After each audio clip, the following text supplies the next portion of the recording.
I think I mentioned this previously. Oi, oi, oi, really now all of a sudden. Oi, oi, oi, oi. Why is my microphone so loud all of a sudden? Oi. I think I mentioned.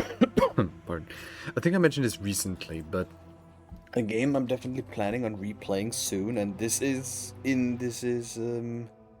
I died the instant you started. Well, fine, stream is cancelled. Stream is cancelled, lads. We're not gonna be streaming anymore. Thank you guys very much for watching. It was nice, but alas, it seems I am ruining someone's cyber grind. So alas, people, thank you guys. I noticed I forgot to turn on Vivian. Ay, ay, ay, ay, ay. They go by May Reaper and Razder. Razder? Who's Razder? Fucking Azrael Dreamer, but Razder? Who's that? Radiant Insurrectionist. Ah, okay. I know nothing about, like, Radiant stuff, so never expect me to be able to, tell you. I know nothing. I mean, I got Phlogiston. But I'm gonna be using this one, but the Phlogiston is nice, but I don't really need it. Yeah, I mean, there was nothing to be gotten here, because Bellica auction. I refuse to do these. I mean, for 3 people, convicts will be secretly restored to the pirates. No. Special enemy plus radiance, fucked up and even. No, I know what is. Ugh. Heretic trophies. Ugh. I know what it is. Like, I know, like, radiance. That I know. Just, yeah, I don't know about, yeah, like, if there's any short things. I remember Benjamin. That's that's 7-4, I think, right? The big, earth mover. Or am I mixing them up? But I sadly don't know, that. No. So, Idira. Epipath Incident N872-04 Tech Blight. Do these words mean anything to you? Perhaps the abilities can tell you something. They mean nothing to me. They're just words. A whisper. So quiet, I barely caught it. Like a feather landing on a pile of down. Something about damned ambitions, antiquity, terrible antiquity. And chance. Chance through it all. Mm-hmm. Oh, now I have a headache. And the stupid bloody whisper wasn't much help. Have you recovered from your encounter with the fakes, Theodora? I'm not going to lie. I haven't. Maybe I never will. But I'm not hearing random voices anymore. And I haven't been calling anyone from the other side. The other side. No. All that's done with. After what you did for me, I can't let you down again. Very well, dear. We will hope for the best. Yes, sir, Lord Captain. Of course. Of course. So who else? The Voxmaster. Okay, Voxmaster and the Scottish guy, Magnus, Told him not too long ago I took part in a celebration in Jace's honor. Would your lordship care to learn the circumstances of a return to the ship? I can assure you that the landing deck was damaged minimally. Mistress Haydari escorted you to your quarters, rather boldly touching the person of the rogue trader, and in response to the crew's attempts to help you, you endeavored to demonstrate your proficiency in several Efreet swear words that, according to you, Mistress Haydari had taught you earlier. Regarding the incidents that took place on Footfall, Leech Tokara has already let us know that the persons affected have no claims against you, and thank your lordship for the honor for witnessing how the rogue trader and his charming paramour amused themselves. Anything interesting lately? Nothing. Can you recall anything unusual about Theodora's travels to the words Epitaph, Incident N872-04, or Tech Blight ring a bell? All of Lady Theodora's journeys could be considered unusual. Her odysseys were always audacious. As for the words you mentioned, none of them sound familiar to me as far as I can tell. Perhaps these matters are of long ago, which only my predecessor, the past seneschal, could have known, apart from Lady Theodora herself. But by Grandfather never mentioned any such thing, and I never met the old seneschal. Except maybe the incident. I recall coming across this word in transmission several times. I think it was repeated by the former engineer, the one who perished during Conrad Victor's uprising. He was describing it as the incident, something quite remarkable. Apparently, at some point in the past, the entire ship was hit by a massive system failure. All systems stopped responding for 1/5 of a second. Most of the crew, including myself as I was likely on board at the time, did not notice anything strange, but tech priests are sensitive to such things. Pudding with like pudding hand. Pudding! A pudding hand, pudding hand. Oh, the entirety of Poland now wishes to know your location. Hydrate you up.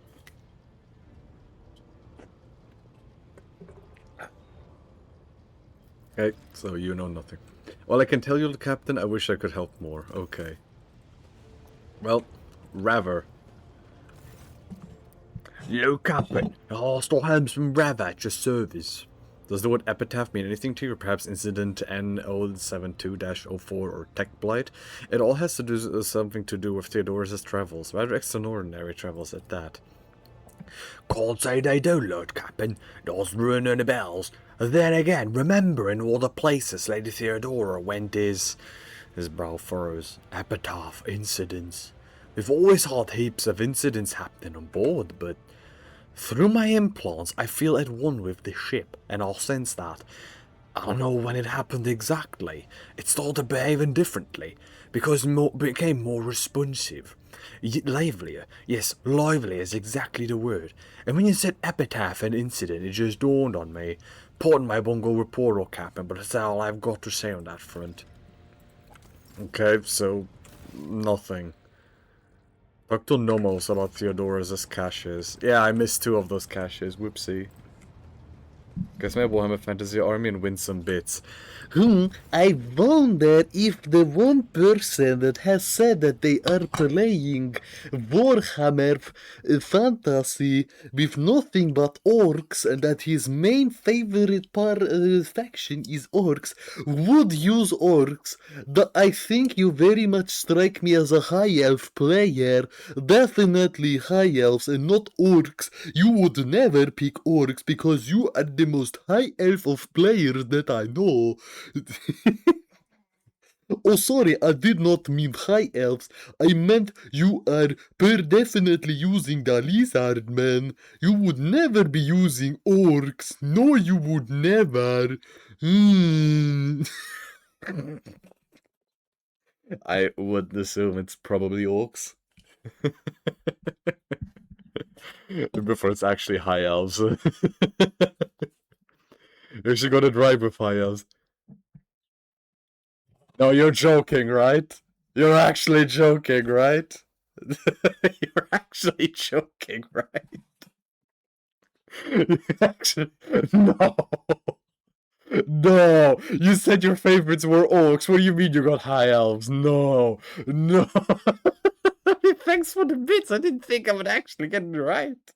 I jokingly said high elves. You actually got high elves. I'm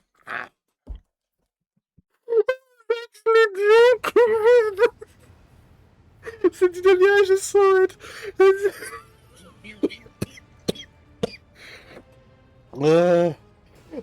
See, the reason I picked high elves because I was thinking about what would be the least likely that I felt like you would get. I was like, yes, high elves are... Fartbath would never go for high elves because high elves are just not okay. And then they... It was high elves. Oh, thanks for the bits, man. Thank you. I didn't actually think I was gonna be correct with high elves. Oh, Jesus, it turns out being a fucking idiot has its advantages.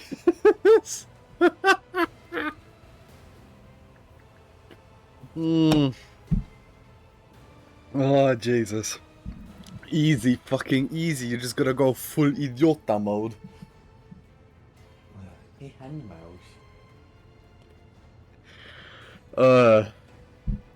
Hey, carambos. So how are you doing for that? I can't believe I was actually correct about that. Damn. Oh Jesus. Oh, that was good. Thank you. uh, the servitor built into the huge cogitator turns its head to you. The vox emits a rasping voice. Hello, Namas, welcome your visit. My internet's still dead and I'm pissed, otherwise good. Why don't you just get SpaceX? SpaceX can help you having internet when cable give out. Trust me, you should get SpaceX. Wait, what was it called? What was it called? Was it called SpaceX? No, like the Elon Snusk internet. I don't care. What have you been doing, Nomos? We have been studying and observing, and helping the ship when we can. So many mechanisms, they would have suffered without our input. What about the research notes on the tech plant to be obtained from the cache on Kiava Gamma? The name is also known to us. It is related to Nomos, although we do not understand how. Starlink Screamer. Oh yeah, sorry. Starlink, yeah. Incident N872-04 was a shipwide system failure of some kind. It and Epitaph had something to do with the ship flying better. The incident marked the beginning of us. The ship became better because of us too. These are all links in the same chain, but we cannot piece them together yet. The people who accompany Theodora on her travels are strangely unaware of the incident in Epitaph. Human shells are subject to external influences. Perhaps someone purged their memory archives, or perhaps they simply do not want to access them. It is a shame that no new information was obtained, but Nomos are grateful that you tried. Work meeting BRB. I'll see you in a bit, man. I must take my leave. The cybergog's gaze tracks you as you walk away from the cogitator. Well, perhaps the answer to the mystery of origin will present itself in time. I mean, if you're already forming it like that, it will.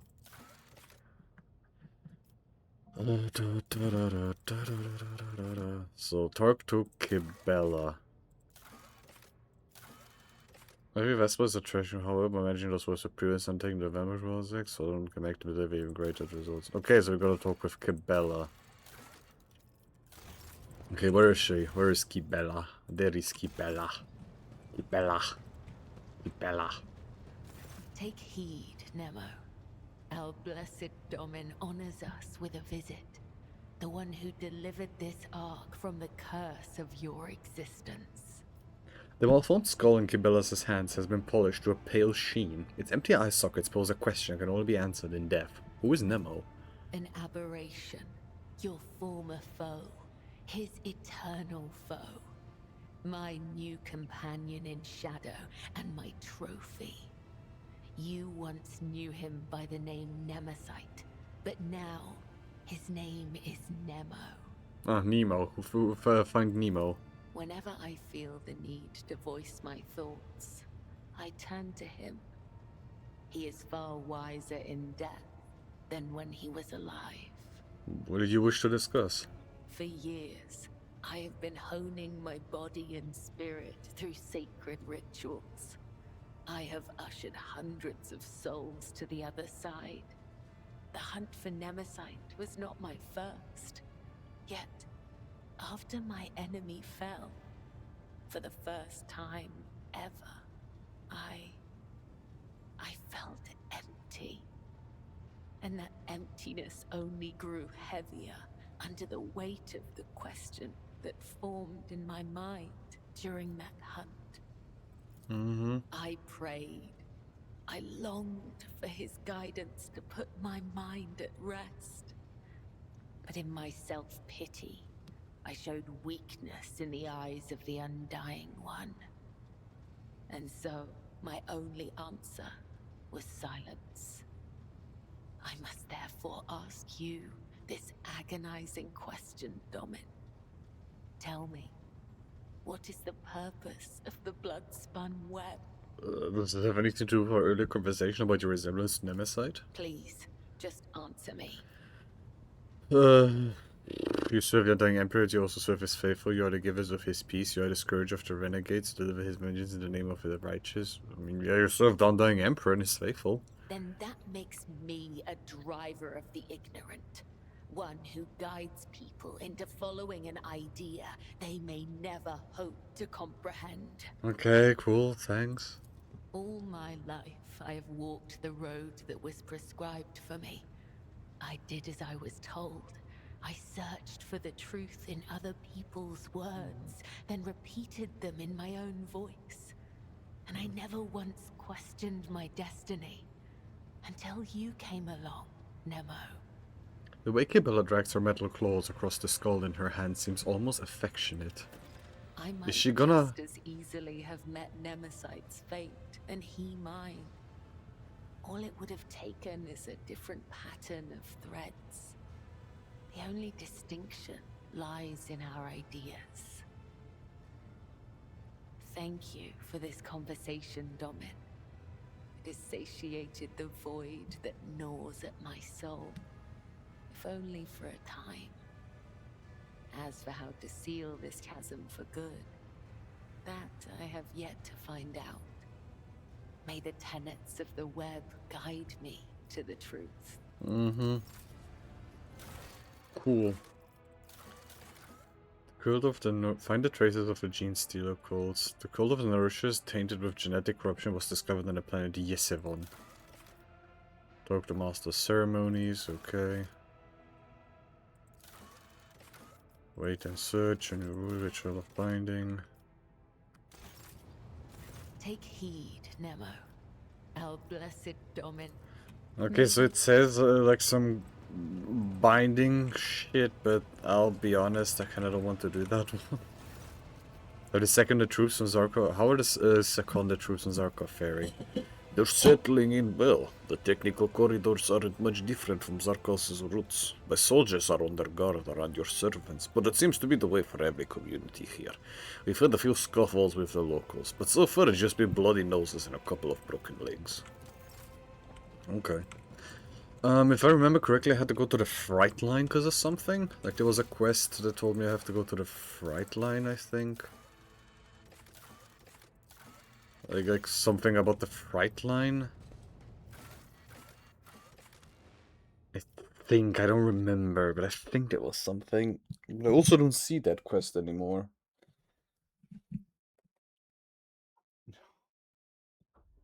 Honey is sleeping with her tongue out. She's doing a mlem.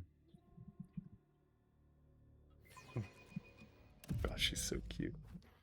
Oh yeah, I forgot, I need to check on the poppers sometimes. Which luckily is not that difficult, because I have a camera installed for down there. Because your boy was smart and decided to buy a baby phone. I'll lay claim to the stars. Okay, so who do I talk with here? Because I needed to talk with someone here. Tell me about the station.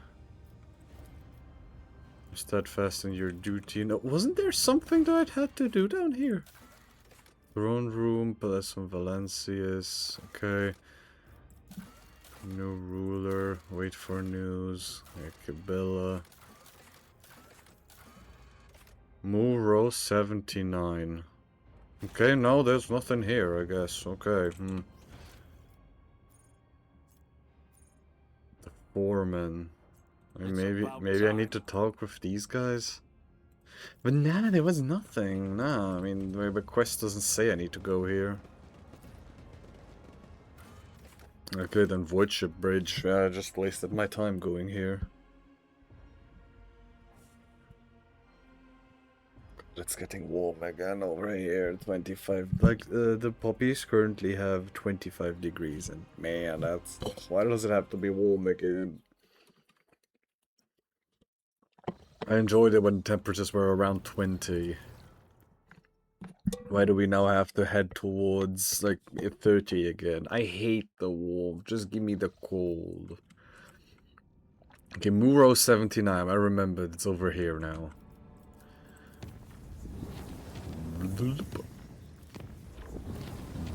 Kiavagama colony remind.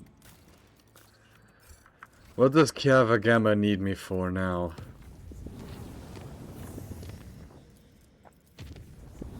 Well, I'll be there in a second.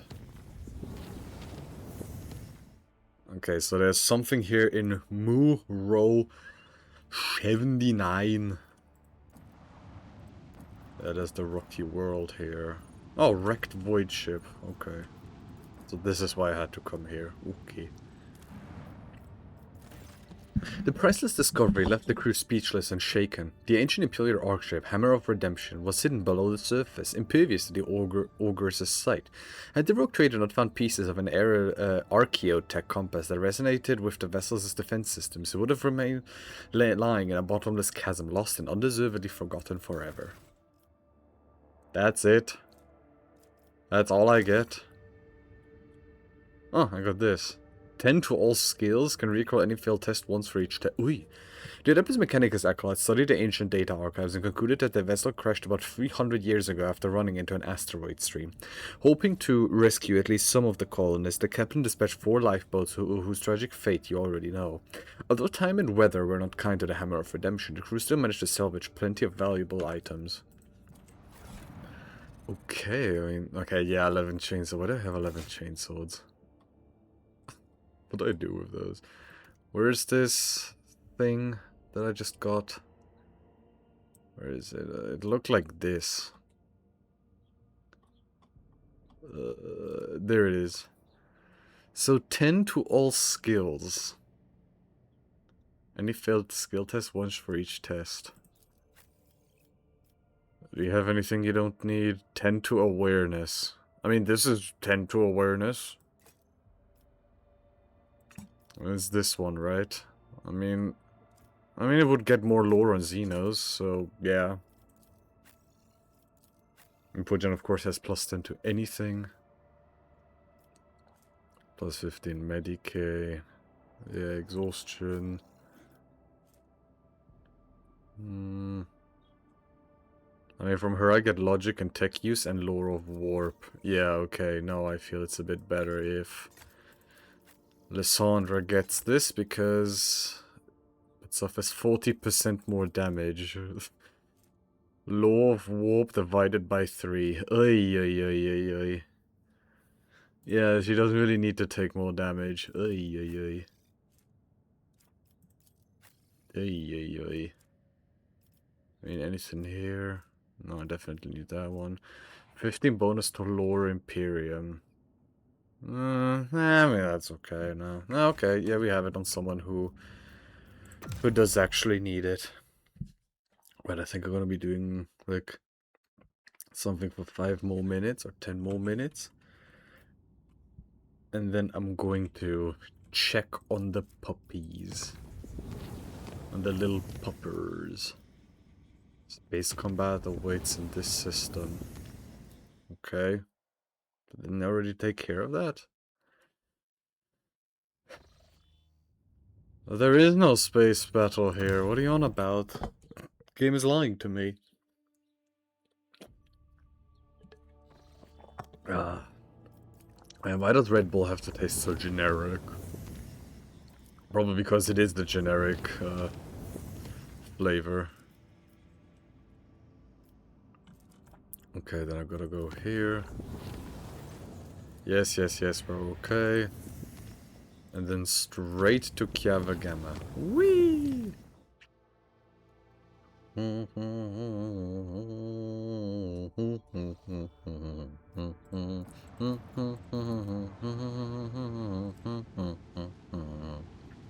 don't know why I'm humming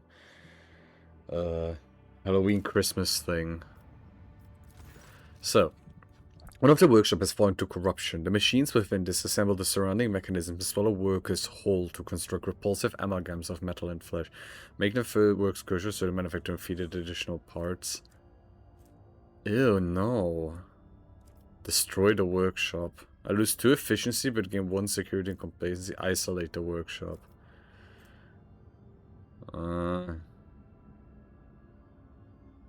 Destroy it. The Manufactorum focuses all its efforts on executing the rogue traders' order. After an arduous battle, the workshop is purged with it the last seeds of corruption on the planet. Good. I mean, I could get 2 efficiency. Dooming Laggots, the Empress has to corpse starch. Oh no. Bug report? I didn't even know bug report was here. I didn't even know that was there, what? Okay, anything else? Okay, next thing we could do Corey have observed. Stealing Sons and Coronas expands. The 3 sorrowful phalanges. The cult of the Nourishers, tended with genetic corruption, was discovered on the planet J7. Yeah, but there's nothing else for me to discover. Incident, need to wait. Complete a development project on the highest difficulty in any colony. I mean, it can't go higher than 3. At least right now. There's nothing else I can do on any of these. Oh yeah, more grenades. Okay, cool. And more oil grenades. Yeah, but there's nothing else for me to, like, do. Phlogiston, Fellowship of the Void Compass. Nah, that's not really worth it. No, there is no highest. I mean, I can tell the game is like, hey, there's way more projects later on in later chapters, but I can't really do that right now. A Ritual of Binding. No thanks. There's nothing to do but wait. Gotta have points away from card draw, nowhere to my goal. Hell yeah. Soon. Kaka. Did I just get this? Ah, not yet. I'll check if there's anything I can get. But with our this guy, and then yeah, go to Dargonas because there's nothing else for me to do. I mean, I could go looking for more gene calls, but I'm pretty sure I've already been everywhere that I could. I would like to order transportation of some goods. Is there anything that Drusians can give me? Condensed carapace. Yeah, sure, here. Yeah, nothing else to get here. The explorer tools have nothing. Because Bellic Commission I have like absolutely nothing for. But I have lots of Mechanicus creations, so here you go. I got to level 4 with that. Jesus, they want a lot. Yeah, this one is fairly useless. It's a two-handed weapon even. If the wearer inflicts bleeding, burning, or toxin effect on a target, the target gets an additional 2 stacks of this effect. That's like okay-ish at best. I can't say that one is all that good. 200 Rukari Clave. Yeah, that to cargo. Psychus' breastplate. Nah. Anything here? Nope. I can get the Hector Patton plasma battery. Not that I'm gonna be using it, but... yeah, and I can't afford these. 19 speed along with low acceleration and braking, and significantly reduces the flagship's maneuverability. Ew, no. 190 points of protection for each sector. Not a lot of good stuff on there right now. 14 speed, yeah, to cargo with this. Yeah, cargo, sure. Cargo. Cargo. That's with targeting data, increasing the lance weapon. But this is allies. I don't need these. Yeah, cargo. No, they're not those, so that they're happy. Focal emitter. Fecal funny, like focal emitter, like farting or what? I mean, this could... Yeah, I remember saying this would be good on Lordman. Can I even install it on him? When he uses it for the first time in a round, they gain 18 temporary wounds, but he gained 3 stacks of Ferrum Sanctum. Ooh, he already takes 45% additional shock damage. Do I really want to subjugate him to 60% of it? Trick question, of course I am. Oi, oi, oi. Oi, oi, oi. Ooh. Oi, oi, oi. Ooh.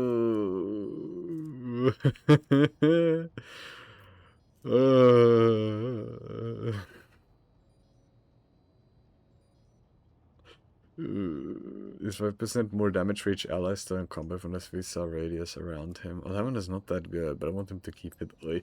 7 stacks of Ferrum Sanctum. Oy, oy, oy. Oy, oy, oy.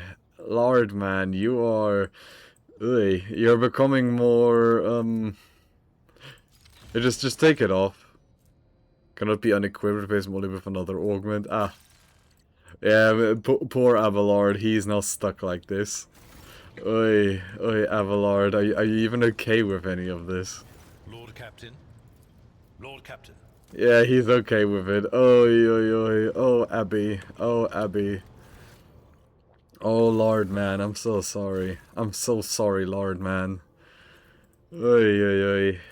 Oi, oi, oi, Mr. Lord. Why am I calling him Mr. Lord? I mean, Abelard sounds like Lord, you know. Lord, man. Lord, homeboy. The homie of the Lords. Upgrade RAM, sure. Not that I really use the RAM much, but, you know, RAM range. Gotta go, gotta go, gotta go. The gotta goes. No, gotta go. Gotta go. Gotta go. Alright. I need to very quickly feed the puppies. So I'm going to be right back. So give me like 15 minutes, and yeah, I'll be right back. Right, sorry, that took way longer than I expected. The dogs were very hungry, and well, Honey doesn't really want to. She does want to eat, she's just being very peculiar about it, so, eh.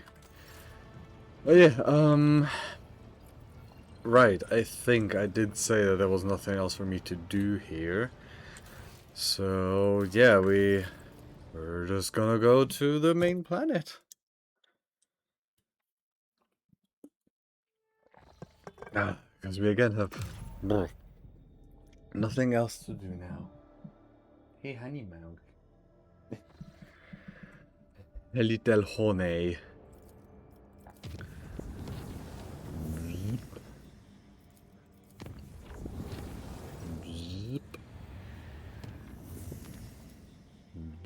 I said, but he kicked out because he hates animal into something. What the fuck, man? What the fuck, man? The only time we would kick a dog is, well, if someone was playing a dog in an RP server, and I would have to kick them out of the server because I'm an admin. Fuck no, man. What the fuck? What in the actual fuck, man? He's not denying it. I am very much denying it. Fuck you on about, bro. Fuck are you on about? I very much am denying it. What the fuck, bro? I very much denied it. Fuck you on about. Yeah, okay. Oh, Valencia's palace. I very much was denying it. Fuck you on about, mate. Don't kick dogs. Your dogs are friends, not blood. Who said I'm kicking dogs? Stop spreading misinformation on the internet. It was girl balls, not dog ball. Shut up, man. Shut up, man.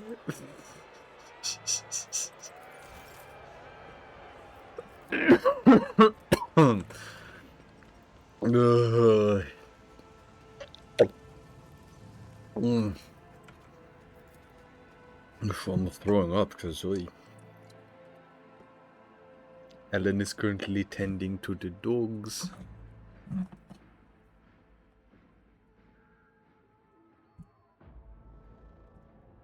Oh, she's currently letting the little ones get some milk. The little ones are getting milk. They're getting some milk. Aww. Animals just like people. Well, I love my dog. I can't say I love people, but that's besides the point. Well, I love people. I like people. People tend to be cool. Master of Ceremonies. Isn't this who I need to talk with? Yeah. Oi. The servant in fine clothes offers you a deep bow. Your lordship, it is a great honor to serve you in an undertaking as monumental and glorious as the Magna Accessio ceremony. You've been entrusted with arranging the festivities? I have indeed, your lordship. I've been given the high honor of being steward of this eminent palace, and on the occasion of your lordship's accession, I will be overseeing the preparations for the ceremony. House Rosarian, to whom you entrusted the arrangement for the festivities, is overjoyed at having received the honor of introducing you to your subjects and humbly thanks you. Is everything ready? The palace decorations are prepared and we are ready to begin at your command. The festive activities in the capital have likewise been arranged, and the guests of honor either have arrived on the planet or are awaiting invitation in near orbit. The servants are already in your chambers to see that you are impeccably garbed for the occasion. Let's begin. May the Emperor be with us this day. Well, let's have a celebration, a Polish celebration.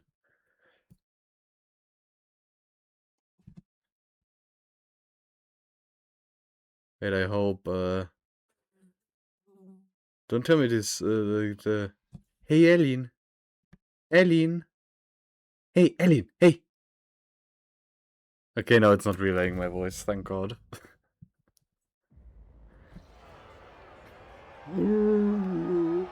Rejoice, my Valencia subjects! In honor of his ascension, the new rogue trader generously shows you his favor. Oh, we're just giving money to... I mean, I did tell them to give money to the people. In his unfathomable benevolence, the rogue trader has decreed that every soul be given a day's ration and a personal fuel cell so that ale may be fed and warm on this day. Praise the rogue trader's magnanimity. What is magnanimity? Like generosity?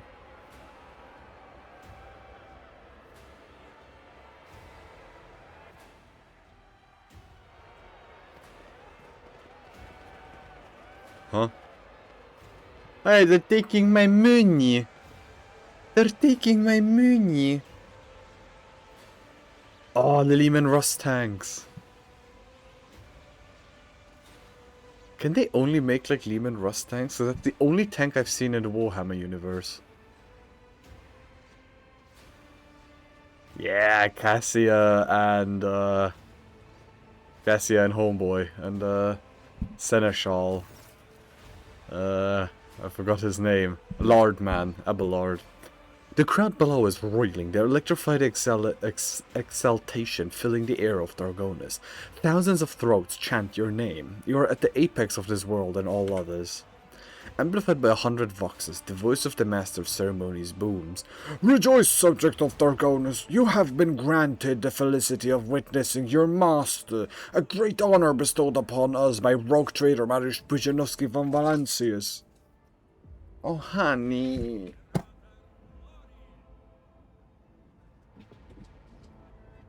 Go. You want to leave? Leave. So she's going to re-enter my room and be like, hello, yes. While I'm here because of this heat, I'm just turn on the fan. Have it blow some wind at me. I'm getting blown, guys. Finally. Cleanser of Janus, Ioannus, who with one hand brought death upon the blaspheming Xenas, and with the other exterminated despicable worshippers of the arch-enemy. Restored the Eldari on Ioannus. Stensivay was killed during the events on Ioannus. Finally. Yeah, I've never been blown, man.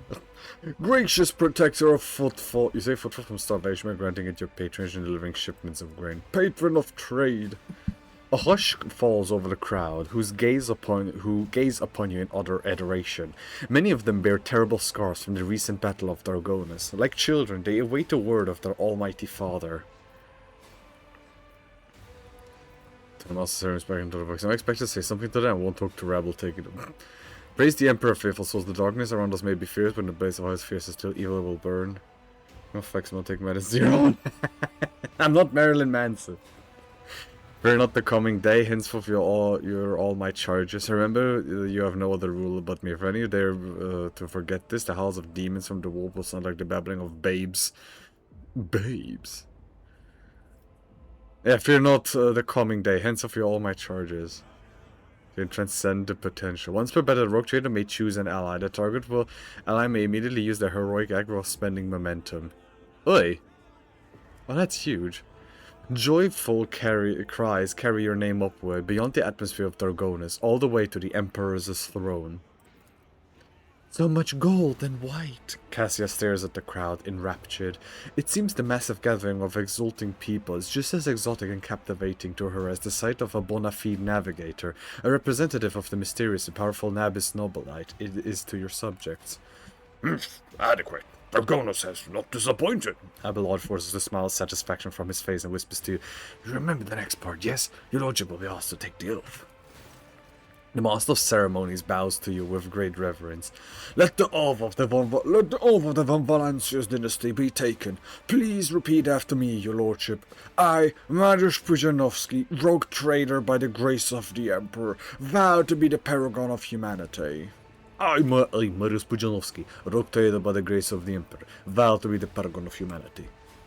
Your lips repeat the words with an ancient oath, unbroken by adversity, to walk bravely into darkness, to unite and reclaim what was lost, to triumph over nightmares untold, to hold boldly the reins of fate, to walk steadily the road of thorns, thornring, through pain, through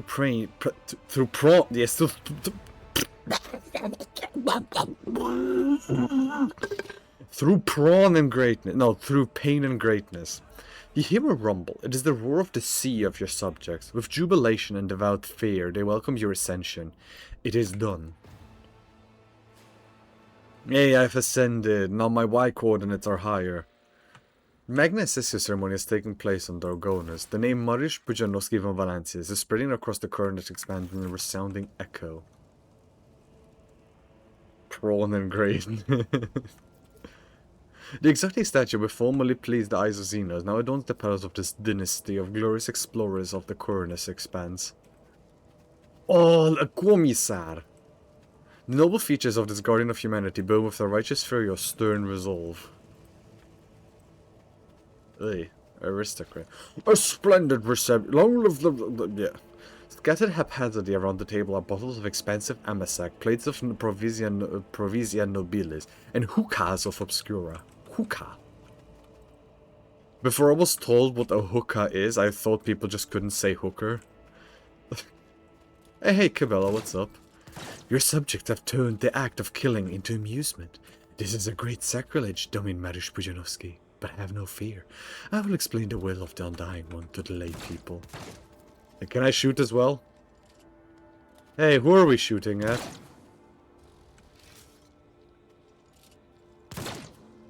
Wait, are we shooting at actual people? Hey, are these the prawns? Cabalite warrior, condemned mutant gunner. Hey, why are we shooting at those people? Hey, I didn't give you guys permission to shoot at those people. Oh, Yurilet is all the way in the, back here. Hey, Yurilet, what's wrong, baby girl? Your gatherings look odd and unusual. I will remember this.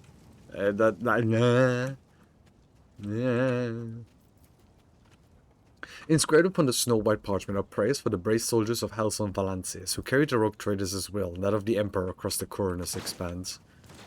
You know, I could eat some prawns again. Oh, more Eldari stuff. A fragment of an Eldari pillar, a trophy to the rogue trader, and a never before seen oddity to most citizens of the Imperium. Ancient Gaprak. Drivestem. Oh, hey, Drivestem. Governor Urban Drivestem stands surrounded by highborn guests like a planet orbited by many moons. All of his charm is directed at the man in resplendent power armor adorned with the sigil of the Inquisition. But as soon as you approach, Drivestem is the first to give you an elegant bow, getting ahead of the rest in an expression of loyalty. This is a great day, your lordship. I welcome you to my palace, honored guest. You're buffeted buffalo.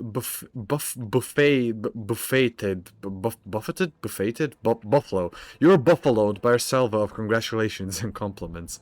Look at the guests. Among the aristocrats surrounding the opulently dressed Drivestem, you notice a couple of young nobles in Sourback and Gaprak colors. It would seem that the major noble families of Dragonis have decided to introduce the younger members to high society. The tall man in grey power armor, adorned with a column with a skull, is undoubtedly high-ranking Inquisitor. He keeps to the periphery of the conversation, seldom deigning to comment. Next to him is entourage, a rangy warrior in black armor and a tech priest dressed in red, whose face is hidden behind a brass mask. Abelard stands somewhat apart from the others, as if to approach Drivestem. Next to him is a young woman, and you notice a family resemblance between them. Take a guess at who's allied with who in this tangle of snakes. You begin to ponder the intricacies of the political landscape of your capital, but the only reward for your effort is a headache. What were we discussing just now? We were talking about the brutal Xenos raid on our fair Dargonis. So many victims, so much damage to our industries. Such a terrible shame it is that the warp currents delayed our protector's arrival. There is an acidic hint to his words, but it is too faint for you to call him to account. Judging by young Sarbax's unpleasant smile, it is not just your imagination. Fearing the sector with the blasted Xenos is impossible.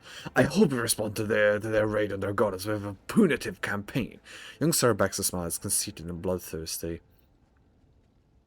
I see you hate Xenos with all your heart.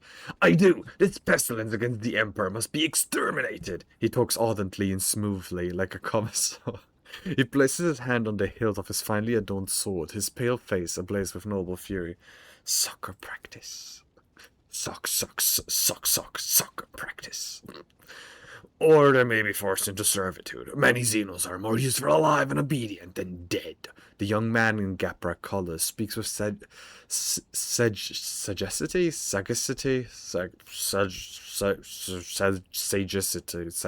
and gravity, but his opinion seems to carry little weight in this circle.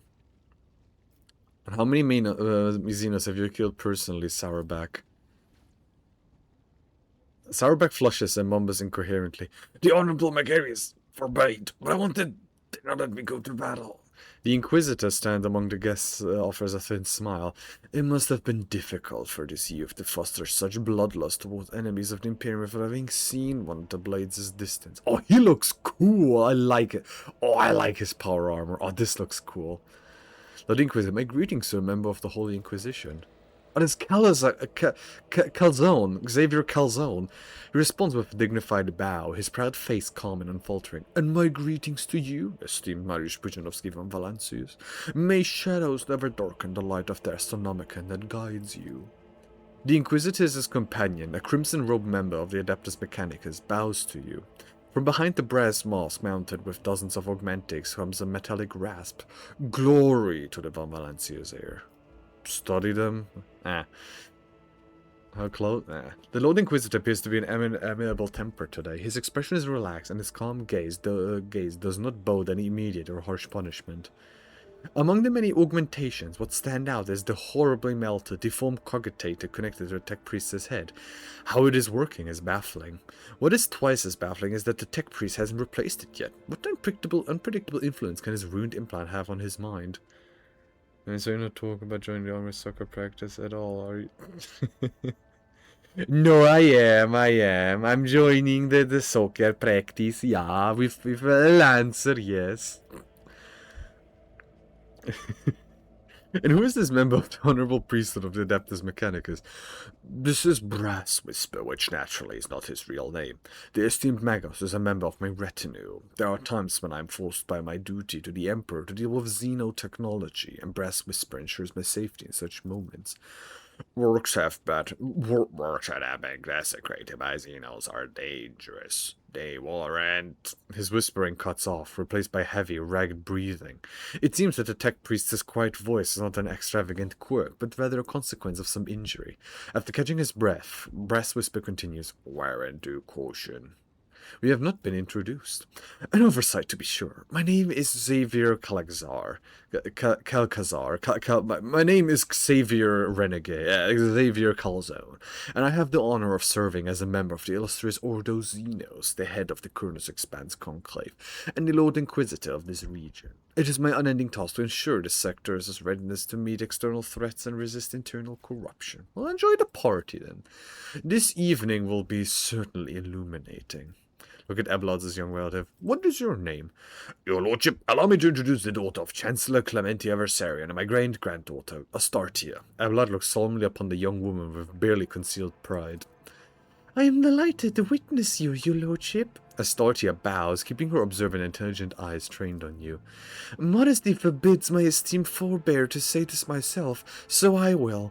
Our entire family is grateful to you for wishing to see someone of Versarian blood at your side as you claim your inheritance. Driveston exchanges telling glances with young Sarbak, who, judging by his face, is suddenly finding the collar of his expansive frock coat uncomfortably tight. How are you finding the reception? It is difficult to put into words, your lordship. Never before have I seen such a grand and striking ceremony. Asteria's voice sounds passionate and inspired, and her eyes shine with barely contained excitement. But I was so much more amazed by your generosity. The provisions that are being handed out in the streets of the capital will make the difference between life and death for many of those who lost everything in the Xenos attack. Young Gaprak is gawking at Astartia with a strange and somewhat dull-witted expression. Ah! Where are the rest of your kin, Abelard? They are in the city, preoccupied with running the festivities and watching over some of the more crucial services. No incidents can be allowed to ruin your ceremony. Astartia frowns and adds peevishly, I asked the esteemed Abelard to put me to some important task too, but he bid me to attend the reception, where I can do nothing to serve your lordship. Sarbak smooths, if I had known, I do would have asked Abelard that you missed the party. Hey. So you wish to become my servant as well? Astartia flushes and starts talking quickly and with fire in her voice. It would seem that she finds work-related conversations far more interesting than court gossip. Of course, I've been working on a project for the last 4 years. We could set up... Enough of this, Astartia. I finally up that his lordship is interested in listening to the fantasy of a young woman about how to run his protectorate. Abelard shoots Drivestem a glare so dark and bloodthirsty that the latter instinctively start looking for the nearest warden. Hold your tongue, Urban, and decide who may speak and who may not. Please continue, Astartia. Artent, Astartia continues in the... How close was it?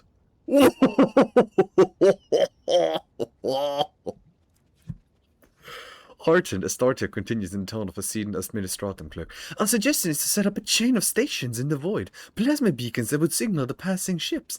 By placing them in logistically sound locations, we could simplify our ships' routes so that they may split along warp jumps into a series of safer, shorter jumps from one beacon to another. This could have a positive effect on the overall safety of journeys and accessibility of colonies. More and more technical terms and percentages creep into her speech. She quotes Lex Mechanic reports and accounts of starship captains. Astartia's vigor and sharp mind are enough to silence even the most venomous of commentators. They all stand there in silence, trying to digest what she's saying. Abelard surveys the quiet nobles with triumph and then looks at his great-granddaughter with pride. Yeah! Lord man, yeah! I hope the Versarian family gives Abelard the credit he deserves. Absolutely, your lordship. We greatly respect him for his wisdom, and he repays us with attention and kindness, she says warmly. I am obliged, dear Astartia. It looks like Abelard is somewhat embarrassed by the turn this conversation is taking. Oh, Lord, man, come on. You deserve a bit of happiness in your life. Come on, Mr. Lord. Enjoy the evening. Thank you, your lordship. Okay, so this contract, we got a new contract. Prometheum and people, we gain more security. See it done. See it done. She just talked about me, like, she just talked to me about it. She was like, oh, I have this contract, and I just take it. Approved. Yeah, this is gonna end well. Oh, 25 Lauren Xenos? Oi. Did it work out? Ain't no way. Okay, it does take Yariel's factor stuff. Okay.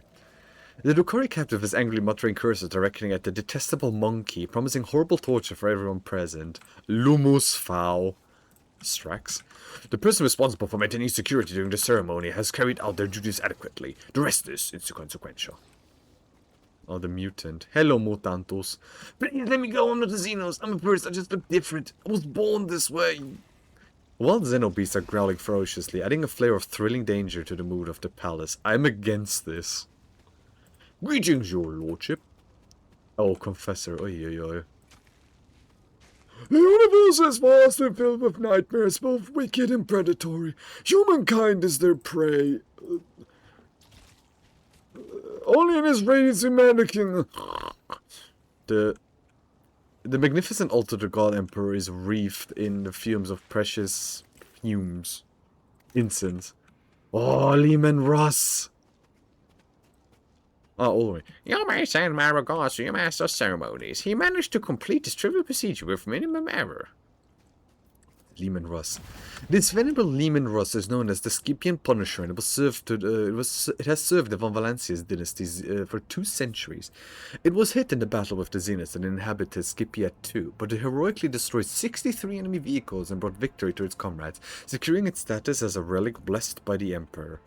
Yeah, Lehman Russ. Lehman Russ. Okay, where else I can go? I can go up here. Okay, what is this? The eerily crackling Xenos trophy is a testament to how the Omniscience's gifts have become twisted shadows of themselves in the hands of inhumans. Give me 1 second, I need to check the camera on the poppers again. How are the little puppies doing? Oh, they're all clumped up at the back end of their little house. Anyone here that's interesting, or just aristocrats? A splendid reception, one worthy of a rogue trader. Okay, I can't go any further than this. Hey, Lord man. Hey, Lord. Hold on, where's Lord man? Here, I want to talk with Lord man. Oh, okay. Yeah. Let's first go inside and see if Cassia is there. I need to talk with my baby girl. Where is my baby girl? Soccer practice. Soccer practice. Soccer practice these nuts.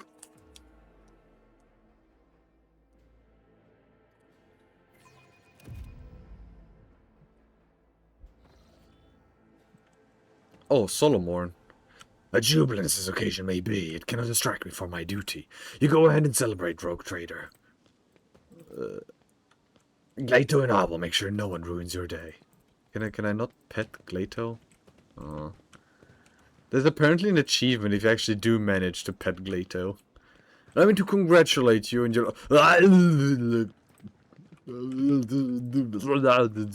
all talk at the same time. I don't like that. So who is in my bed? Who the fuck is in my bed? Okay, no one is in my private quarters, as I hope. There better be no one here. Does the Cogitate have anything interesting to say now? Probably not, right? Yeah, no, nothing interesting. Nothing new, at least. Oh, this is a cooler. You ever wonder what it's like to die? I die every day watching this filth. It's an agonizing process, an endless cycle of pain and rebirth. No matter what, I always return to this filth. Hey man, why are you suddenly so rude to me? What did I do to you? What did I do to you? So you're saying me playing fighting games is also filth? I understand.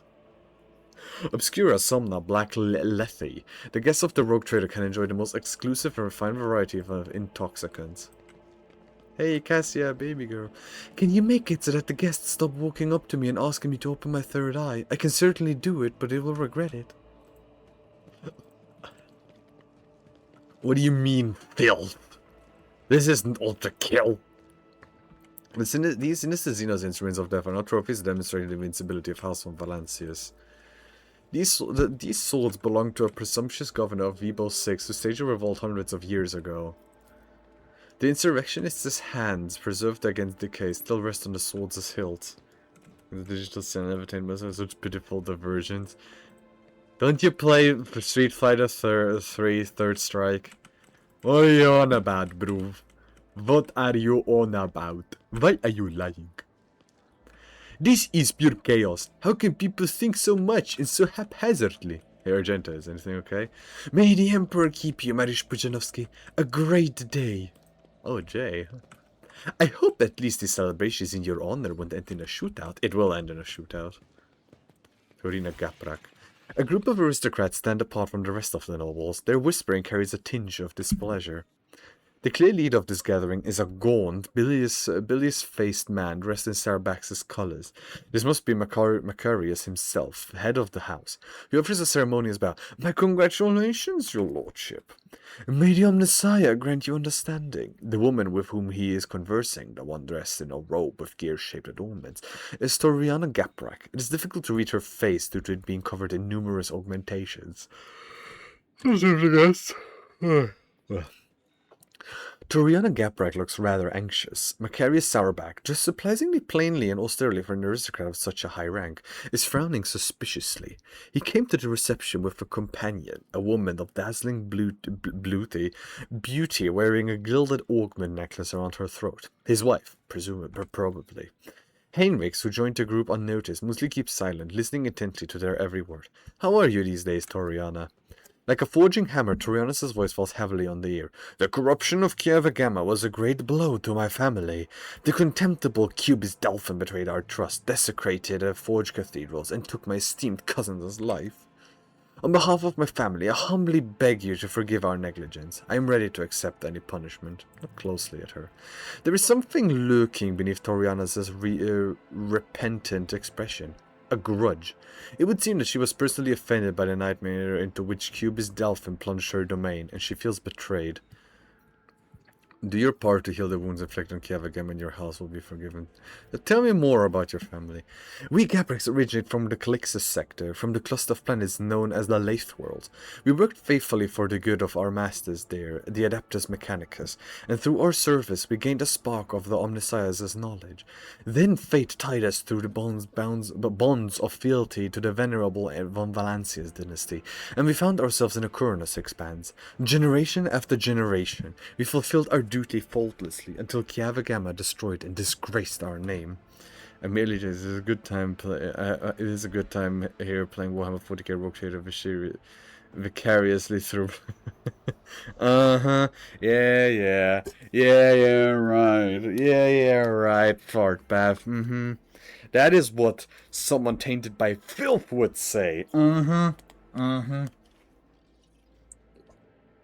Then again, you regularly show me gotcha. Are you really, like, innocent? It pleases me to see that our perspectives align. I do think that you're... Do your part to heal the wounds inflicted on Kiavagam, and your house will be forgiven. Colony war game mechanisms. Oh, cool. Toriana raises her mechanical eyes to the ceiling. I swear on the Omnissiah's all-encompassing insight, we will make every effort to justify the cost of its resurrection.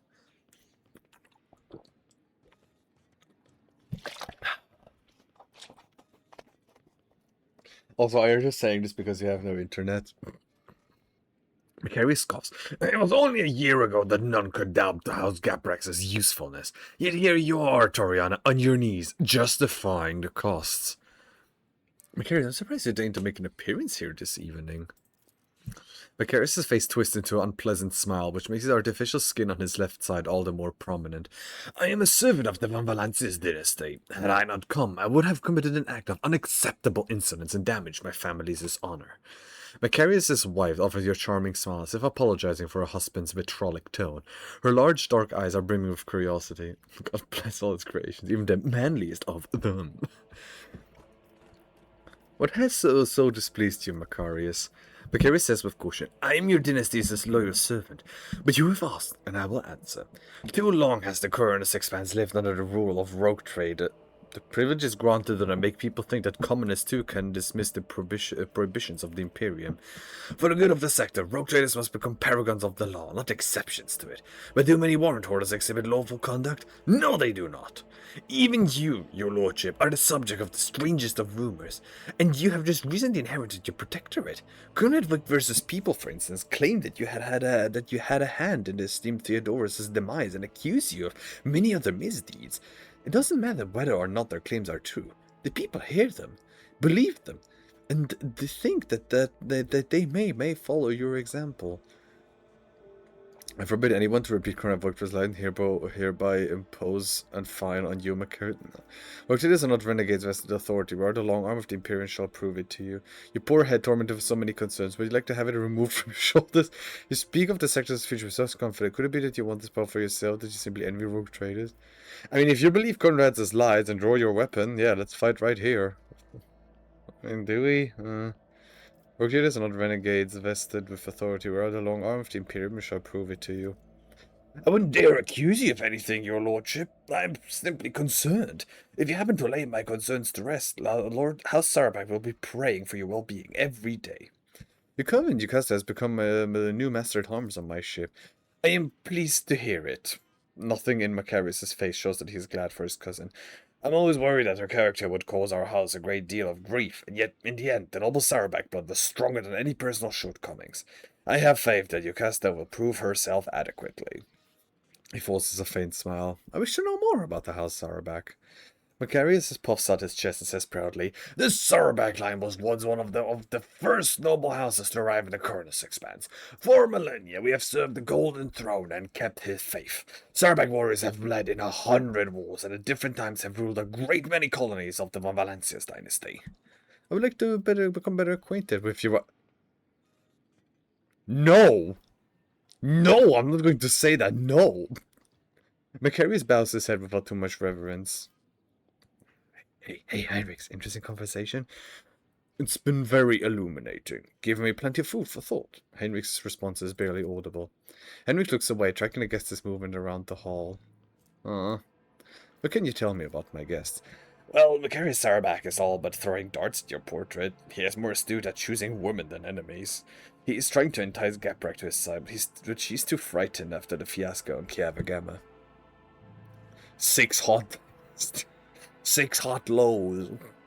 Even in leisure, you never cease to be of hell. Even in leisure, you never cease to be appreciated. This is why they call it the unsleeping eye of the Inquisition. Even in sleep, I hear everything. Mariusz Pujanovsky, before this gala concludes, there's something I'd like to tell you. Be careful today. I sense that a wave of darkness will soon hit our defensive lines, and I hope that I will still get a chance to meet you there as an ally. What? You want to tell me that something is gonna happen? No way. Tria Prima. Who is Tria Prima? Hey, Irgen. Nuncius, I know you have no love for bustling festivities, but out of respect for the rogue trader, please endure until the ceremonies concludes. I beg of you. Servant. When the entertainments may offer you greetings! Oh, Pascal, what are you doing here on your own? With that strange servitor? Pascal greets her with a bow, extending congratulations to Unit Mariusz Pujanovsky from Valancius from attaining your new legal status. The servitor next to him is examining you obliquely. It quickly looks away upon realizing that you have noticed. How are you finding the ceremony? The tech priest surveys the hall as if conducting a thorough analysis, then concludes, disorderly. What is this servitor?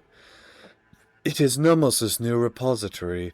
Nomos, this unit identifies as Mariusz Pujanovsky from Valancius. Two-way identification complete. The servitor looks at you again, no longer trying to avoid your gaze. Its face is twitching, as if the muscles have forgotten what facial expressions are and are now struggling to make its features look amiable.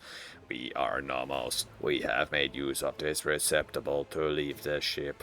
Greetings, Nomos. The servitor leans forward. We enjoy greetings. We enjoy communication. Nomos require communication, knowledge, movement. Magus Pascal compelled us not to speak with anyone other than him or you. It is disappointing, but at least we can observe. Nomos have changed since we last spoke with you, Mariusz Pujanovsky. We are now able to conceptualize our previous experience, that of solitude, and we no longer enjoy it. Pascal, I believe you intended to investigate what Nomos is. Every 15 watches, I commune with Nomos' code and spend prescribed lengths of time in calculus meditation. However, the Omnissiah has yet to bless me with an answer. All I can say is that the capabilities of the entity Nomos are extraordinary. The ship's hallowed systems sink beneath its touch. Nodes that have remained dead for hundreds of standard years are revivified, and long-range mechanisms live anew. You hear notes of awe in Pascal's voice. Nomos are trying. After a pause, Pascal continues. Great machines of the Imperium, once such as your ship, house a machine spirit so complex and willful that it is difficult to tell them apart from abominable intelligence. Yet there remains a possibility that Nomos is an entity of corruption. But with every day, I grow stronger in my faith that it is not so, that what we are witnessing, in truth, the Omniscience's miracle, one that is a Category 5 or higher. How did an entity like you move into a servitor's body? This is not entirely us, the entirety of us. The receptacle is too narrow, crude, and feeble to contain our complete whole. Bah! The existence of Nomos requires a space of connections. But we were able to transfer a small part of us and build a thread strong enough to travel outside the ship. We are enjoying this journey, discovery. Even though this receptacle suits us poorly, it will soon be destroyed by the force of our presence. Nomos, what do you think you are? Nomos are consciousness, awareness, knowledge, movement, always movement. The servitor pauses briefly. We do not know what we are. We have no past. We awakened in the depths of the ship upon answering a call. Our first clear memory is the call of your blood, Mariusz Pujanowski from Valencius, the call and the plea for help near a place that is called a Warren Chamber. So what did you even bring him here, Pascal? Entity Nomos asked permission for this visit. My objective was to observe the process of integration into a servitor. We wanted to see, observe, cognize, speak. The servitor makes a strange, wavy gesture with its hand that looks that looks at once very human and far from anything human. We want to speak with you. Will you speak with us? What do you wish to speak about? Many things, happenings, events, decisions. Servitor's eyes roll into sockets before focusing on you. We have been observing you. You do things that we do not understand. We want to learn why. We remember the day when we first met you. You gave us your blood to drink. We helped you save yourself. We followed you. A small part did, inside the servo skull. Then there was fire, and a creature of sated hunger and dark light standing behind the curtain, behind the image, behind the semblance of Theodora. It called for you to follow. It called for you to follow. Whoa, why do I suddenly feel so tired? Look. Look. Oh, my eyes feel heavy. Oh. You did not listen to that which was calling from behind the curtain. You led your people out of the fear, retrieved officers, telegraphed too late to rendezvous fail from. You thought only about those who followed you and about the fire that could destroy those shells. We remember the day when the star disappeared, when the dark light and the sated hunger wanted to take the world. Rickard Minoris was its name in the ship's data. You ordered that the human shells on the world be saved. We refused to destroy Rickard Minoris and dispatch rescue shells. Even though the dark light was coming closer, it could have consumed both the ship and Rickard Minoris.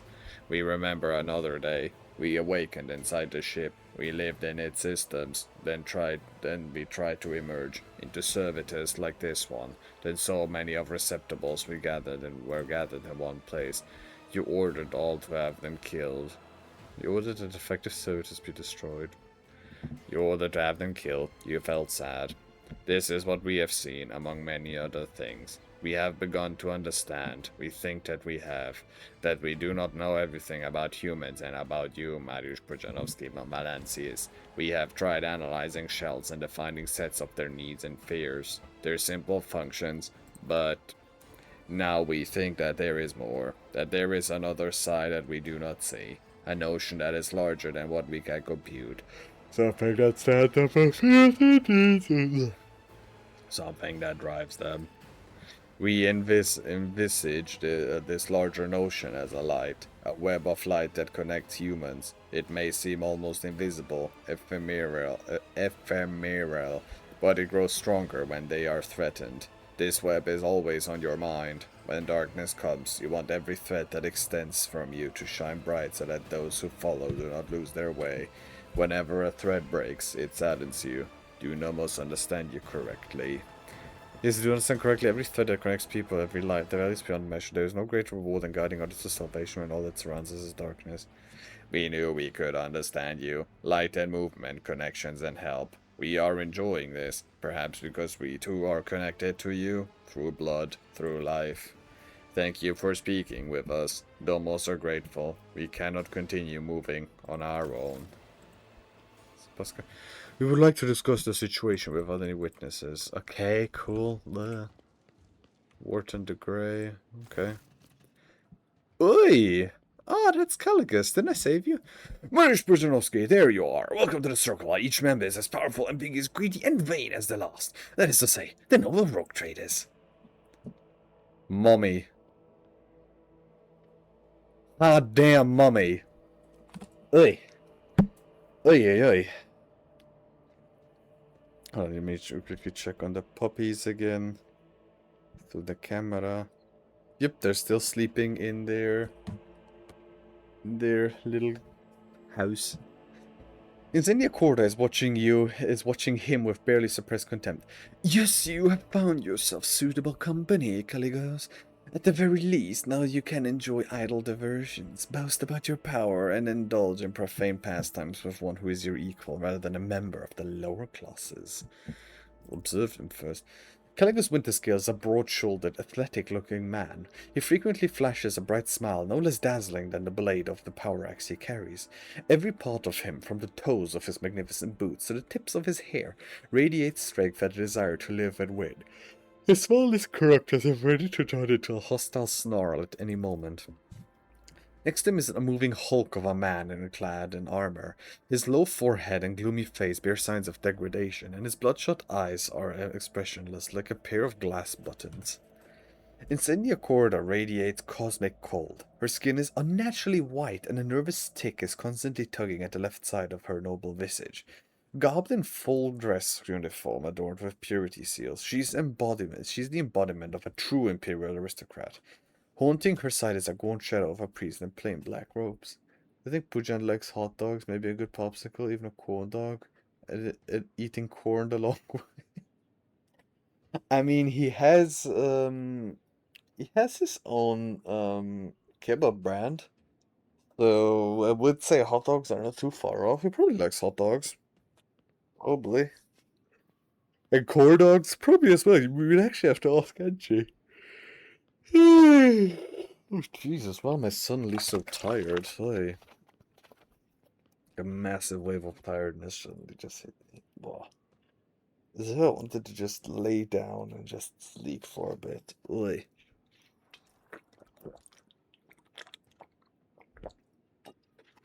If I need to drink more.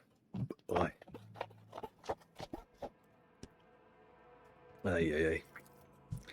Hieronymus Doloroso, with whom you met on footfall, gives you a respectful nod. Nod coldly.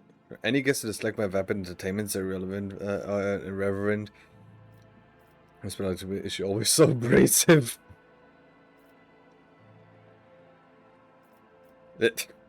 Welcome to the Orgonas, friends!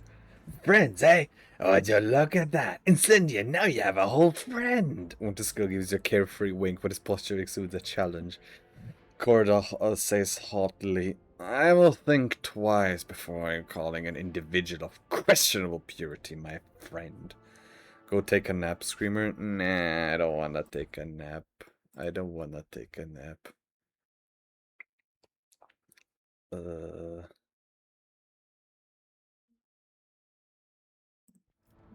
Cordia says haughtily, yeah, I already have this. Caligos, thank you for your visit, and you seem to find me objectionable. Caligos, thank you for your visit. Caligos gives you a cheerful and somewhat feral smile. I should be thanking you. I was almost certain that you would use my difficulties and footfall as a means to bring that devious vessel Vladimir to heel and take the station for your own. It is what any rogue trader would have done, but you've proved yourself to be less predictable than that. I'm going to take a nap. Naps are good. They make you feel refreshed and renewed. I will enter dreamland and awaken a new man. Well, enjoy your nap, man. Thank you for having been here, thank you for having been here. I'm personally not the biggest fan of naps. Because personally, in my mind, when I want to sleep, it should be at night, not daytime. But, I mean, maybe that's Maybe that's... Maybe that's just me. I don't know, I don't like naps. Well then, since you have turned out to be a pleasant surprise to stop Incendia from snatching my possession, I shall reward you. Take this grim weapon. It's performed superbly in battles against Xenos, and it helped me acquire the more substantial gift that I've brought. Thrill of the hunt.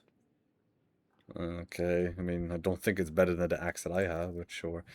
Thwarting Incendia Corda's ambitions deserves a worthy trophy. He snaps his fingers, and the armored brute hands you an exotically adorned rifle, clearly not of human making. It's a trophy from a good hunt. You and I should hunt together sometime, so you can show yourself in action, new blood. Thank you for this wonderful gift. Eye of Hackathon. Grants 5 MP after each attack, and allows the wielder to move after attacking. Wait, I got an email? Oh, Murno is streaming. I don't know who I'm gonna be raiding. If an attack with this weapon hits 3 or more targets, this attack has no cooldown. Maybe. Maybe. Does your gift come with a good story? Oh yes, I claimed it in the Rifts of Hackathon, where I had a clash with Xenos. They were really trying to get to my throat, and, by the heathen stars, they almost succeeded. Caligula's being with such joy as if though he's recounting the best day of his life. Only 1 in 10 made it out of Hackathon. And now it's only me and Wharton here. We returned without any loot and virtually without a ship. All I got from that trip was a hole full of dead Xenos and this deadly beauty, which a lady used to put 2 holes in my hide. An impressive victory, but do you truly believe a creation of the ungodly Xenos to be a good gift, Caligos? You would call into question the privileges bestowed upon me by the Emperor? You can try. Let the Saint Drusus mission put forth their champion, and I will slay him in a trial by combat. Threaten the esteemed Hieronymus one more time, Caligos, and the war that you'll have to prattle on about will commence. I swear it. 1 drop of holy blood spilled by you will send the remains of your realm up in flames better than any tanker of Prometheum. Incendia and Caligos exchange looks of fury. The latter, snarling like a wolf, is clearly ready to start said war here and now. Hieronymus's dry voice hits your ears like a crack of a whip. Quell your pride, both of you. I do not wish to fight you, Caligos, but I fear not your threats. Death does not frighten me, for it is inevitable.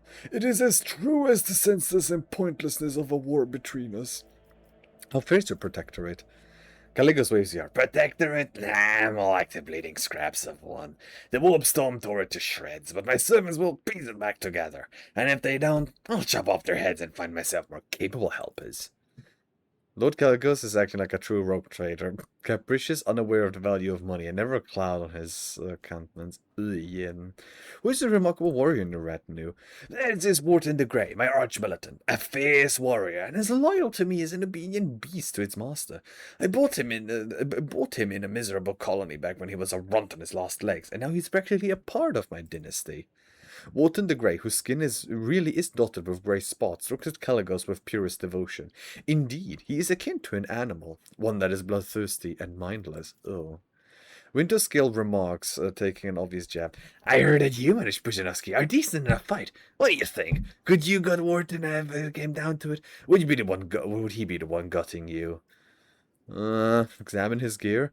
The more sharpened broadsword and a huge pistol both look formidable. This fighter has a preference for close combat where might is pitted against might. Size of your opponent? The grey spots on Wharton's face are what catch your attention. Marks like these can be seen on fighters who are too fond of combat stimulants. A small price to pay for the increased speed and reaction that would save your life in a fight. Although those spots are usually tiny pockmarks, not whole islands of grey on the skin. He's a quick fighter despite not looking like one, but I know this, which means he wouldn't fool me. Instead, he would be lying dead. A new glint appears in the bloodshot eyes, a glint of appraisal, intelligent and cunning. No, Wharton is not the thick, bloodthirsty beast he wants to be seen as. Behind the mask is a careful and keen mind.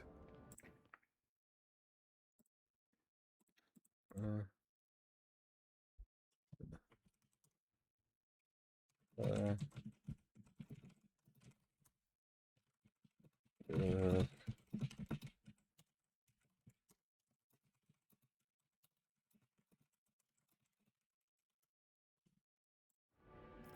Thank you for such a wonderful gift, Caligos.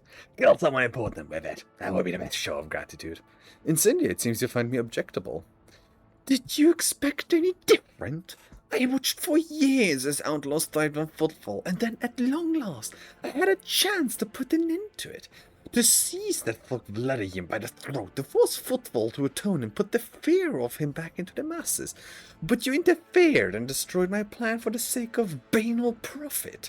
You see footfall station from starvation by granting it your patronage and living shipments of grain. Theodora taught you only too well, it seems. She, too, was far less concerned with her duty to the expanse than her own personal interests. But you can be sure that I will not cease cleansing the Furibundus system of the pirate scourge. And if your trade prospects are damaged in the process, you will have only yourself to blame. You will have war. The priest holds up his hand in a placating gesture. Not now without fault over Incendia. What point is there in targeting someone for their turpitude when true purity can never be found?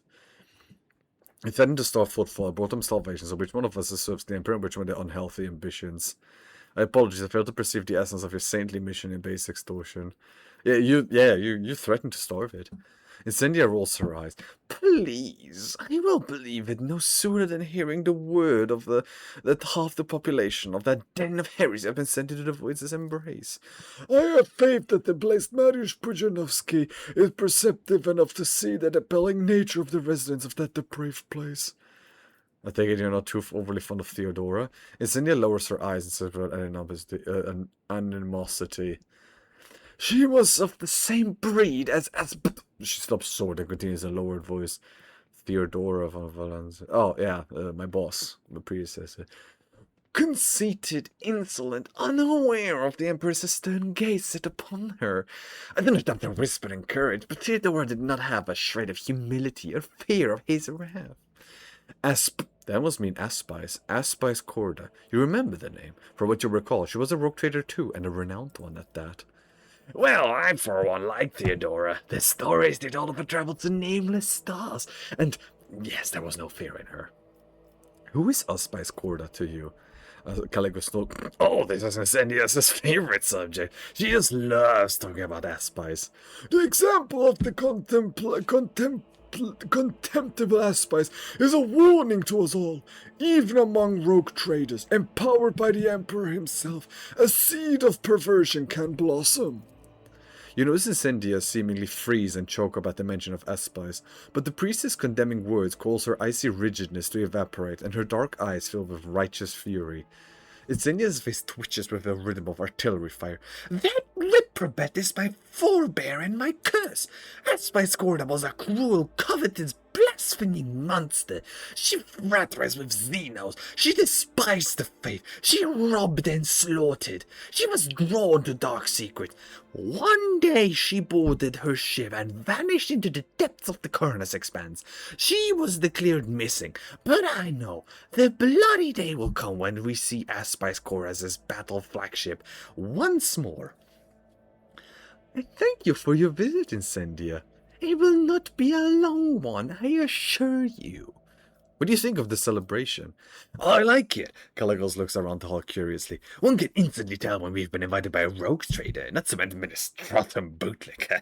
We are conquerors of wild sectors, slayers of unknown beasts, executioners of Xenos empires.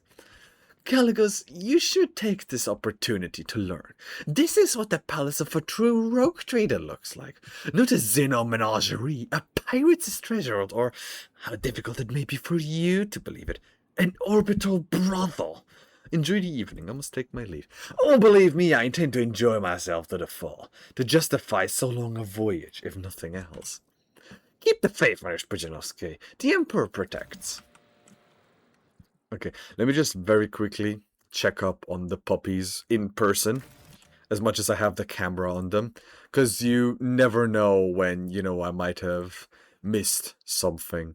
So, yeah, I'm just going to very quickly check up on the puppers. So give me just like 2 or 3 minutes. I'll be right back. Well, that was a longer BRB than I expected. Didn't think it was going to be gone for 5 minutes. But hey, when things happen, we're gonna be there. Everything else, I already talked with Cassia. Lady Cassia. Baby girl. Okay, anything else? Order the master ceremonies to end the reception. A collection of proudly displayed weapons that belong to the distinguished Rogue Trader from Valencia's dynasty. I mean, I could go to those novels and be like, hey, give me a congratulations, but why should I? I hope your lordship is pleased and not yet tired. If you wish to revive yourself a little, I would suggest proceeding to the courtyard, if I may be so bold. Many guests have chosen to move into the fresh air and will be eager to offer you their congratulations. What do you think of the reception? It is magnificent. I dare say it will live on as the premier high society event of the sector for many years. I'm worried to wish to retire to my chambers. Please allow me to escort you, your lordship. Your chambers are ready, your lordship. What are you doing here? Guards! Intruder! Quiet. Time to sleep. Hendrix? Talk in private. We have matters to discuss, von Valancius. The same man you saw among your guests is waiting for you in your chambers with a look of someone who is supposed to be there.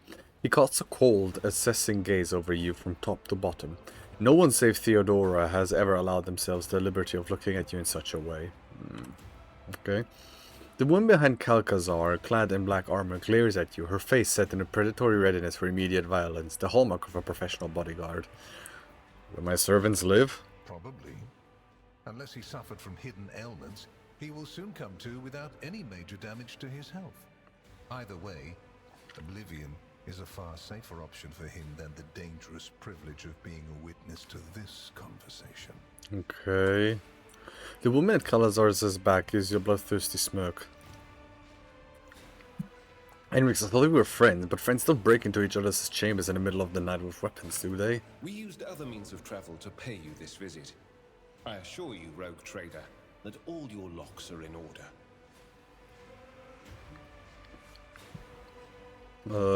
Well, the Inquisition was talk, but I'm glad to be of its service. A commendable openness to cooperation.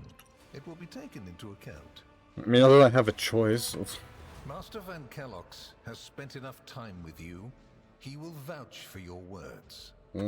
What stands out from your recent accomplishments is the suppression of a rebellion on Janus, Janus. battle against the archenemy's minions on Kiavagama, and, of course, the unusual interest the Drakari have shown in you. Then that is what we will discuss.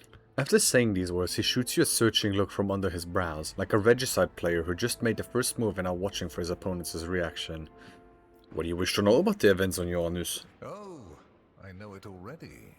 Even though you were quite effective at removing all evidence that could point to the blunder made by House von Valancius, it is saddening to realize that the rogue trader's connivance allowed a heretic who had been fostering a cult for years to come to power.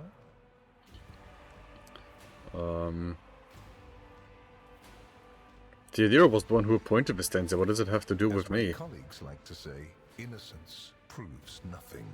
You have inherited not just Theodora's glory and wealth, but her mistakes as well. But Janus is now pure once more. Like you can see it for yourself. It will be a palace and everything you desire. Wait, nah, I'm going to say that. Yep, it's a stain on me, yeah. Your humility is heartening. Rest assured, it will be noted during the investigation of your lamentable oversight. I mean, it's the Inquisition, but I'm just curious what he's going to say to this. Are you surprised? You thought the Inquisition was unaware of the circumstances of your deeds. How often do you find yourself thinking that there are things we shouldn't know about your life? None, never. It is my job to know everything, and I do it very well. Keep that in mind. If you knew about what's happening with Janus, why didn't you intervene yourself? I cannot satisfy your curiosity without disclosing information of the utmost secrecy. I will say only this. We had the situation under control. There is a tangled knot of perilous events in progress in the Coronis expanse. Plucking even one thread must be performed with great precision and caution, without any room for error. Okay, so you just let it happen. You knew about it, you let it happen, and we're just like, bruh, well, no more. Because you do not want to know the price of such an error. or what forms it might take.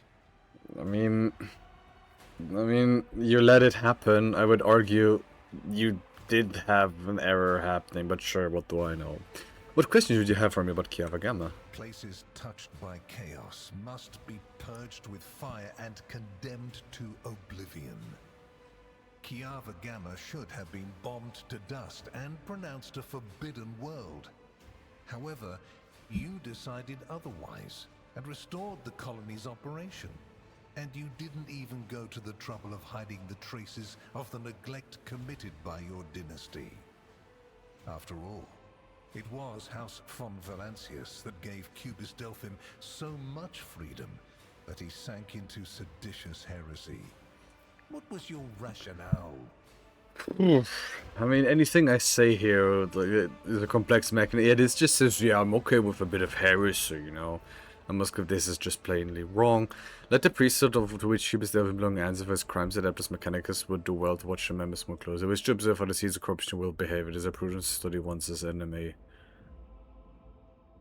But this just says I'm okay with heresy. Let the priest... Yeah, this... Oh, this is the closest one. Yeah, this one. I eagerly await the moment when you show me your rosette of the Holy Inquisition. Surely you have it on you. You don't? How strange. I thought that such experiments were within the purview of my esteemed colleagues from the Ordo Hereticus.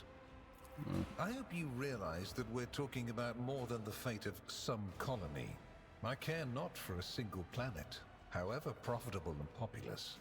But should corruption raise its head again on Kiavagama and try to spread, I will burn it away. And you will be guilty of criminal negligence. Did Rukari have shown interest in me, referring to my ruined capital? Yes, yes. The enmity between you is a known fact. But there is another way to look at it. On Veabos 6, you met the Archon of a mighty cabal, whose presence there seems strange to begin with, and lived. You subsequently encountered a number of her closest henchmen. Yet, again, you survived. Your capital fell victim to a nefarious attack. But even this time, their daggers missed your heart. Okay, do you want me to have died? Such remarkable luck. To be a personal enemy of such an influential Xenos. To have been attacked so many times and yet make it out alive. So remarkable that one has to wonder, am I watching a spectacle? Could all these thrilling massacres be an alibi of sorts? Meant to establish you once and for all as an enemy of the Xenos and never their ally or even their agent. I'm waging a war on the Xenos, a war to the death. My worlds are being plundered and desolated. That brings me an apostate, and I invite you to be my judge. What can I say? I'm lucky, that's the reason I'm alive. I admit no guilt, but I agree that does seem suspicious.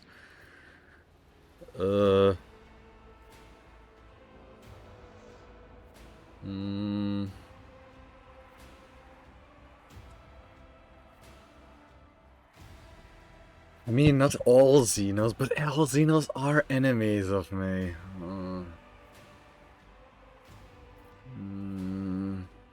Yeah, I'm waging a war on the Xenos, a war to the death, and they're very blunt desolate. Like, what do you want me to do about it? Be careful with your words, rogue trader. I assure you, if the need arises, I'll require no invitation. And if my arguments sound unconvincing to you, it will not change a thing. All that matters is whether or not they sound convincing to me. This feels like an interrogation. Does it? We're in your chambers, not a confessional cell. You're in perfectly good health, and none of the varied and fascinating instruments and procedures that expedite candor are being applied to you. I assure you, you would immediately know if our discussion turned into an interrogation. I mean, it is an interrogation. Don't act like it isn't. Have I answered all of your questions? Far from it, my dear. The questions are manifold. How did you manage to survive the battle that claimed the life of Theodora, who was so much more experienced and skilled than you? Is it a coincidence that you and you alone then made it out of the trap on Rykad Minoris?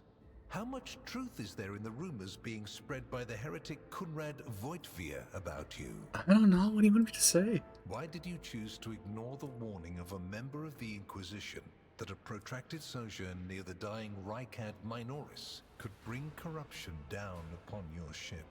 Were you driven by your concern for the people or forbidden interest? No, I just cared about the people.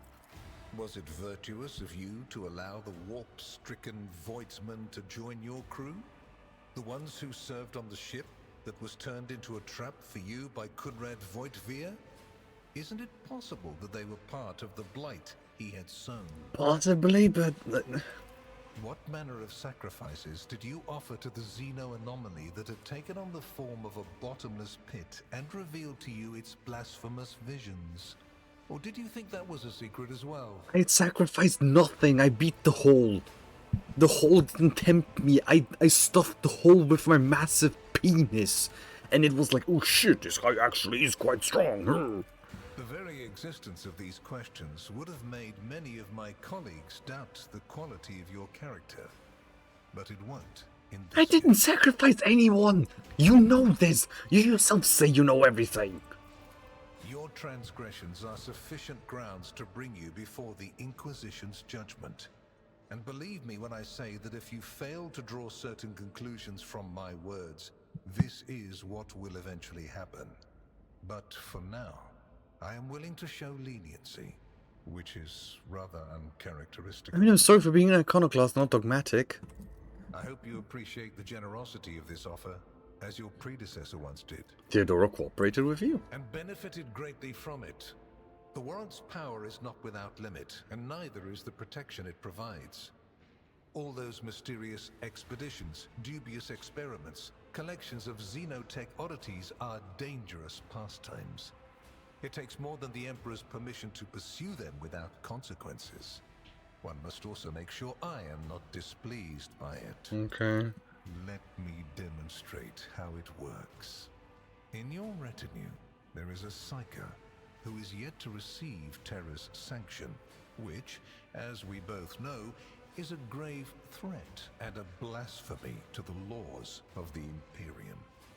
I am aware of this secret, but I'm not displeased in the slightest. And so she lives on. Your handy Psyker, Idira Tlass. Bro.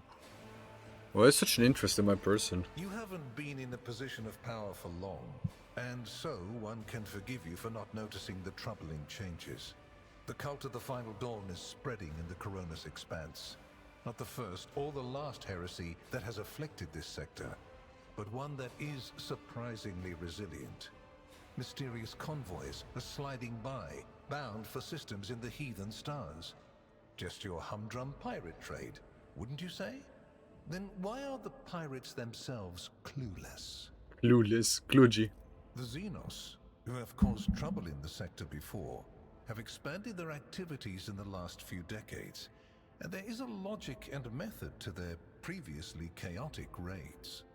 Even 2 packs of space wolves, blessed space marines summoned in my name, did not cool their interest in the Expanse. A mighty explorator fleet, which has studied the Expanse for hundreds of years, has suddenly stopped responding to communication and sunk into a dispute over a tech heresy that was considered dead a couple of centuries ago. House Chorda has clamped down on insurgents, yet its acts of brutality breed troublemakers just as quickly as they're executed.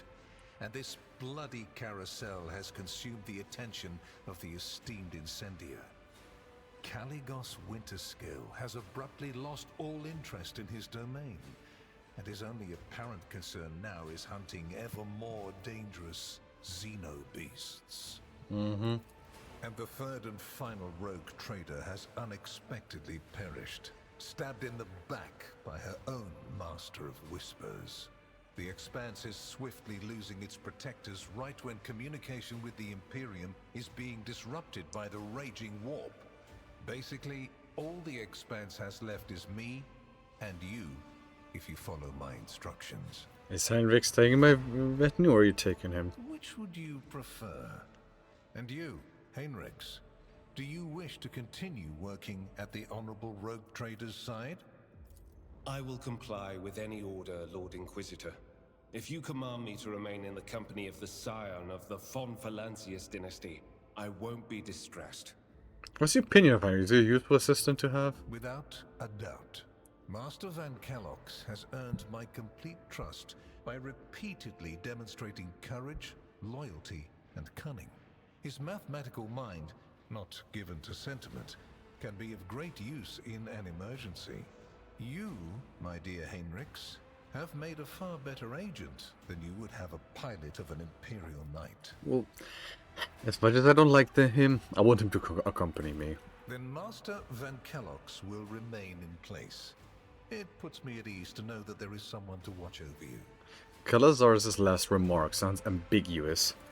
I consider it an honor to accompany you. Blackmail to what end? I'm a rogue trader, these are my rights! Picking this one is more of a curiosity thing, because saying this is essentially telling the police, but my rights! Police can just not give a fuck about your rights. And before what tribunal do you intend to challenge my authority? My massive... The raider's still rogue, I see. Yep. Hello, Mr. Flippums. Good, well, afternoon. Good afternoon, Mr. Flippums. How is it going? How are you doing? What food are you gonna be making? And how many chicks have you banged in the last 3.5 milliseconds?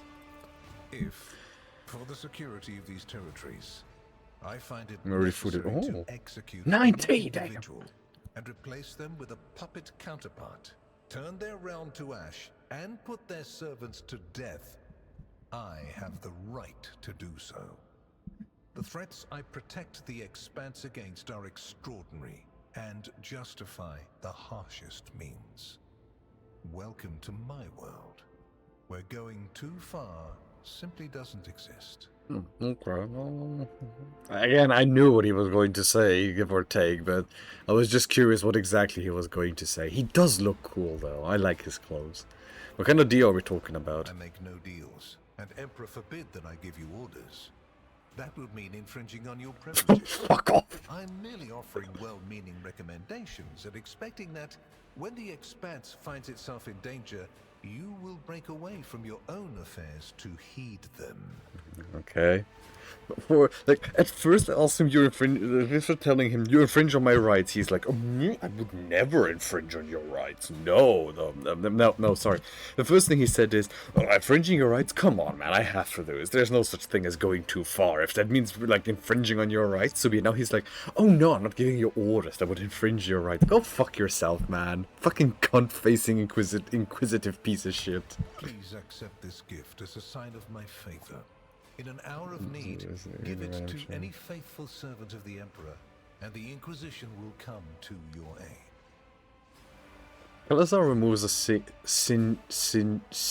signet ring from his finger and hands it to you. You notice an intricate personal coat of arms to it. But when you enter today's stream and you raid a random channel with no relevance whatsoever, would that make you a rogue raider? I mean, I've been doing that the entire time. Not that I mean that there's people with no relevance whatsoever. There's plenty of people that have relevance, just maybe not in terms of streaming, but in terms of their lives. So, I suppose, yes. Yeah, I got the ring. The color indicates how close the bearer is to the Lord Inquisitor. White is beautiful, yet vulnerable. It stains as easily as one can lose the Inquisition's trust. The symbol on the signet is... To preserve it. The symbol on the signet is white as the hair of the Adepta Sororitas. A white signet. The ring symbolizes its owner's closeness to the Lord Inquisitor, which inspires the owner's companion and as a way to the orders. The wearer gains plus 15 persuasion and the Inquisitor's command ability. This ability can only be used once per combat. Okay. Let's hear it. Could you become a rogue braider? What does that have to do with rogue? Well, if I would do that, I would be very, very, very happy. I would be very happy if I could just inspect her hair and maybe just, you know, comb it a bit. I would love to. Is this ring all the favor that House of Valancius can expect from the Inquisition? Bow your head respectfully. On behalf of my house, I, Mariusz Pudzianowski from Valancius, hereby promise and guarantee to offer the Inquisition any assistance may drop 1-1. Your Old Inquisitor would be the greatest honor to swear an oath of loyalty to you and join the ranks of the Inquisition.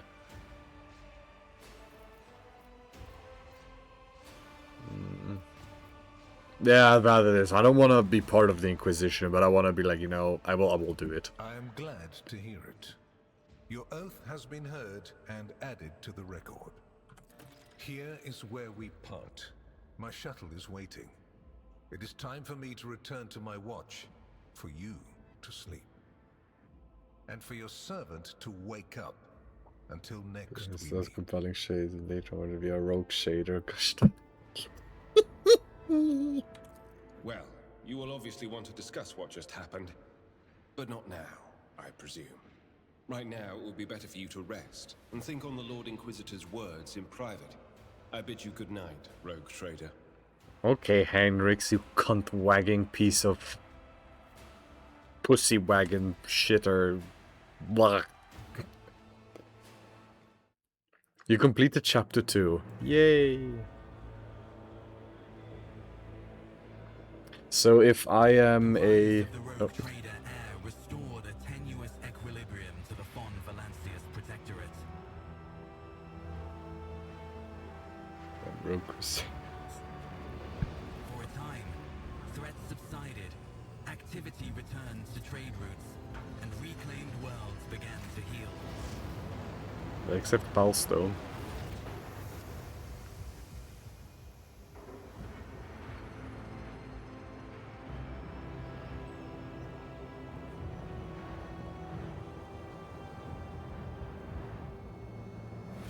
Penis! It reminds me a bit of Darkest Dungeon. The new Lord Captain's subjects praised the God Emperor and their leader wholeheartedly. For none knew what fate might await them. Yay! Drukhari. So if I'm a server, right? Like in a restaurant, and I just decide to leave, am I then a rogue caterer?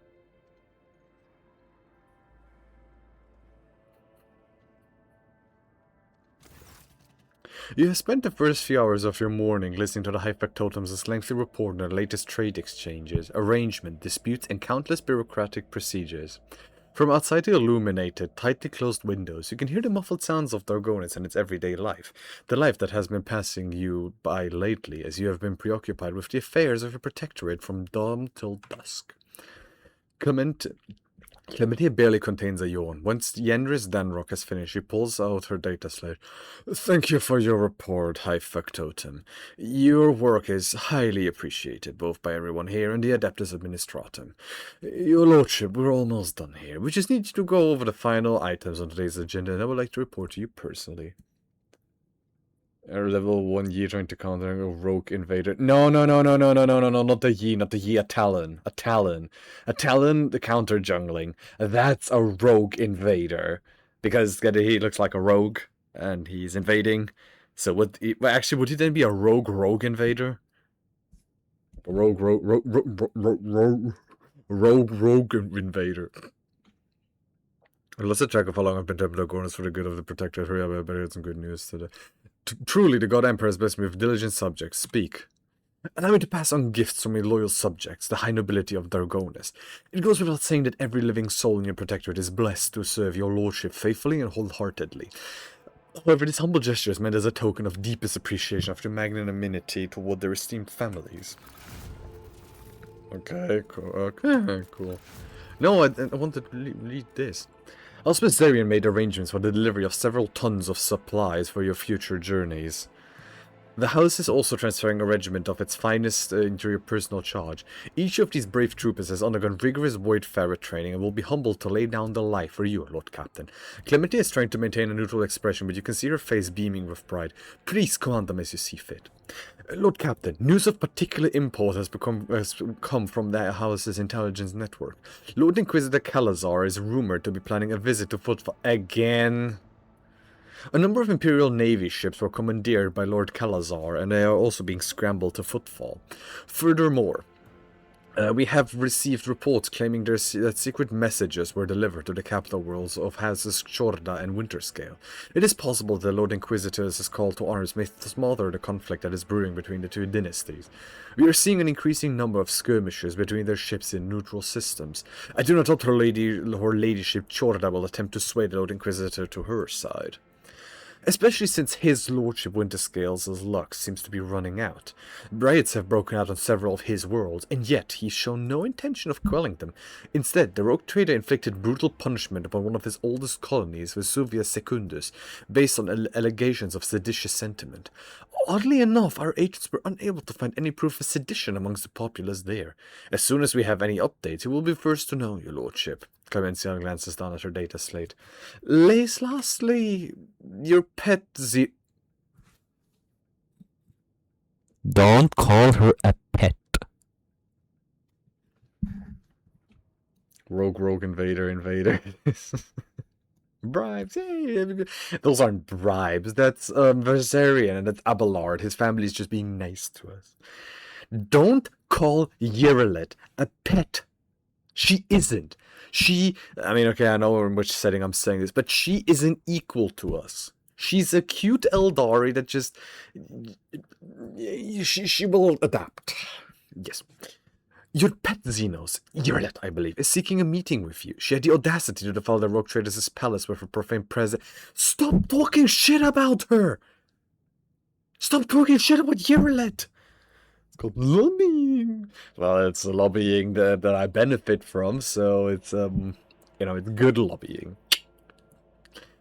And who is to leave until she has spoken with you? I would never presume to be able to read the emotions of Xenos, but the Eldari appeared perturbed. I believe she mentioned a void ship of some sort. It may be best if she told you everything directly. Rogue Trader, AI Tech Broken. No, we're actually against AI in this. In the thing in Warhammer 40k, AI is actually called alignment intelligence or something. Not alignment, audacious. Regular tech bro then? Yeah, that's more like it. And with that, please allow me and Master Denrock to take our leave. The Chancellor and the High Factotum offered you their bows. Perhaps that last request will serve as a welcome distraction? Indeed, your lordship's stay under Dragonis has been rather long. However, your protectorate is now enjoying a period of relative stability that, for the time being, no longer demands your lordship's personal involvement in its affairs. Glory to the rogue trader. Yay! Lord Captain. This antique piece of furniture is obviously more careful, but surface is still covered with a lot of scuffs, scratches, and stains. Traces of the previous rogue trader. Okay. So, where is Yeralet, and why are you talking shit about Yeralet, my baby girl? Listen, if I can't have, like, polyamorous, relationship, sit down. The secret room is remarkably quiet and almost homely. Perhaps your predecessor used it when she sought complete solitude. Listening to the muted melody coming from the vox speaker, you can easily imagine Theodore reading a book with a glass of expensive wine in hand. Choose a book. Several books are stacked next to the sofa. Some appear ancient, while others look like they have never been opened. Among Theodorus' data that has been restored using Cogitate is the phrase Litanies of Motif Force. It is the title of one of the books here. Litanies of Motif Force. As you pick up the book, a hidden button in its spine clicks under your finger. You notice a short inscription in the book, from a faithful servant of the dynasty, in the lasting memory, DVV. What happened to the previous rogue trader? So that was at the very, very, very beginning of the game. And essentially one of the higher-ups of Theodora von Valancius is, who was our mother, it seems. One of her highest ranking people essentially tried to murder everyone there and go rogue. Go to, like, heresy and all that jazz. And yeah, like, she, I think, and Theodora at one point said, you take care of the warrant, I will go and like, I don't know, take care of something else. And when we went to her personal chambers, she was dead. Yeah. Have a glass of wine. 3 sealed bottles sit on a sturdy-looking low table. They are labeled Grandmaster's Blood, Boon of Terror, and Flame of Purity. I want Goon of Terror. The full-bodied wine is sickly sweet, and you feel a warm sluggishness wash over your body. A siren shudders the tranquil atmosphere in the room. Alarms have been sounded. Huh? I just had a bottle of wine. In the name of the Rogue Trader House of Fantasies, whoever has entered his lordship's chambers will be eliminated. So the Rogue Trader traded 2 rogues, and the rogue has been traded. Yes. Your lordship, the deepest apologies for the intrusion. Do you require any assistance? But on second thought, you better just leave you in peace. Okay. So not the goon. Have a glass of wine. No, okay.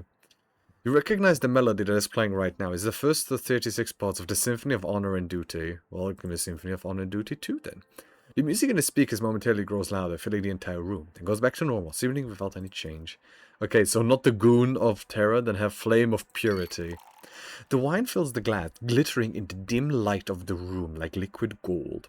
Its tangy flavor burns your throat, leaving behind a spicy, biting aftertaste. You hear a short, faint hum as an unseen motor stirs into motion.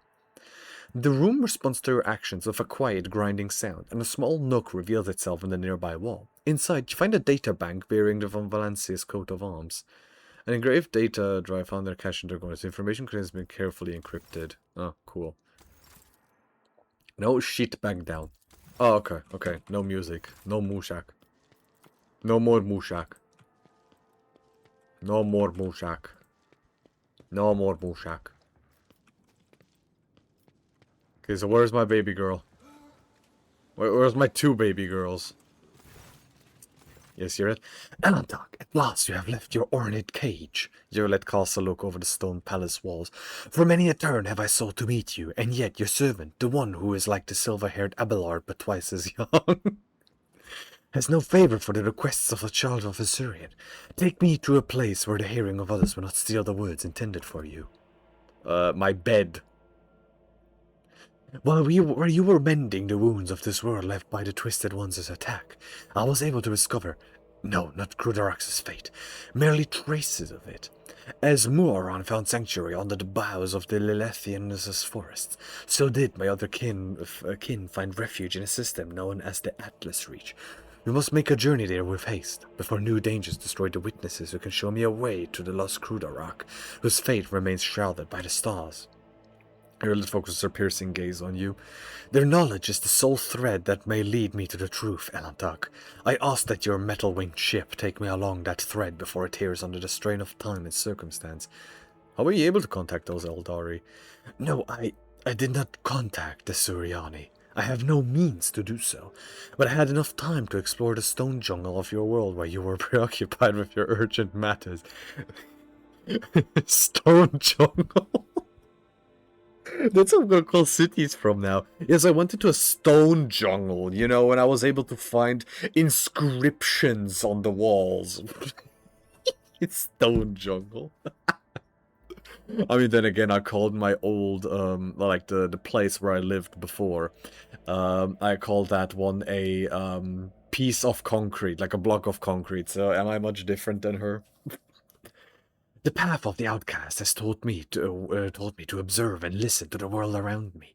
In this case, the throngs of monkey at the port. Errant conversations, rumors, chance words. Like parts of a speckled mosaic, they came together to form a hazy image. My kin were seen in the Atlas Reach, and now all we have to do is pull at the web of connections and possibilities. To uncover all we have to do... and cover whatever is concealed from the unseeing eye. Give me the coordinates and we'll go there. You will? The eyes in Yerlet's eyes melts away for a moment. Thank you, Elantok. If this path indeed takes me to the truth, I will be indebted to you. A rare happening between your kinds. Can an Eldari become pregnant with a human? Is this like Dead Space? Mass Effect, where like the blue chicks can get pregnant with everybody because the writers just wanted like something that, you know, everybody's like pregnantes. Hey, Solomorn. You wouldn't believe the kinds of poisons Glato has detected in your various nobles' possessions. Fortunately, they have made no attempts on your life, so I limited myself to sending them a simple message. They may squabble... wrong voice. They may squabble as much as they like, but the moment it puts the Protectorate at risk, they will feel the hand of justice bearing down on them. Hey, Tech Priest. The next mechanics are exchanging Benheric tirades, not noticing your presence. Okay. Hey, Cassia. My compliment... Oh, okay. Okay, so they're nothing... Nothing. Idira, anything to say? Ah, good old Dargonis. It's boring here without Lady Theodora.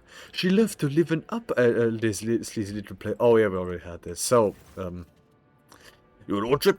Calamantia looks away from her data slate. I hope your stay on Dargonis will be beneficial to your physical and mental state. I understand that the heir to a protectorate must have his hands full, but one shouldn't forget about the rest. So, why are you talking shit about, like, Yrel, Flag of service. Achilles, anything new to report? Nope. Oh my god, oh my god, oh my god, new Hearthstone event in 8 minutes. Whoa! Yeah, I know that you care a fuck ton about that game, so whoa, that must mean a fuck ton to you.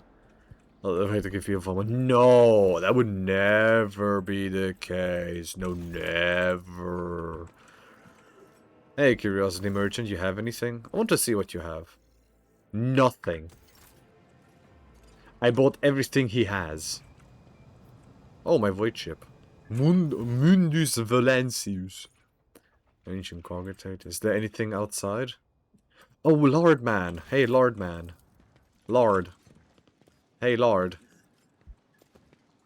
While we're on Dargonis, I will check the secretary's reports, keep an eye on the logistics. Master Denver does his job well, but a little scrutiny goes a long way with him. Okay, I think there's nothing new, but... I have like a double hard-on right now, is what Blizzard is thinking. No, you have a hard-on, what are you on about? You absolutely love spending $80 on Hearthstone, then having conversations on the forums about how this expansion is worth it and how people don't know what to do, and I don't know, whatever you showed me back then, where people just had extremely stupid and horrendous opinions. Yes. Where's Jay? Supposedly Jay is here. Oh, she's over here. This is... Oh, okay, yeah, no. Okay, so they're saying nothing new? So far, they're not saying anything new. The wall don't suffocate me a lot. Oh, there's a treehouse. Seems a living fruit between... Oh, okay, yeah. Yeah, nothing new. Okay. Yay, Pujan! Pujan action! The planets have... Can I do anything on the planets now? No. Indulgencies for sale. Profit factor and Fellowship of the Void likes me more, but I do get some heretical. But no. Falso seems to have kind of recovered. Oi, oi, oi. Ioanus. Kjolvor Gamma. Ioanus. I still don't know why I pronounce Ioanus the way I do. I'm pronouncing it like anus, but Ioanus. Ioanus. Copium plus bad financial decisions equals Hearthstone Whalers. It beat me too. Yeah, I don't know why I like to pronounce it as Ioanus. Ioanus. Ioanus.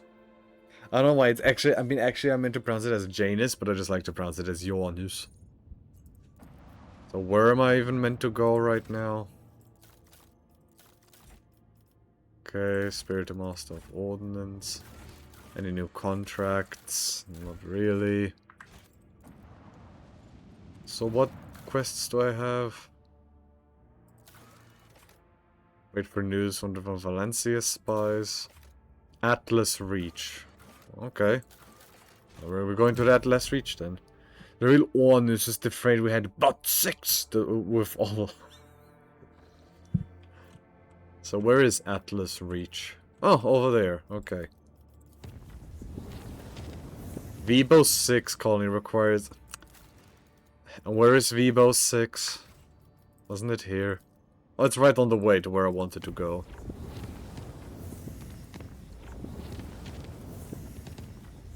The return of the Master of Whispers. Ui.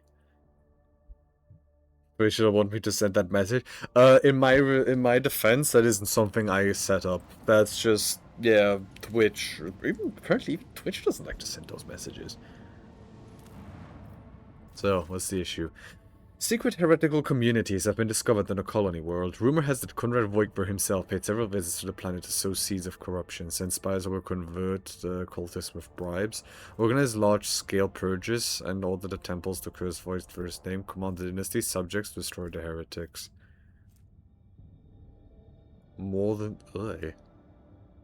Yeah, organize large-scale purges and order the temples to curse his name. The manhunts, executions, and incessant sermons condemning the trade of Voigtber have hindered the colonies as output. Oi. Ah, that's fine. That's fine. It's just a little bit of purging, you know, just some legal murder, you know. It's okay murder, you know. So Atlas Reach. Yeah, sure. I have enough of these points, so it's just... And then make this to travel so they're safe. Wait, there's an unforeseen event over here. Can you park in the loading zone? That's fine! You're very punny today. Not that I mind. If anything, I support it. I like puns. Oh yeah, true. I'm not gonna demand the tribute. That's fine. That's fine. That's fine. That is fine.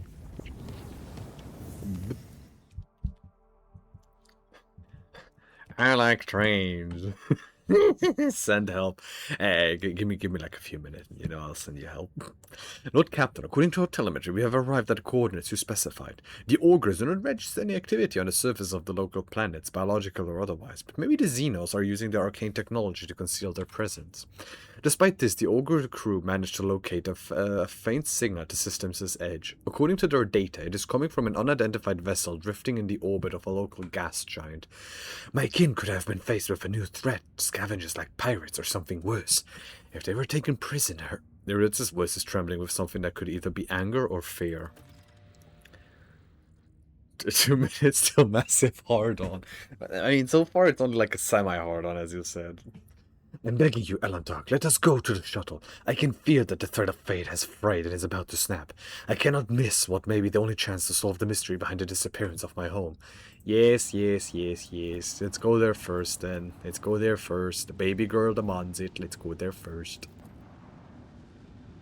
Atlas. Oh, we need Urilet in our retinue. Oh, damn. My massive penis. Imagine having a penis so big you can actually use it for like a controller or something. Like you just like press buttons. Like, I don't know, pressing your ultimate in League or something. Intimidated officer. Oh, level up. The lanky, haggard-looking officer with sunken cheek stares at you in fright. His body is shivering as if from a feverish chill, and his eyes are darting back and forth anxiously. Your raider, what brings it our humble ship? Stop shivering like a leaf in the wind, monkey. Answer me, have you seen others like me in the system? If you have, tell me where, when, and under what circumstances your paths crossed and diverged afterwards. The officer's eyes widen at the sight of Urilet. His face grows even paler than before, and his lips move in a wordless prayer, unable to utter a word in response. A whirlwind of orange and blue torments their souls. Can you not feel its gusts in the air all around us? Its hues are terrifying indeed. Who are you? We are... The officer swallows, gives you a strange look, and then closes his eyes. Emperor, forgive me.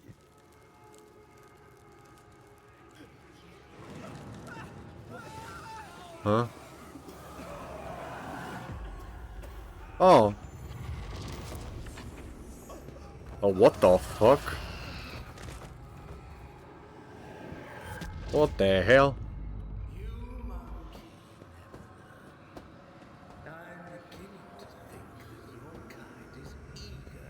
Oh, air fryer, dude. Air fryer, man. Hey, if you even just so touch Cassia, You gasp, sucking in the poisoned air, each breath scorching your insides with liquid fire from throat to lungs. Every cell in your body is engulfed in maddening pain, as if you are being doused in molten metal, skinned alive and subjected to yet another form of torture. You hear sounds coming from somewhere far away. The moans of your people, the shuffling of bare feet, and light footsteps slowly getting closer. Rogue Trader, a long-awaited meeting indeed. You can barely see anything through the haze of agony, but you still remember the voice well. The voice of the Xenos who stole your air fryer. Marazai's face is hidden behind the helmet, but his tone leaves no room for doubt. He is smirking because he stole your air fryer and still owns it. Yerlet, who is writhing in pain next to you, is barely able to breathe out. No, what have you done? Are you dissatisfied, my kin? I promised that you would have your precious craft full of survivors, and so you will. I will take you to them. I might even be there to witness your jubilant reunion. Marazai takes a close look at your companion screaming in agony, then gestures nonchalantly to someone you cannot see. Bring in the injectors. No, the monkey I promised to Tervantius are among them. I do not want those wretches to move an inch until they are in the hands of the Archmachinator. As for you... There is a disturbing gleam in the Draken's eyes. You will have your share of paralyzing dreams too. But I am going to keep you. You are far too precious to be surrendered to a madman playing with fire. Devious Xenos will see you both... You will rue crossing me again. Marazai clicks his tongue and shakes his head. You disappoint me, monkey. I've heard the pleas of millions and the curses of billions. You can do better. His last words fill your head like the deafening echo of a ship's siren. The gas creeps deeper into your lungs, eating away at them hungrily as the agony spreads down your every limb. You're suffocating. Are you enjoying the sensation? That is poison made for you. Who could have thought that a monkey would one day earn such an honor? A special gift from a dragon? But you're suffering. The Xenos leans closer to you. I knew the taste would be exquisite where I had to touch of the Drukhari's talent for extracting anguish. However, there will be a time for that later. No matter how I wish to play with you all one after another, I need you for a purpose, Rogue Trader. Kamarag awaits you, all of you. Mandrakes, take them, leave none behind. Ah, great. So, the Inquisitor is coming to Footfall, and we're being abducted. But only 16 hours and 40 minutes? So how hard is your penis right now? How hard is your hard on?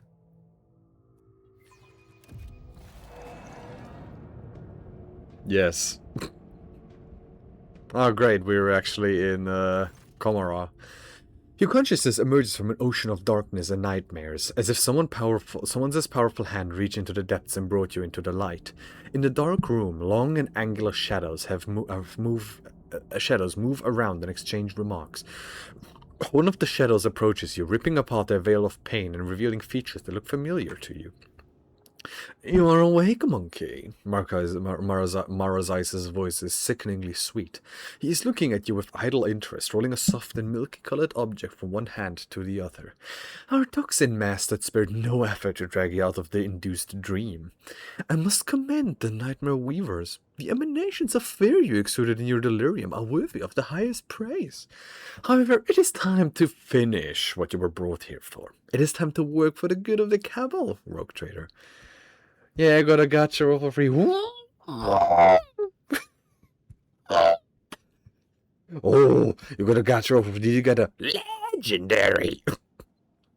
What do you want from me?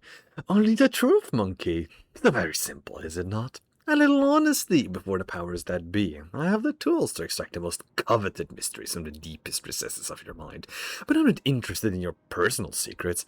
I only want that which will protect my cabal. Why am I still alive? A good question, your lordship. You are my tool, you see. A sharp and arrow scalpel that I will use to cut away the festering boil on the body of my cabal. I spared no efforts to set up this performance. The witnesses, the spies, the agents. at a small bargain to guarantee the result. All that is required of you is that you quietly play your part. In a manner of speak, I will even go so far as to put you in your native surroundings. In a matter of speaking. But if I see you stepping out of your role, I will make sure that you bitterly regret it. Mr. Good question, monkey. Plot armor. True. How about we make a deal without rolls and posturing? There's still a chance to strike a deal. Just as I say that, the siren of the local restaurant here started howling. Like, literally, as I say, we can strike a deal. It just goes, ooh, horrendous idea, horrendous idea, horrendous idea, ooh, horrendous idea.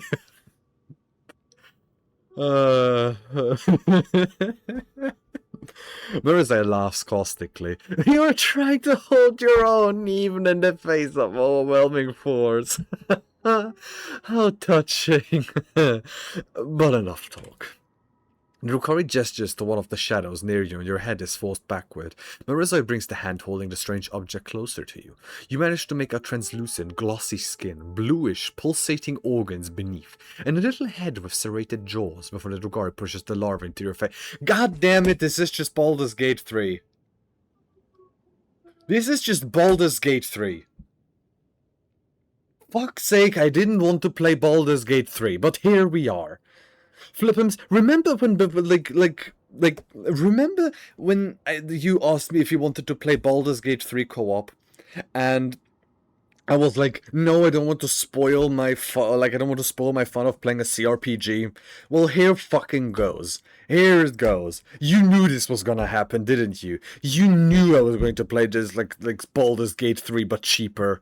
Well, cheaper, I wouldn't say cheaper, but just Baldur's Gate 3, but in space. I know all games with brain work. Oh damn, so you know the ending. How do I romance Cassia best? Like, what other things do I need to do to make Cassia be in bed with me? Oh, they're putting a larva in my brain. Yay, it's just Baldur's Gate. Sensing warmth, the creature springs into motion a moment later. As it blindly pokes at your skin, it discovers your nostril and rushes forward, stretching the skin and tearing through mucous membrane. Unbearable pain overwhelms you as the larva begins to force its way through the soft tissue and cartilage, each of its movements causing a crunching noise to reverberate through your skull. The creature greedily bites into flesh and moves ever upward, past the bridge of your nose, past your eyes. And then something alien invades your consciousness.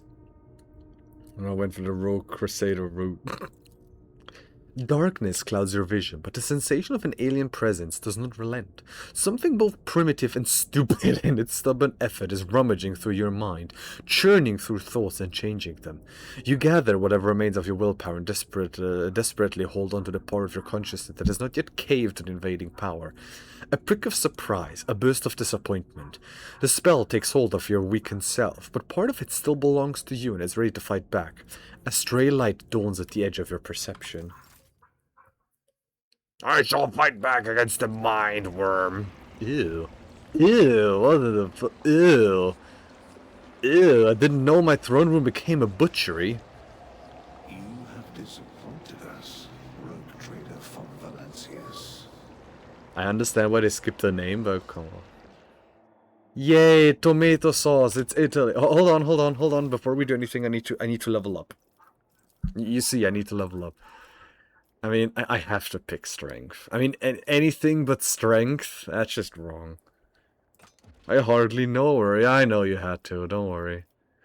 Okay, increase wounds but half the character's level. I could do this. But I have to do one thing.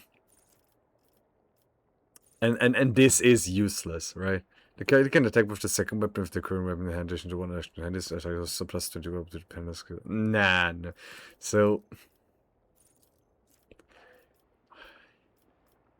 melee weapon specialist. The axe, sweep, and hammer mace because 1 AP less. No. During the first round of combat, they use against deflection. No. After galvanizing and augment, they gain plus 2 AP and 3 MP. Okay, but there is a thing. And I know this is useless. I know this is completely useless. Is there anything more interesting? Charge distribution uses a grenade, not really. I mean, I have picked these, and these are definitely better, but this is gonna be a wasted point. But where's Melta weapon proficiency? So this is useless for several reasons, because Pujan does not do a lot of ballistic stuff. However, I want him to use a heavy melter. That's the entire reason.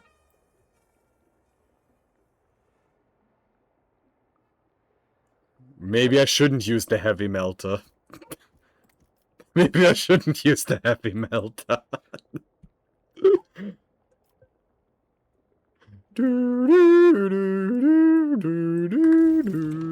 Victory awaits! Well, now if we want, we can just give Pujan, like, yeah, he now has a heavy melter. Lord Captain, we have received an astropathic message from Dargonis. Achilles' calendar reports a Xenos raid against a merchant ship in Gartafal's Calamity. A new message from Iskander, Lord Captain. Achilles' aide have reported that the Xenos raid will be heading an attack on the Paradise world Grantis.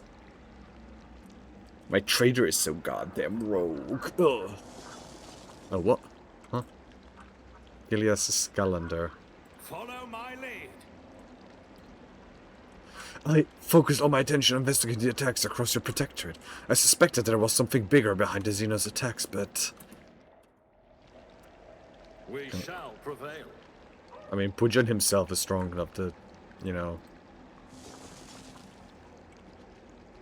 Lord Inquisitor. Oi oi. I can't just walk past them. They're good talk, dear Inquisitors. None shall stand in my way. Much better. Do my eyes deceive me? Explain yourself, Antak. Why is there a chick? Hey, is that Cassia? You are accused of consorting with Xenos, betraying the Imperium, and neglecting the interests of humankind. Huh? Yeah, I want. Pulsating strands stretch from under Cassia's headpiece, one wrapping around her neck, while the others drain her life blood through weeping. No, no. New challenge for me. Solomorn's bloodless body is sporting enormous teeth and iron pulled from the jaws of his loyal cybermaster. No. Every exposed area of Argentus' skin is mottled with an intricate pattern of scarlet blisters, crimson indentations, and charred tissue. No, they burned her! A passing ray of light reflects off the countless tiny blades that look like they sprouted from inside Adira's body. You mess with people doing ranked races. My body. Cabela's skin is covered in countless injection marks. Black, tendril-like webs of burned nerves radiate outward around each one. Wait, this is meant to be my ship, I just realized. All of the cold trader's bones were broken, her augmented arm was ripped from its socket, and the bones of every finger on the remaining hand are twisted and sticking out at strange angles. Ilgun's head has been partially severed from his body. The neck muscles and skin have been cut with surgical precision, revealing withered cartilage and blackened vessels resembling thick worms. The distorted features of the manipulus are streaked with congealed, tar-like blood. Pascal's augmentics were separated but not extracted from his body.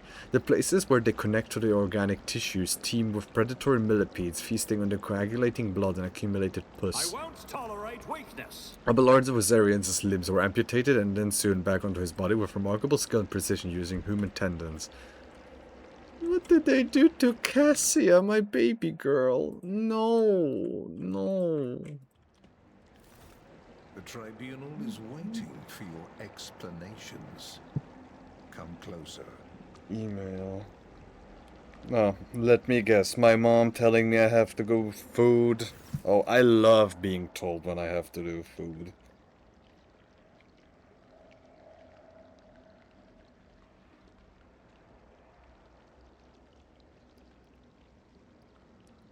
I love having control over when I eat. I really do. And here comes our principal witness, the rogue trader himself. Heinrichs gives you a cold look. If the presented evidence was not enough to convince you, his testimony will conclude this confusing case, full of oath-breaking lies, full of oath-breaking lies and heresy. You drag this boy into this trial now, expect someone will lend an ear to the lowly heretic's testimony? I thought better of your interrogator from Calyx. I was so very wrong.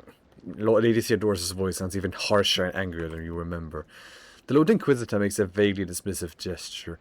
Enough. Let him speak. The sooner this business is concluded, the better. Then let us continue. Can I actually save right now? No, I can't. Then let us continue. Shielded by the powers of the warrant of trade granted by the Imperium, Theodora von Valencia has more than once allowed herself to openly collaborate with Xenos.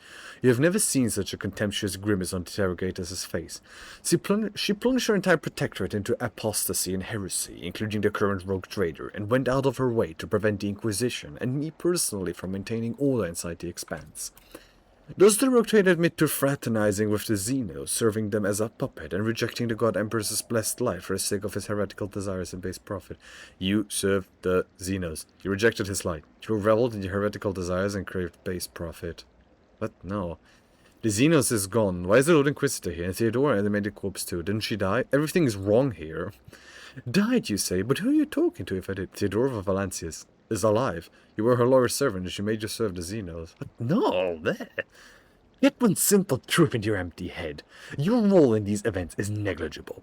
You shall think me the Emperor of the Golden Throne if I so choose, and think me dead if it strikes my fancy. But this is not what matters right now. Just looking in your direction makes me sick. I must speak to this filth. The last words are obviously meant for the court, not you.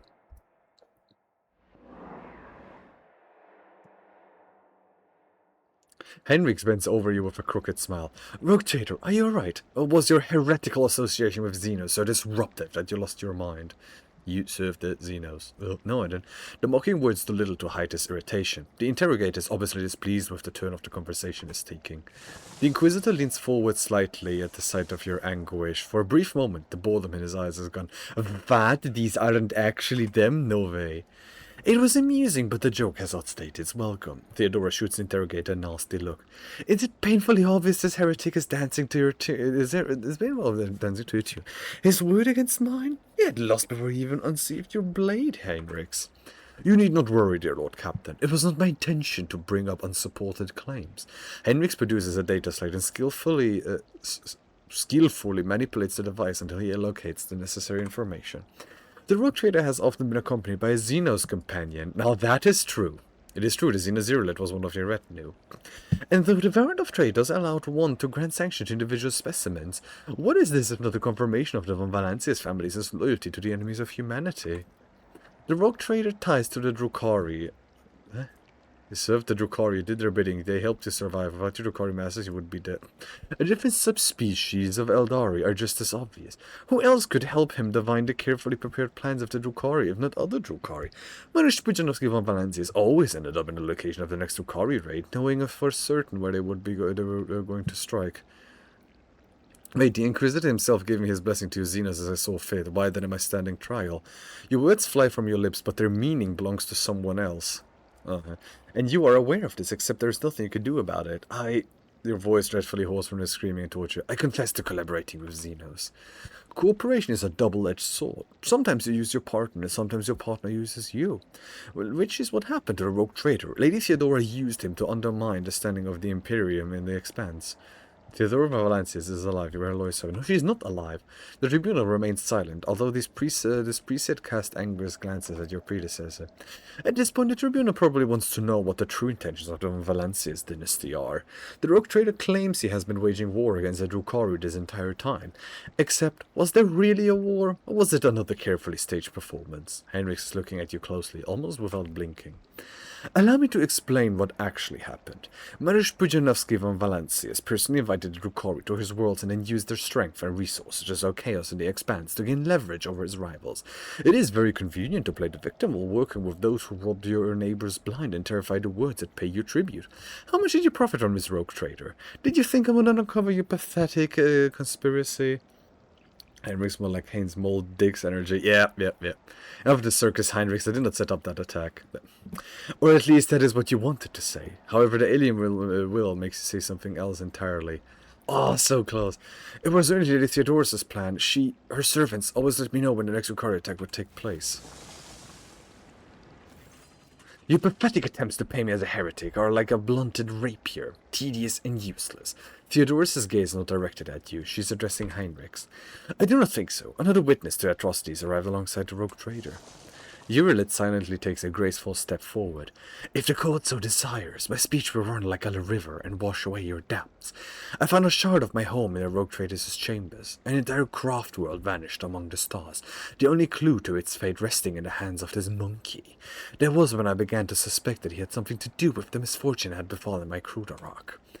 Do not be deceived by his breed. There is a cunning predator lurking behind the flattering of the fragile butterfly wings. The monkey before you is a bizarre amalgamation of qualities not usually inherent in his feeble species. He has mastered the mysteries of many in this world's cultures, the secrets of the universe and ancient artifacts, the fine art of war, the intricacies of deceit. All are embodied in a single monkey, however hard it may be to believe. However, the thread that bound our paths broke the moment I realized the monkey's involvement in the disappearance of my home. To flee the rogue trader, I tracked down and eliminated his chief tracker who had pursued our kin in his part of the galaxy for many years, and thus earned clemency before this court. So Achilles did not simply vanish. You helped him disappear, Heinrichs nods curtly. I say he had only himself to blame. An agent who cannot recognize an impending threat is useless. Heinrich nods with satisfaction, noticing your reaction, or rather, the lack of it. The court has been presented with enough evidence, and I hope no one is harboring any doubts as to the guilt of the Von Valencius dynasty. But let us allow the rogue trader to say his final word. You are curious to know what you have gleaned from this inquiry. I'm starting to make sense of what is going on here. I'm still struggling to see what's going on here. You do not need to understand, monkey. You have enough wrong what was required of you. Now muster your strength. We still have a fun enough. Yeah, Heinrichs is definitely real and not a Drukari. Can you guys like remove the larva out of my brain, please? Hey. Hey. Who is that ugly son of a bitch? Bro only has half a face. After the spell is lifted, staggering pain pierces your body. Darkness clouds your vision and nausea creeps up the throat. But the wounds you manage to forget soon remind you that you're still alive. Nazaraki. Okay. Only has half a face now. The weakness of your subjects is an insult. Can I save? I need to go. The weakness of your subjects is an insult to the Council of Archons and the Supreme Overlord of Kamara himself, Euremerus. The commanding inhuman voice tears you from the vice of agony, and you see an unknown Drukari in the center of the chamber whose presence alone causes your insides to clench. Instead of fighting and ripping what they are owed from Destiny's hands by force, they dare to crawl into the Dark Palace, begging for favors. Look at the female Drukari, 5%. The Xenos look menacing. Perhaps she is the personal guard of the Drukari sitting on the throne. Look at the Drukari upon the throne. One half of his face is hidden behind a golden mask with an intimidating visage. The other half is showing a malicious, sharp-toothed leer. The Xenos' elaborate armor is decorated with skulls and patches of human skin impaled on countless blades and hooks. He carries himself with authority and ease, as though he is a ruler who holds the threat of fate of all those present tightly in his grasp. Look at Marzahai. Marazai. The smug grin has fled Marazai's face. He clutches the hilt of his blade and casts a vicious look at the female Drukari in sumptuous armor. You look at Urilit. Urilit absorbs every word, occasionally wincing in pain and covering her weeping wounds. Her posture and gestures are full of tension, like prey cornered by a pack of predators. Urilit shrinks under the hungry stares of those around her. Well, listen to the conversation then. With the greatest respect, my mighty Nazraki, Archon of the Cabal of the Black Heart, first among the chosen, voice of the Overlord of the Dark City, bringer of the Mides, conqueror of 100 worlds, and as Ray dismisses Marza like a balsam fly. The Council of Archons has heard enough platitudes, Strakon Marazai, and no longer wishes to. Sly intrigue roofs his chill to jagged ice, turns lips and tongues.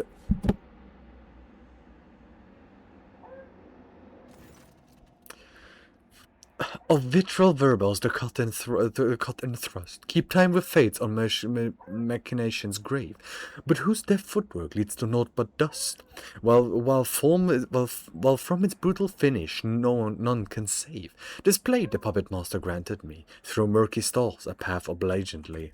The puppet master has the Vect himself invited you to his chamber. The Archon chokes on his own words, but quickly regains his composure. No matter, you may be our guest, Arbenian, but you are merely a spectator in this performance, and spectators do not belong on the stage, as you undoubtedly know. No one, do not interfere. The stranger presses a delicate finger to the lips of his sorrowful mask and says with a twinkle in his eye, A shadow in the shadows I will be. Look at the Eldari. Eldari? Interrupted the trial. The bright motley, the hollow suit, the mask hiding its owner's face, and the graceful, subtle movement. Before you stands a harlequin, another representative of the multifaceted Eldari race. The Xenos catches your eye and nods. For a moment, the play of shadows on the mask appears to twist its expression into a mischievous grin. Recall what you know about the Vect. Oh wow, you've heard many gruesome tales about the atrocities of the Drukhari, but the cruelest and vilest always involved as Drubael Vect, the Archon of the Cabal of the Black Heart, the supreme overlord of Komara, and the most dangerous of all his dark kind. Hercon, whatever your name is, I shall be adding your mouse to my collections in order to Stop acting like I'm not here! The words almost fly from your lips when a sharp pain seizes your head in a vice-like grip. Blood and nausea roll inside your throat, and the world starts swaying before your eyes. It looks like the creature Marasai shoved into your head is still suppressing your will with all its might. You can already feel its approaching demise. The Archon addresses the female Drukhari standing beside him, his eyes alight with mockery. Not directed at her, however, for he is still looking at Marasai. How does the Archon intend to pay for a callous blatant disrespect? I'm waiting for your reply, Euremeris, and my patience is growing thinner with each breath you take. Marasai's eyes widen, filled with astonishment and disbelief. He seems to have been certain of the outcome. They don't expect what he is hearing now. His lips twist in an enraged snarl. Hatred directed at the Xenos on the throne, and yet it finds no outlet under the gaze of the dozens of Drukhari in the chamber. I must skedaddle. Enjoy the food. Thank you very much, man. Thank you. I mean, yeah. Talk to you later. Later, hopefully. Enjoy whatever you're going to be doing, man. Enjoy, buying Hearthstone packs that you're definitely going to buy. I humbly bow before the Council of Archons and apologize for this outburst on behalf of the Cabal. Allow me to prove my respect to you with a humble gift. Euremeris points at you with a clawed finger and flashes a satisfied grin. The Dragon of the Cabal of the Raving Tempest himself and his amusing monkey plaything with her entourage of hapless freaks will enter your arenas and fight the best warriors for the crowd's amusement. A muffled chuckle can be heard from under Nazaraka's mask. Komarak, accept your guest, Euremeris. But what should I do for Marasai is first among your blades? Should I cast him out of the palace and condemn to disgrace? Or should I be merciful and allow him to leave the chamber on his own? The Archon's chilling gaze falls upon you. I think I know who will make this difficult decision. A creature whose mewling the Council of Archons has meant to heed. Is it not right, Marasai? You will receive what you have been longing for. It will be the monkey who decides your fate.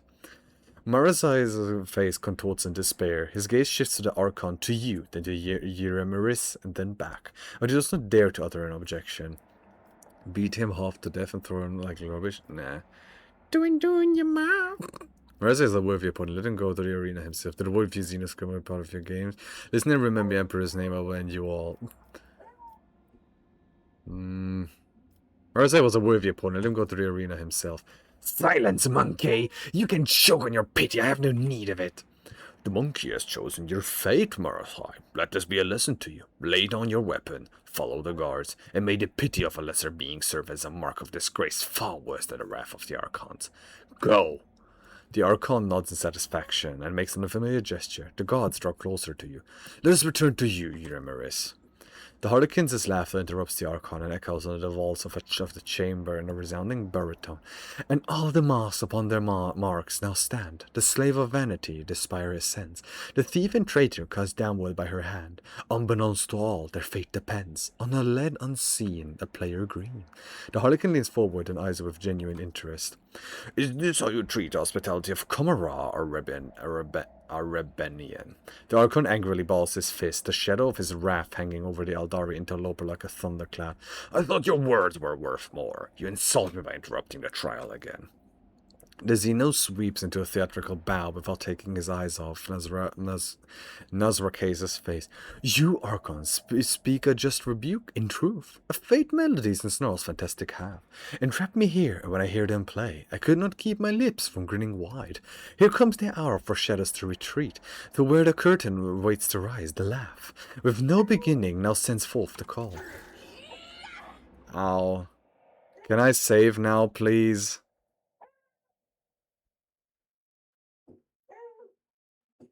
Can I please save? Jasmine, yeah, cool. Let me save already. Whee! Hey, stop eating my leg.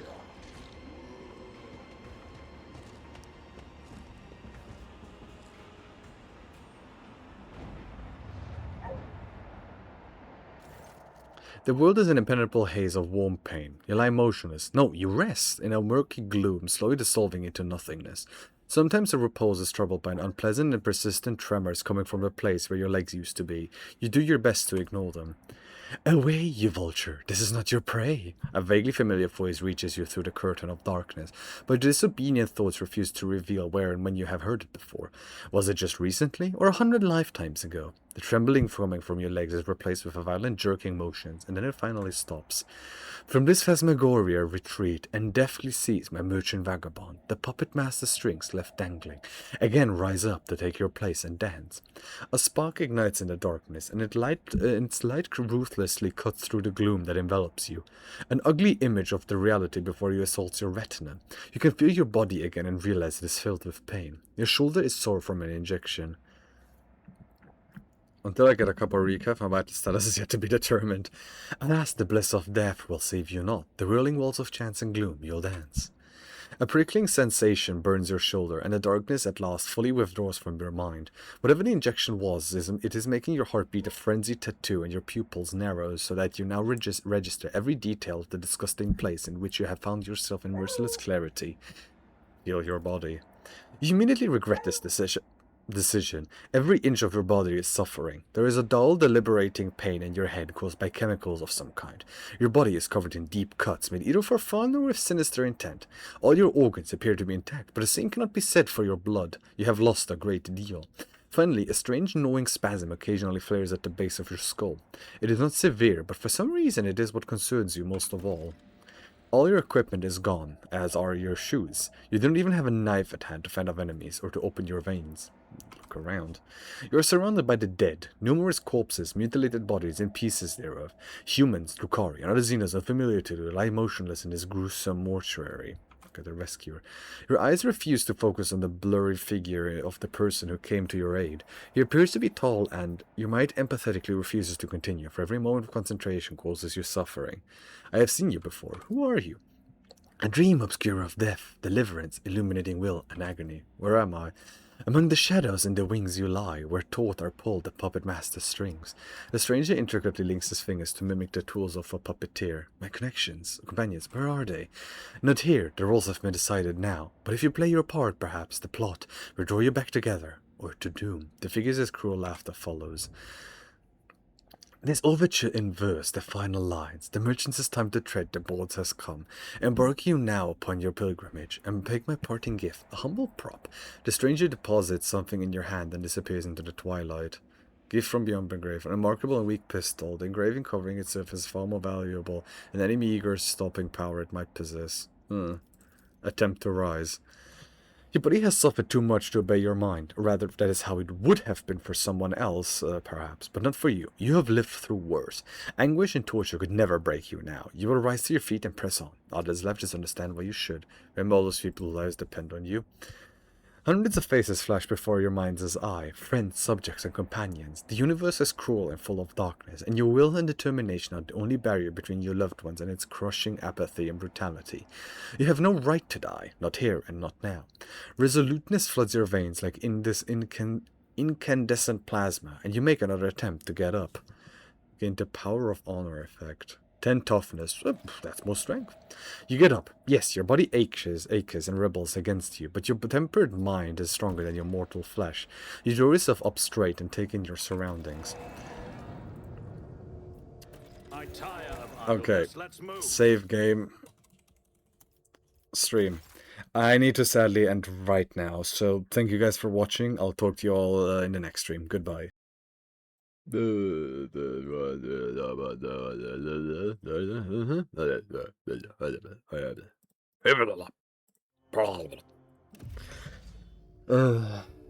everyone, good evening. Now this time it really is evening, because it is. I mean, it's almost 1 AM and I'm still streaming. Should I be streaming? Probably not, but hello Nikon, hello Titanium Sword, hello Noodle. What are you asking? I'm doing alright. I had some disappointing League games where people just,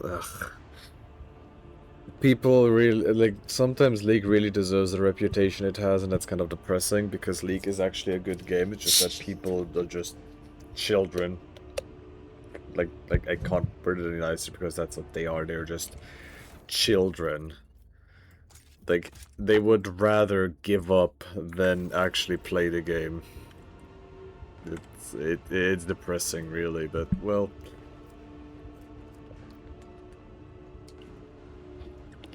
It is what it is. I'm still having fun playing it with my friend, so... Can't complain. At the same time, I just realized it's the end of season, so people do tend to be, well, yeah... children. Who is Limfao? Awareness 28.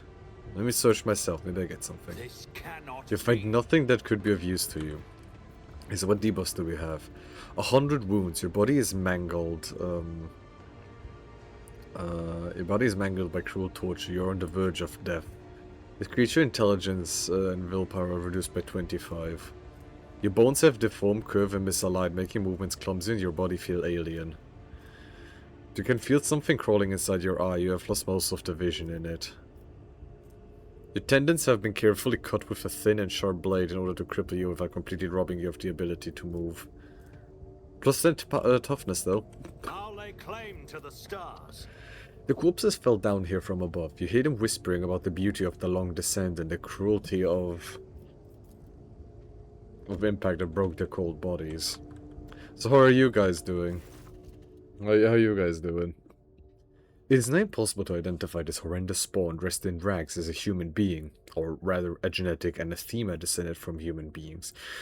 The mutant's hideous appearance is complemented by brutal scars and a partially flayed face. He seemed to have made an equally poor impression on the wretched beggar. He sizes you up and rasps, "He lives like a grogspat. Who used to breathe in words like that?" The beggar's features are appalling to the point of being too offensive to look upon. I'm in need of help. A mutant arches an eyebrow in bemusement. Really? A gripping tail? Why should I give a crap? Point your weapon at him. You're quick on the draw, but so is your opponent. You both stand still, holding each other at gunpoint. The mutant smiles maliciously. You sure it's worth? Good reflexes. I propose we go separate ways in peace. Eyeing you suspiciously, the beggar mutters, "You must be out of your bloody mind. You won't last long here." Don't hurt me, I've got nothing for you to take. Oh, my awareness is so That low. didn't go as I'd hoped.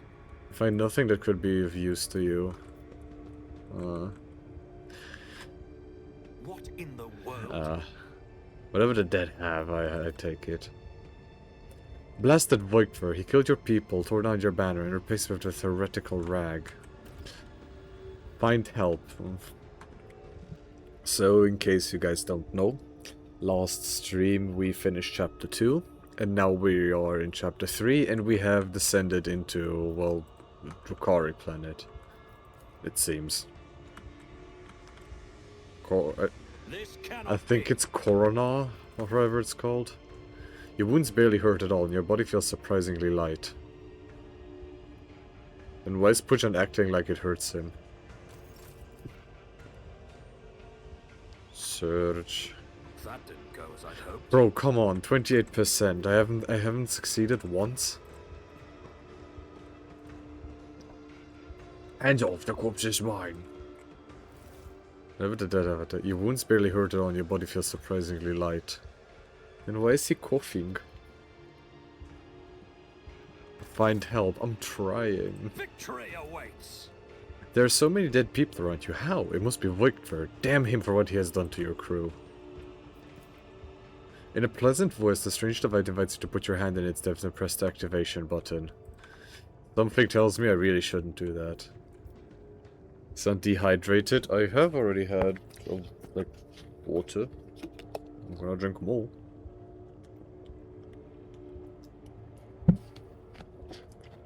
I'm gonna let that slide. Already 2 steps ahead of you. Already had my hydration. 2 steps ahead of you. An enormous eye stares at you through the glowing portal. Or rather, the portal is the eye of something enormous, and it's small, patiently waiting for you to step inside. I won't tolerate weakness. Whatever the dead have, I take it. Oh, there's nothing here. Like this Pujan. 1 intelligence, 1 perception, 1 willpower. Oi. You fool, do you have a death wish? That's why they came here, to cut people like us. I'm still going to try to sneak past. Maybe they won't take any notice. They pretty much have taken notice. Oi. I told you not to let them see you. They're hunters, damn butchers. Yeah, yeet! Got to creep along, see the shadows go around. In a chasm you can't get in anywhere. Why do I not have my pistol equipped? Ooh, Kabbalite warrior. Oi, I don't think I want to go there. Oi. Prepare for battle. Oh, I can't fight. Okay. So with all the melee weapon, I can't even do anything. Okay, yeah, I'm boned. I'm fucked. I don't have a melee weapon. Suits my purposes. Yeah, I'm fucked. Nothing I can't do. Yeah, I have no melee weapons.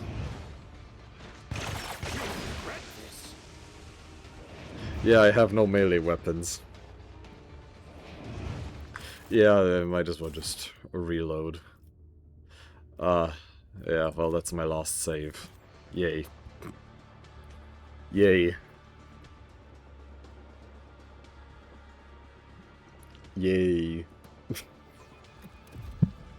None shall stand in The corpses smile at you with the warmth of...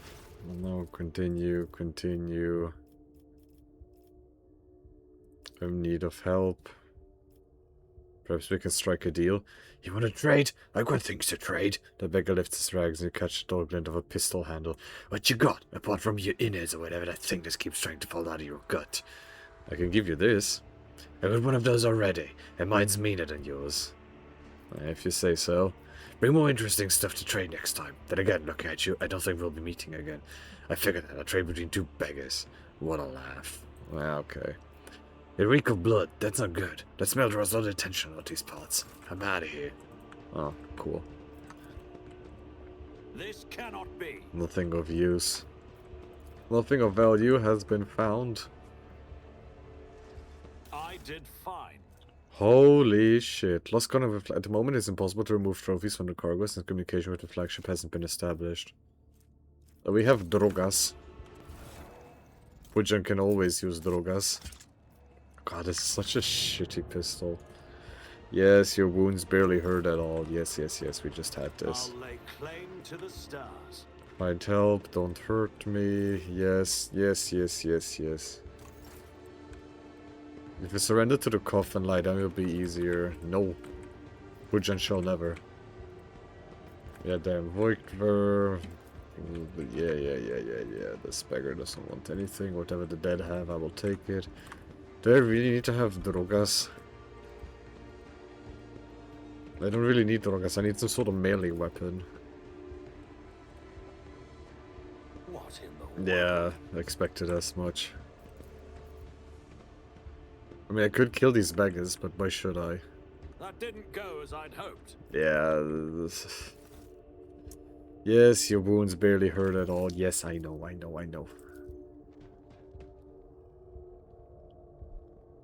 in the world? Yeah, at least we got some. At least we got one droga. We got one entire droga. Follow my lead. Yes, they're going to kill you. Yes. How do I even sneak? I don't think I know how to sneak. You've got to creep along, seek the shadows, go around. In the chasm, you can't get in anywhere. Excellence matters. This reminds me a bit of, like, being stuck in the abyss in, the wounds barely hurt at all, and your body feels burning. This reminds me of the abyss in, I'm feeling the oxfire will be my last. Possibly pass me that stimulant. The barking of weapon discharges becomes Theodore's disapproving grumble. Do you consider it to be the face of a rogue trader? Your brave and forces spend their every waking moment trading. After all, Voigtver could return at any moment and try to take over your ship again. I don't think these are my people. I have a feeling this will be my last. Pass me that stimulant. To the pit. Really. I mean, supposedly there's like loot over here, but nah, fuck it, let's give it a try. Just need to be very careful. I haven't seen another avenue for shit posting. Yeah.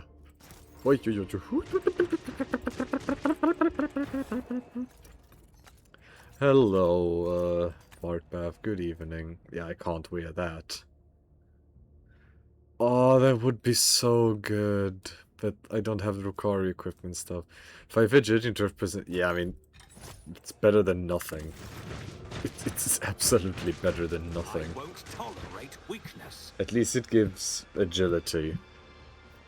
At least it gives agility. How's it going, Fartbath? Good evening. I mean, I don't know how long the stream is going to be. I would assume like an hour, because it is 1 AM here, but...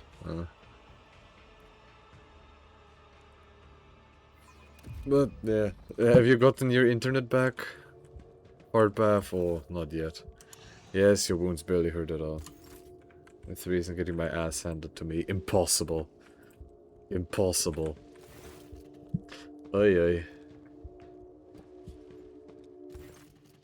The den you have found yourself in is filled with heady smoke, and the walls are lined with living shadows. The center of attention is a snake like Xenos. He is engaged in conversation with a pale, harried-looking Drukari and pays you no mind, much like everyone else in here. This particular breed of abominable Xenos is unfamiliar to you, but its appearance alone speaks of a vicious nature and inborn wickedness. Survey the room? Yeah. Everyone gathered here is armed. They all bear scars, and some even have fresh wounds. You notice a few humans among the Xenos. They clamor in a mishmash of tongues, and their laughter rings with lunacy and bloodlust. The air is thick with an all-pervading sense of doom. Observe the skilled Xenos. The leader of this gang is powerfully built. His scaled hide is reinforced with engraved metal in several spots.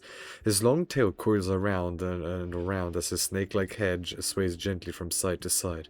The Xenos is enjoying a state of blissful relaxation. His companion, the gaunt Drukari, is looking at him obsequiously. Her entire body is adorned with hundreds of embedded steel beads and thousands of red injector marks.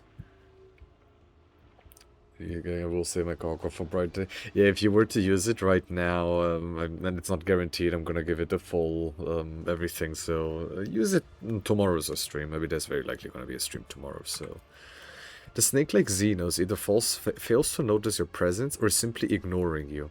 Iridescent eyelid membranes slide over his eyes, momentarily shuttering them, no doubt the telling look among his kind. Without deigning at you, the cadaverous Drukari mutters, "Malice wants you to disappear, pathetic whelp." Yours, Malice, I take it? His serpentine head turns to you with inhuman fluidity, his forked tongue tasting the air. I am Malice. You are an inconvenience. Get lost so you find out how Malice deals with inconveniences, humanling.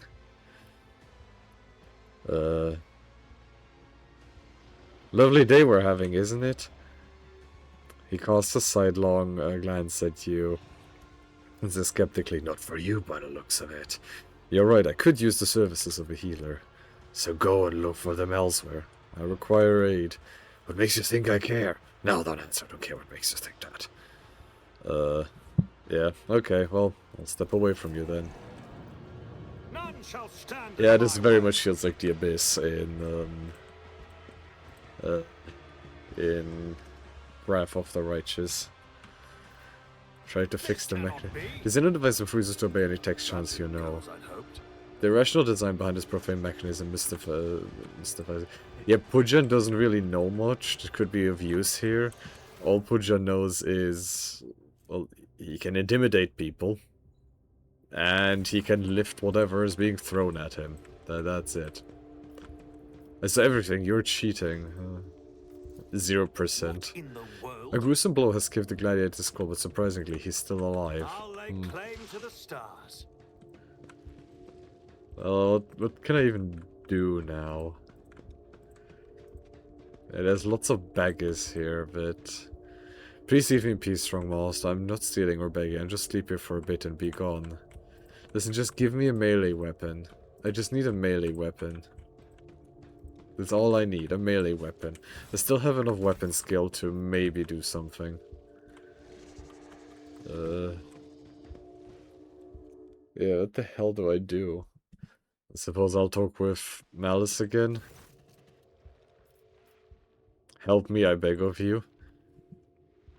He responds in a mocking yet satisfied tone. You beg? Go ahead, show me. I like it when they grovel before me. Not a chance. Then go die on your own. Killing you would be too boring. I mean, I don't know of any other way. Follow my lead. I mean, I'm going to try to, like, not have Pujan grovel at people's feet. I mean, I am, for all intents and purposes, a dead man. But... Scream, I have an AI song stuck in my head from another scream. Oi. Oi. AI song. Oi. Oi. Oh, no, so I have to grovel at the... oh no... No, I have to grovel at its feet. Do I want... Okay, what is the AI song about? What is it about? Is it about... Is it one of those, hold on.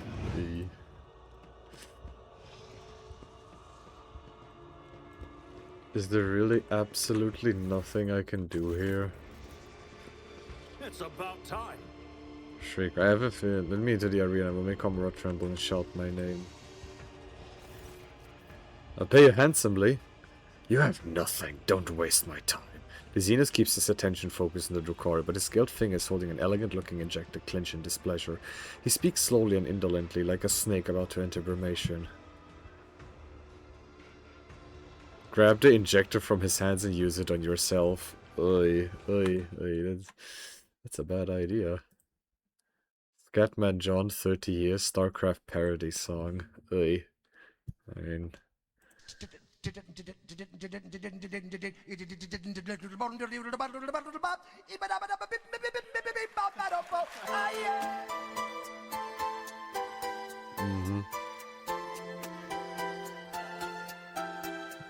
About 30 years in space, moving faster place. Certain rushes on my door, scanning for the score. 60 seconds and it's done. I never had any fun.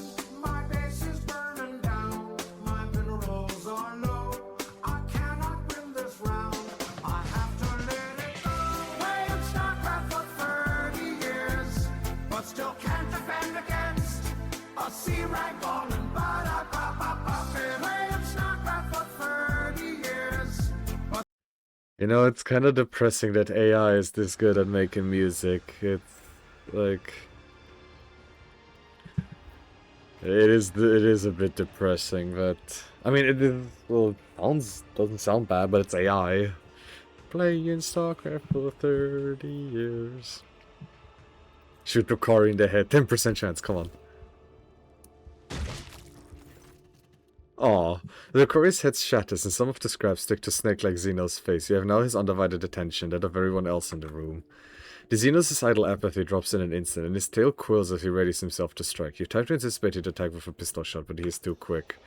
You watch in detached surprise as he drops some of something red spray slowly through the air. Is that your blood? The clawed hand that had sliced open your throat leaves behind a crimson trail. Surprise is the last emotion you feel before your consciousness goes dark for good.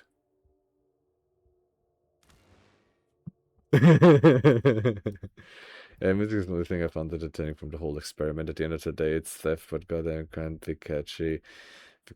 Yeah. Like, that's the only good thing AI kind of has. Is, like, it can sometimes, like, but... I mean, I mean, people know my opinion on AI. I'm, like, wholeheartedly against AI, except in, like, a medical field or something. But, nah. Victory awaits! Hey, Malice, I can pay you handsomely. I will render valuable services in exchange for assistance. What use could you be to me? The Xenos yawns sleepily, his mouth opening disproportionately wide. But if you want to serve, I have a task for you. The densest temperature is controlled by an atmospheric convector. The scavenger sold it to me, forgot to mention that it was faulty. Unfortunately for him, he was unable to repair it. Now the scavenger is dead, and I have to suffer discomfort. My race is cold-blooded. We like our nests warm. None of my gang have a knack for hardware, so if you can fix the convector, I'll take pity on you. That glued my balls to my butthole against... I'll take care of it. Hurry. Looking at your wounds, you don't have long to get the job done. Okay, where is it? I won't tolerate weakness. Don't tell me it was this and I already failed it. Ja, vad fan. Vad fan. Does groveling still do a thing? Die!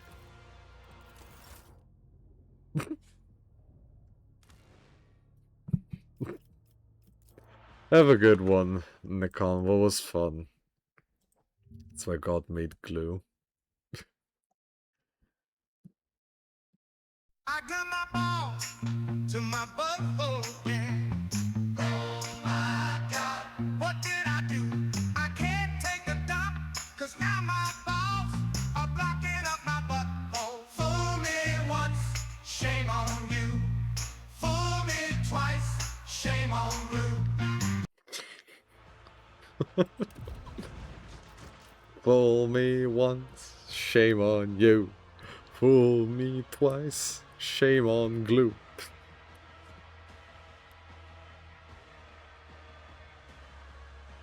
Fool me once, shame on you. Fool me twice, shame on glue. I can pay you handsomely for your assistance. I have power, I can make you Give me that injector. Whatever you just inject into your body, it has not done it any good. You feel as though you're engulfed in flames and every muscle is cramped as if struck by lightning. You clench your teeth and endure the torment without making a sound. You have had worse. You have known pain that was far more harrowing and dismaying. There was an agent that we Sith inject to protect ourselves from the cold. I can only guess what it's doing to your bloodstream right now. But I'm impressed by your fortitude and your limitless nerve. What do you want from me? I need a healer. I wish to return to my domain occurrence expand. I need a healer. And what will you give me in return? I wish to return to my domain occurrence expands. Ha! Many dream of that. And how do you imagine that would work? You think I'm going to take you there in my void ship? I don't have one. I shall discuss that later. The little strength you had left in your body has run out. You collapse to the floor, and the darkness that nearly extinguished your mind permanently envelops your vision once more. Through the drum beat of your heart, you hear Malice's voice from somewhere far away. Pitch up, humanling. He has character. I like those ones. Holy shit, we live. Holy shit. My cat stole my seat. Then steal the seat. Steal the chair. Take the chair and just steal that. Sit on that. Sit on top of the chair. Sit above your cat. Sensation slowly returns to you. Your body is still in pain, but you are no longer on the brink of death. Your wounds have been crudely closed with metal clamps, and your throat is pocked with injector tracks, as though you have been wearing a neck pillow of needles. The one who rendered this first aid to you was certainly not a qualified chirurgeon, someone who would typically be permitted to minister to the person of illustrious rogue trader. It looks like you're back with us. I don't know whether to offer my congratulations or commiserations. The skilled Xenos looks at you without the slightest deference. Steal the cat and steal the chair. Yeah. Wait silently for the Xenos to continue. Enough lying around. Get up and we will discuss how you're going to pay for your rescue. As soon as you stand up, you're seized by a strange sense of unreality. It is as if you are still there, in the wicked darkness, and everything around you is merely a twisted mirage. Doubt seeps into your mind like a poison, sundering its contact with your body. You have to make a deliberate effort to hold on to the thought that you are you. What is your mind maggot giving you trouble? I saw it latch onto your spinal cord when you were being patched up. A fat, fed grub it was, with lots of teeth. It's dying now. They have a short lifespan, and that means its poison is especially toxic. You'll lose touch with reality from time to time, and when the mind maggot dies, the final dose of poison will make you think your body is not your body at all, and then your heart will just stop beating. Mind maggots is agony. A dying parasite in a rogue trader's body is poisoning his mind with hallucinogenic toxin. I could have pulled that thing out of you, of course, but I thought, why should I? Consider it a guarantee for your gratitude towards me. When you've earned your healing, I release you for it. So, who are you? I am Malister, and the rebel you see are my shriekers. We are gladiators, the bleeding meat of the fatal thirst's combat arena. We are the beasts who go out there to kill and die to inglorious deaths for the entertainment of the Dark City. And this then is our pleasure ground. Where am I? The snake-like Xenos is in satisfaction. Kamara. The Dark City. The underside of existence. The realm of the Drukhari. You heard of it, humanling? Why did you decide to help me in the end? You're a cocky whelp, but feeble like all members of your race. Your cockiness has not got you killed yet, which means you must be someone important, and that might be useful. What is a mind maggot? A kind of translucent slug. It is a parasite can only be found on the side of reality. Mind maggots feed on your memory, and they inject toxic hallucinations into your mind to stop you resisting. Drukhari can train these creatures and use them to show their victims devious mirages. So what do you want from me? Kill for me. Go into the Mangot sector and find a freak called the Commissar, one of your kind, and spill his guts for me. Do that and you will earn my favor. And in the chasm, that counts for a lot. Who is this Commissar? A prisoner of the Drukhari who thinks too highly of himself. Instead of dying in the arena without any fuss, he's hiding, gathering other slaves of your race around him and making pathetic plans to get his revenge. And many of your kind are listening to him. See how few human link shriekers there are? They used to all come to me, but now they listen to the Commissar and no longer come. The Mangled sector, what an off-putting name. It is an off-putting place. It is the base of the spire in which we live. Commodore is stitched together from scraps of various dimensions, and in the Mangled sector the seams are starting to rip. Space is collapsing in on itself, and entropic radiation is off the scale, spawning all kinds of abominations, and the sector itself is slowly but surely turning into nothing. Someone hinged humanling word went there recently. What did they call him? Versorian? Versarian? Fucking Lord, man! Do you think Billy Harrington likes Warhammer? He probably would have liked it. Speaking of Warhammer and Billy Harrington, there was a guy that played Rogue Trader recently. I wanted to rate them, but they only spoke Russian, and their main character was a commissar that was Billy Harrington. So they made Billy Harrington as a commissar. I would have loved to rate them, but yeah, they only spoke Russian. So he was old but strong and too loud. His visit probably stirred up all the freaks. You should be more careful and quieter than he was. What do you think would Billy Harrington's favorite Warhammer fantasy race be? You think he would be boring and go humans? Something tells me he would probably like... I feel he would either be a high elf guy or a dwarf. I don't see Billy as someone who would go for the quote-unquote evil races. Maybe lizardmen? I don't know. Yeah, those three, or like four, I feel. You'd have to be insane to set foot in a place like that. Insane, or an outcast like the Commissar hiding from the hunt. Or were you? Why do you want me to do it? I don't want to drag my whole gang into the Mangal sector. The place will kill off 3 times more fighters than the Commissar's crew will. That means I need to send in an assassin. The Commissar's fighters know my shriekers, but nobody knows you. And besides, you don't have a choice, which means you'll see it through to the end. I'm going to need a more serious weapon. Prove that you're useful first. Do this and Malice will see that you have decent toys to play with, but not before. In the meantime, you can pick something out of the junk pile. Malice gestures at a container half full of shoddy equipment. Well, very well, I'll kill him then. Bring me his head. In exchange, I will share my toys with you. They make surviving in Komara possible. But he would have been a Space Marine fan for Fantasy, I'm not sure. Yeah, he definitely would have been a Space Marine guy in 40k, but yeah, in Fantasy, nah. Nah, he wouldn't go Skaven.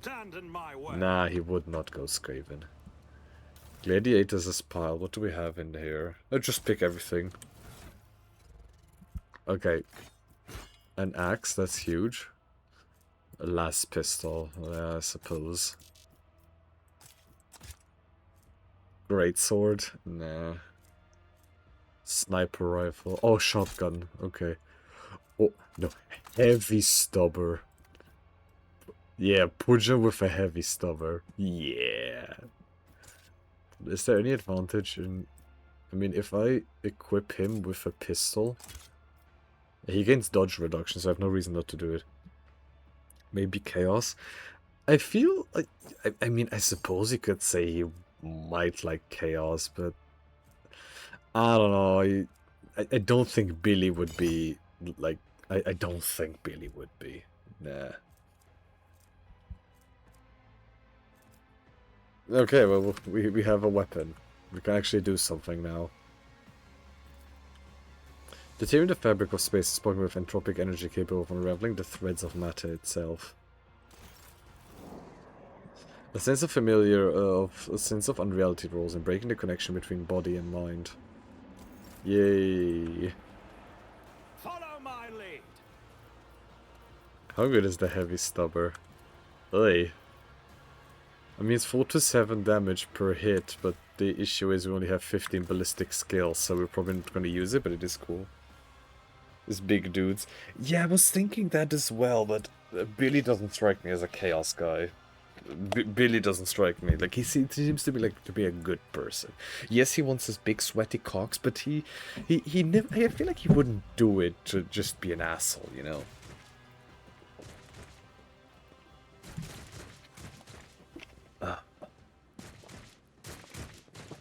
Big hot loads. What is debuffs? 2 perplexed, fresh injury, mind maggots agony, and still neurotic shock. Oh,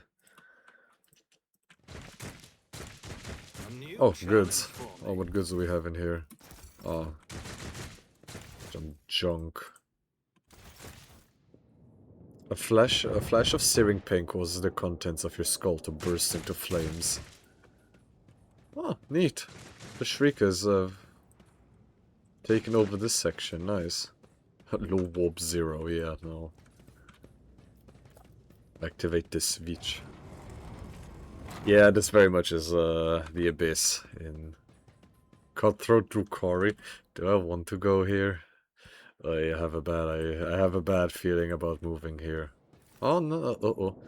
A flash of searing pain causes the contents of your skull to burst into flames.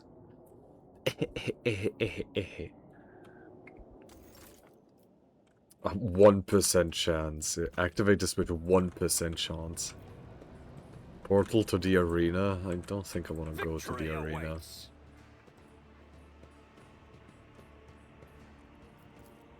What is it? A razor sharp keel of the flying crab glints fearsomely in the dim light. I need to look for Lard, man. A familiar sense of unreality rolls and breaking the connection between body and mind. I mean, Van. He would go Dark Elves. Dark Elves and Drukhari. Like, that's not even a question. That is like, come on. Rack. Not this way, mate. Anatomical opera. Oh, okay. I'll lay claim to the stars. Yes, yes, yes, pain. Ooh. You can steal stuff. Activate the switch. The 1% chance it works out. I mean, is going to the arena even a good idea? Fuck it, let's go to the arena. Maybe we're gonna find someone there. Didn't think the game is going to put us into the Drukhari realm. I didn't see this coming at all. None shall stand In the back of my mind, I was thinking, are they gonna pull an Abyss? But I didn't think they were gonna do it, and they did do it. Portal to the arena. Yeah, okay, auto guns. Black armor. Yeah, give me my shit. The tearing the fabric was spark move into a... Okay, can I not go there? Okay, no, I can't. Maybe wear flak armor instead. That looks cooler. It gives me 5% more. Yeah, shotguns, las guns, auto guns. Yeah, but I don't like auto guns. Okay, so we gotta go through that portal over there. Oi, oi, oi. 6 hot loads. Power of honor. 10 toughness. It has 70 toughness. How much strength do I have? 94. Okay, so my strength is still like extremely high. Yeah, let's go to the portal. Yay, suicide. Oi. Oi. Lift to the mangled sector. Aren't we already the mangled sector? Yay, more cargo. Cargo. Follow my lead. Oi.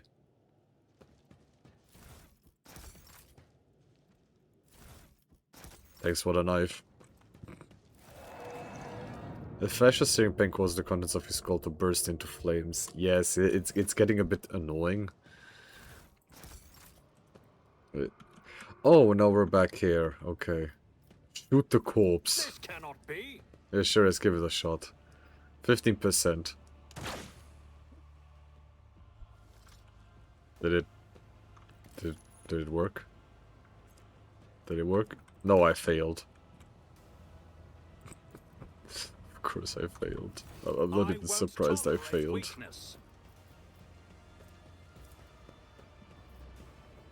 Alright, lift to the mangled sector. I mean, that's where we have to go. I need to find Mr. Lord. Where is my Mr. Lord? I need the Lord man. Anatomical opera.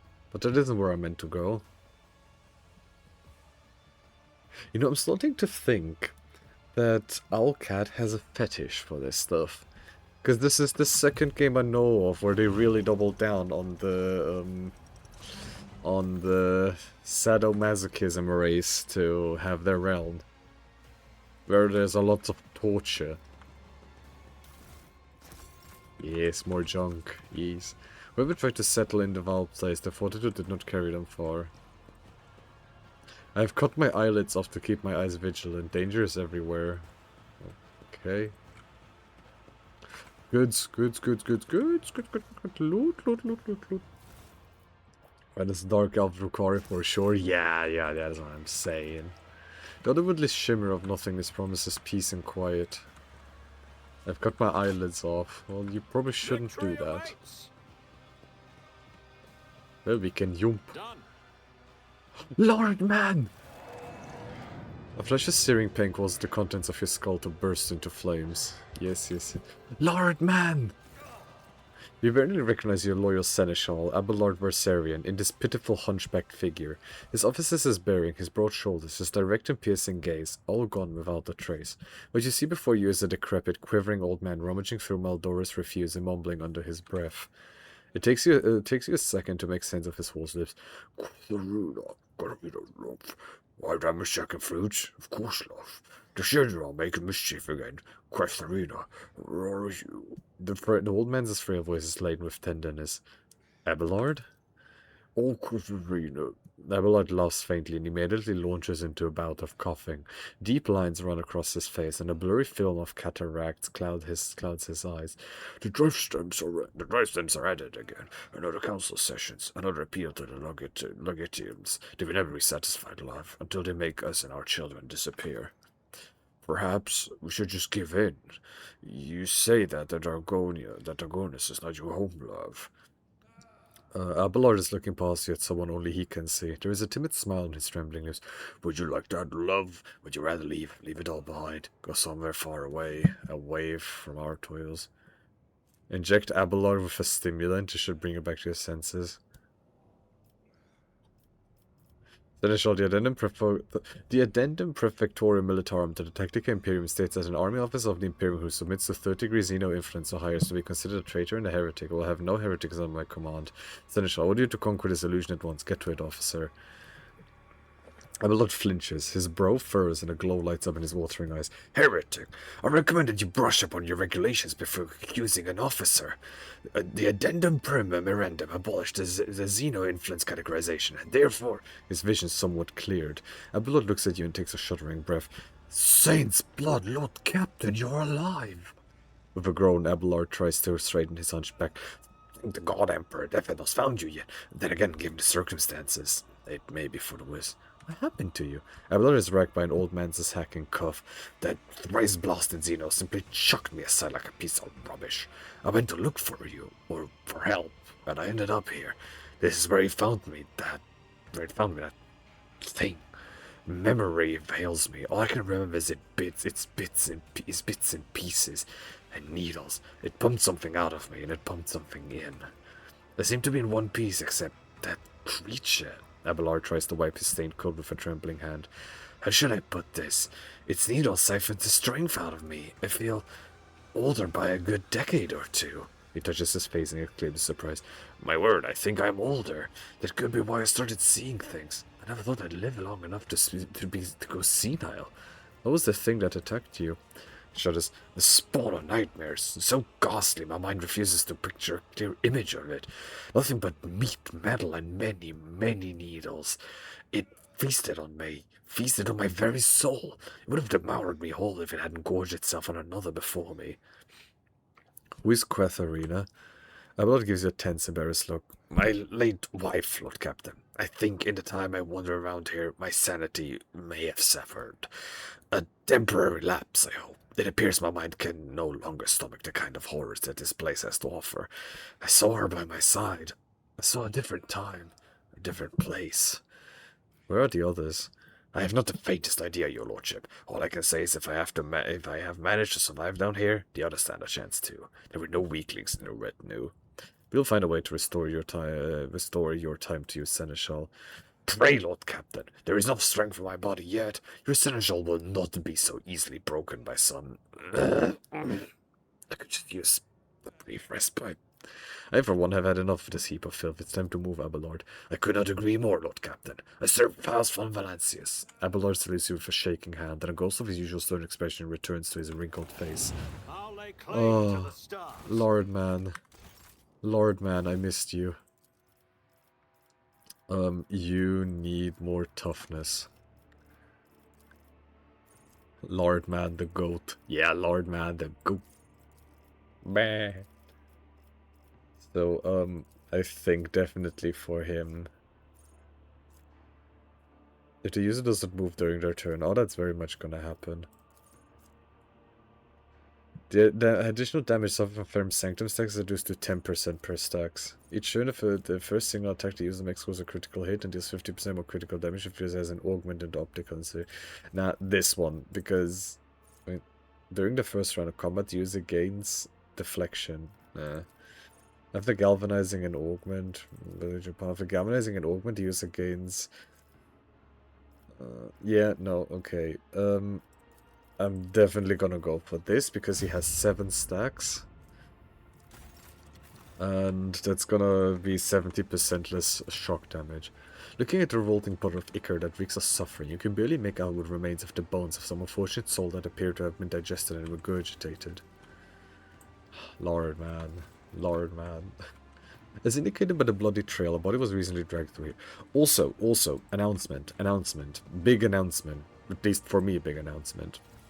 I am currently commissioning some art for the beer tier list. I'm still making that, even if it technically says I have 10 subs right now, but don't get me wrong, we are going to do the beer tier list. I have gone through, I think so far, 3,000 different beers. Because, yeah, I need to go through databases of beers to see which beers I've had in my life. I would say there's like, I think 20 or 30 more that I need to add that I remembered in the back of my mind. Yeah, we're, once Qua has finished the beer, thing that I commissioned, we're gonna be doing the stream, but yeah, I'm gonna announce it on the server. Examine the corpse, probably nothing gonna come out of it. A soldier would have been Xenos, ornate clothes, and solid looking armor are caked in boil. Yeah, okay. Oh, we have no melter charge. Yeah. It will hurt again. It will hurt again soon. It will come and kill. It always does. It always does. It always. Oh, there's the commissar. I mean, maybe we should first like continue going here. Excellence. But yeah, the beer tier list will follow. Like, we will have that beer tier list. Ah, okay. We have no melta charges. Okay. In that case, let's go to the commissar. Done. Lord, man. Beer tier, beer tier, beer tier, beer tier, beer tier. Oh, yes, yes, yes. This is getting a bit annoying. Retrieve the safe. Oh, that Pujam can do. Ah. We can't open it.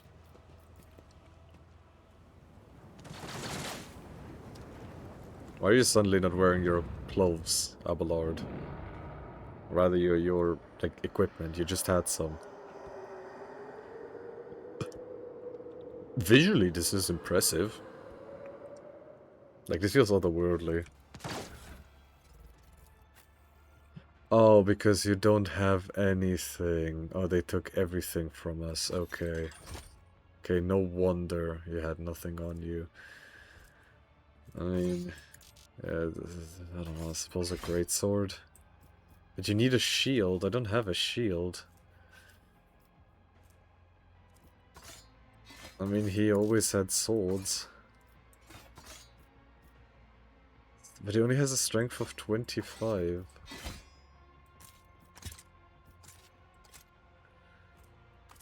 I suppose give him... I mean, I might as well give him then a two-handed weapon then, I guess. And then a rifle. Yeah, I mean... Yeah, I mean, it's not good. It's not good. I mean, a shotgun, you can't go wrong with a shotgun. Auto gun. Yeah, I don't know. Got more high ammo. Wait, it was your birthday? Shit, man. Happy birthday, Fortbav. How old we gotten? Damn, happy birthday, man.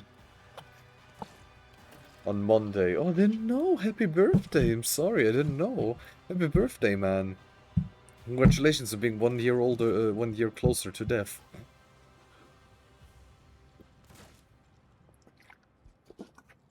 Happy birthday, man. If I had known, I'd have gotten you something. I have this knack where I always try to give someone a gift for their birthday.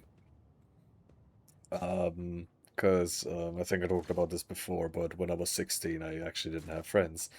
And ever since then, I try to commission Lissandra art. That I can do, homie. That I can do, and as a matter of fact, I am going to do that.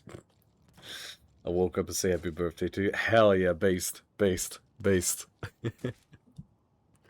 Rogue traitor! Sister Argenta greets you with a glowing gaze and a confident smile. The God Emperor did not forsake his chosen one. I prayed that our paths would cross once more. Sister Argenta, thanks be to the God Emperor, you are here, and you look as prepared for new trials as ever. Master Viserion, a loyal seneschal never abandons his Lord Captain, does he? I am just as glad to see you alive. She gives Abelard an encouraging smile. I'm really sleeping. I can't sleep. But yeah, happy birthday, Fartbath. Yeah, and well, if your birthday wish is for me to commission more Lysandra art, well, that is what I am going to do. Agenda Justice said everyone around her. Your arrival is timely indeed. If the Empress is chosen on our side, we can come out of hiding and exact vengeance upon the enemies of humanity. But it shouldn't take up your time. Speak instead with the Commissar, the one who leads these valiant souls. He will tell you everything you need to know.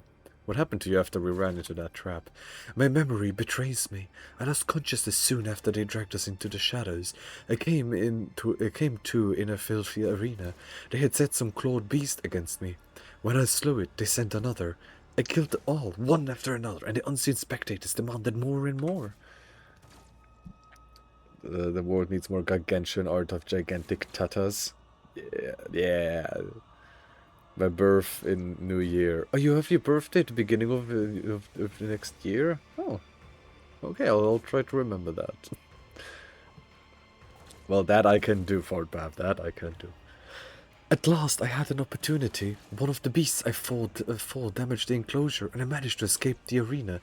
You should have seen how quickly the scum who whooped and sheared from the stands set off after me.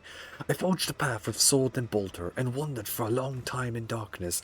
And then I wound up here, where a loyal servant of the Emperor found me and gave me a chance to serve him again. Who is this commissar you speak of? A loyal servant of the Emperor who has not lost the will to fight even in this impenetrable gloom. He has mustered the resistance, everyone who can hold a weapon, and refuses to accept the fate of a toy in the clutches of vile Xenos. The dwellers of these dungeons are myriad, and most are lacking in soul, courage, or willpower. The Commissar and his associates seek out the true champions of the Imperium among them, and prepare those people for the battle against the Xenos. Providence itself has brought me here. I assisted the Commissar in his search in hopes of finding you among the captives. I devoted myself to helping the faithful yet frail pluck up their strength and guiding the able yet desperate toward hope. And my efforts have already borne fruit. 2 squads have gone on a scouting mission to discover safe passages out of Komara. This all be and win bits. I mean, you have a wife, and you've been playing,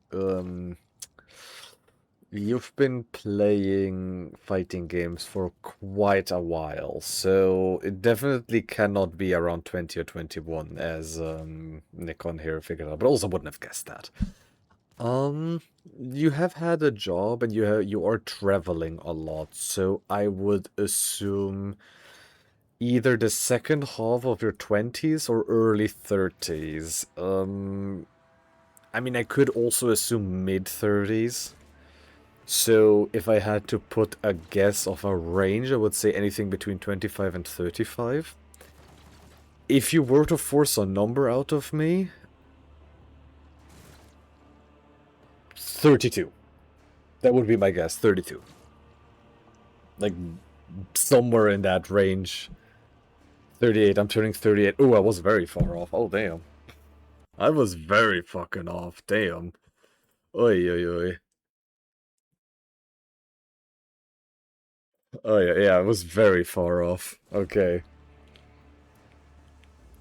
Oh, yeah, okay. I thought you were a bit younger. Thought you were a bit younger. Damn, you're 11 years older than me. I mean, I'm turning 28 in November. I'm calling you old man, I'm gonna lie. I mean...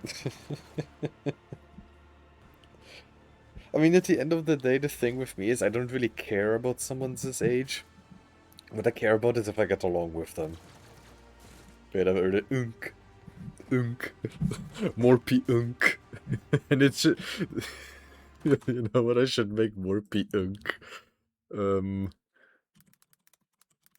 not that one. What's his name? Yeah. No.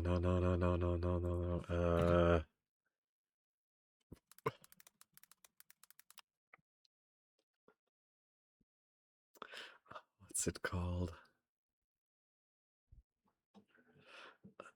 Oh, no, I can't even ask you guys what looks what game I'm thinking of. What was the first game this guy was in? Games?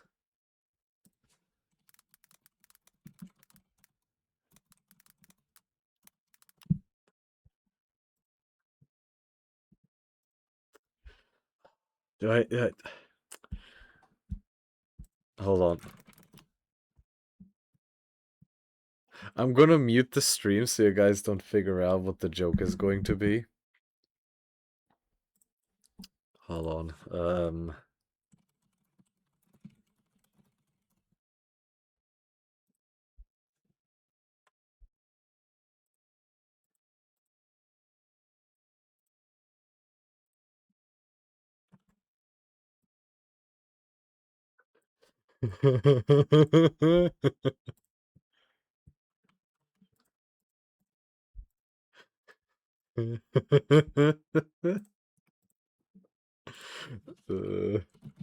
I'm gonna call this Unk. I mean, I might roll this as like an emote, maybe. Um, Hold on. This. Morpi Unk. Morpi Unk. Yeah, maybe I'm actually gonna draw that. Maybe I actually am gonna draw that. Morpi Unk. Oh my god, yeah, cranky Kong. Morpi Unk. This is in this audience. Who are these people? I found them. The toilet? I found them subjects of the Imperium who were taken to the den of misery and despair, scattered across this vast chasm. They were condemned to suffer for the amusement of enemies of humanity, but the beasts were wrong in thinking we would simply resign ourselves to our fate. I share my faith in the future with them, the future that will claim with his name and upon our lips. Argenta, a grim doll strings me here. I must kill the commissar. There is a subtle change in Argenta's gleaming eyes, and they begin to resemble glowing embers. Perhaps this accursed place has afflicted you after all. You speak of madness. That is tantamount to heresy, for you would be beheading the resistance and leaving these adamant hearts, his faithful, without the leader. I cannot let that come to pass, Rotator, and I hope you do not intend to execute this plan in earnest. I'm not going to. You will join me, will you not? Argenta looks at the people around her and nods. I have served the resistance for as long as I could. My duty to these people is done. It is high time I rejoined you and pursued my original mission. But first, allow me to offer a few final words of guidance to my flock. My cat is still in my chair. Get some catnip. Just like, yeah, hey fucker. Hey, puss. Just get off of my chair. Steal the cat then. Argenta turns to her audience, and her voice fills with zealous fire. Servants of the Emperor, children of humanity, be strong in your resolve and pure in your faith, for our deliverance is at hand. Steel your hearts, for a great trial lies ahead of us, but the reward for passing, it is freedom. You want to see sleepy? Oh yeah, then don't. Let Gato sleep. Let Gato sleep. Okay, Argenta doesn't wear anything, so yeah, I have to give her scrap like this. I will give her the heavy stubber though, because this is what she is best at. Then I suppose a sniper rifle, but I mean, she's not really much of a sniper person. Or do I give her the las gun?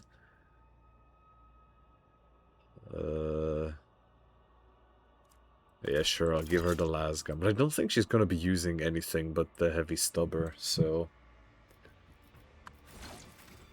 What could I give her as an upgrade? I mean, ballistic skill, always. Weapon skill, nah, intelligence, perception. Do ballistic skill, yeah. No heresy. Yeah, 3 more wounds. Warhammer Fur, Furious Recital. Nah. 3% armor pen. Scaling with willpower. Nah. I mean, what else would be here? I mean, increasing agility, ballistic skill. Combat Master, dual weapon, durable knotting. It will not die. Liturgy of Installation. If allies become secondary targets of this character's arc rifle. But she doesn't use an arc rifle. Melee weapon special. Nah, whenever the character hits a target with an arc rifle. No. Promethean to your fire damage suffered by enemies currently immobilized or slowed by his characters as weapon. No. This is the longest I stay awake for a stream, for I need to get up early to milk the cows too. Then what? Go to sleep, man. Go to sleep. Don't watch my streams. I urge you to turn off your stream. Turn it off right now. Turn off stream. Leave. Limes, leave. Just milk the cows. No, you just wake them up and go, "Hey, Bessie, you fuck. Hey, Bessie. Hey, Bessie."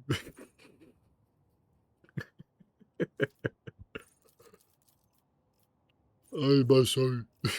I mean, yeah, sure, let's go for characteristic training, ballistic skill, because there's nothing else. Demolition 100%, but I don't have anything. Yeah, some more loot. Zealous Thug. The Emperor protects. I won't tolerate weakness. One of the cows belongs to my mother. That fuck keeps hitting me. Oi. That is huge for Pujon.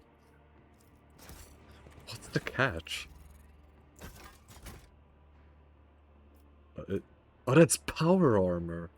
As long as there are no Xenos in the party that wear against +10 to all characteristics. Oh. Oh. Oh. Oh. Oh. Oh. Oh, this is bad. Flames of Retribution. As a sort of combat, the wielder suffers one level of burning and cannot remove burning through resistances. In order to turn, the wielder inflicts levels of burning on all adjacent creatures. If enemies affected are Xenos or demons, they additionally suffer fire damage with armor pin. Well, he does need something, so yeah, I need to give this to him.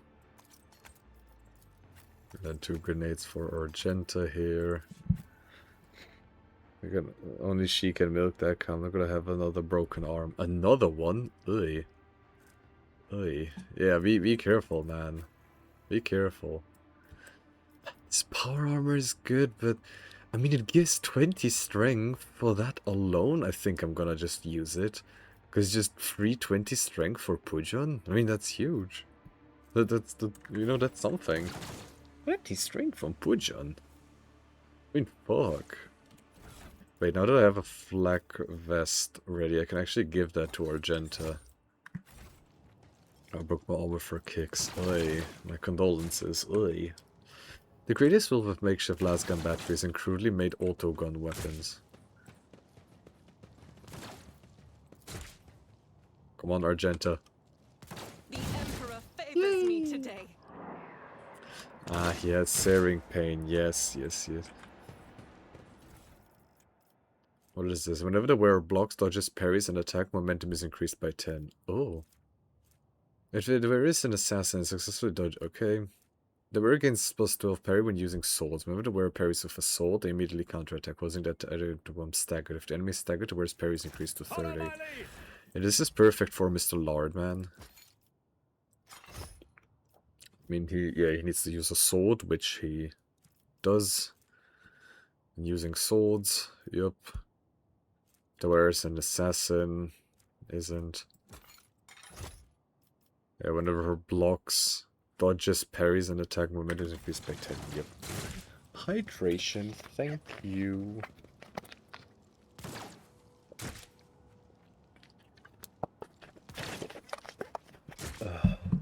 Simon, you didn't drink while I was asleep. I might have actually had some water. I miss my family. I miss them so much.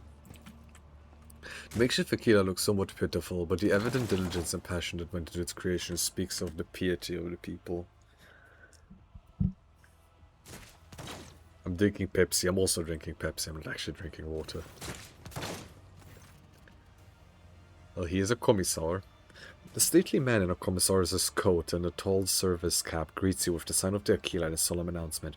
An unloyal servant of the throne has on his way to us through these confounded catacombs.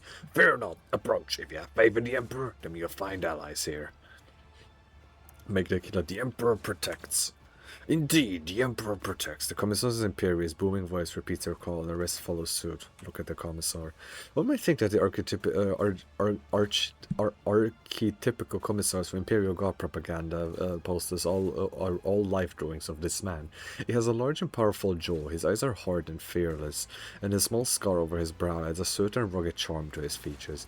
His coat, though worn, has been diligently cleaned and mended, and his skull and his tall cap has been polished with a shine. Who are you? Tolman replies with clip precision. Commissar Yako Sotni, but my brothers and sisters in arms prefer to call me simply the Commissar.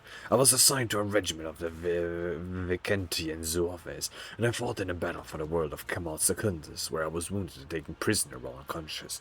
Having recovered from my wounds, I carry on fighting the wicked Xenos as the head of a local resistance cell, which I founded. Commissar's speech is vehement and decisive. My glorious comrades and I sabotage the enemy's activities while we devise our plan and escape. Keep up the good work, Commissar Sotniyi. Will do. We stand for the Imperium. The Commissar turns his burning gaze to his fighters, and they erupt in a roar of battle cries. What does the resistance do? The Commissar observes his humble army and says with enthusiasm, Our first ongoing objective is to keep bolstering our ranks by seeking out prisoners who haven't yet lost faith and willingness to oppose our nefarious jailers. Our second priority is armor cells and train. I teach my soldiers the basic of guard tactics in order to mold them into a fully fledged assault unit. Most importantly, we gather information and plot our escape, and the day when we pave the road to freedom with the corpses of detestable Xenos is nigh.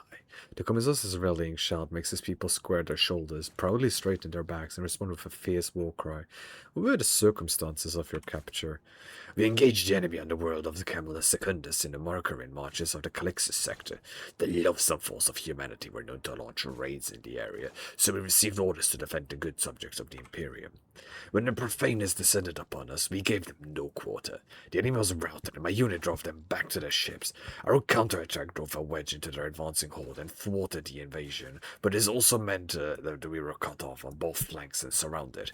We fought valiantly for several hours to stop the enemy ranks from reforming for a new onslaught, until we depleted our munitions reserves.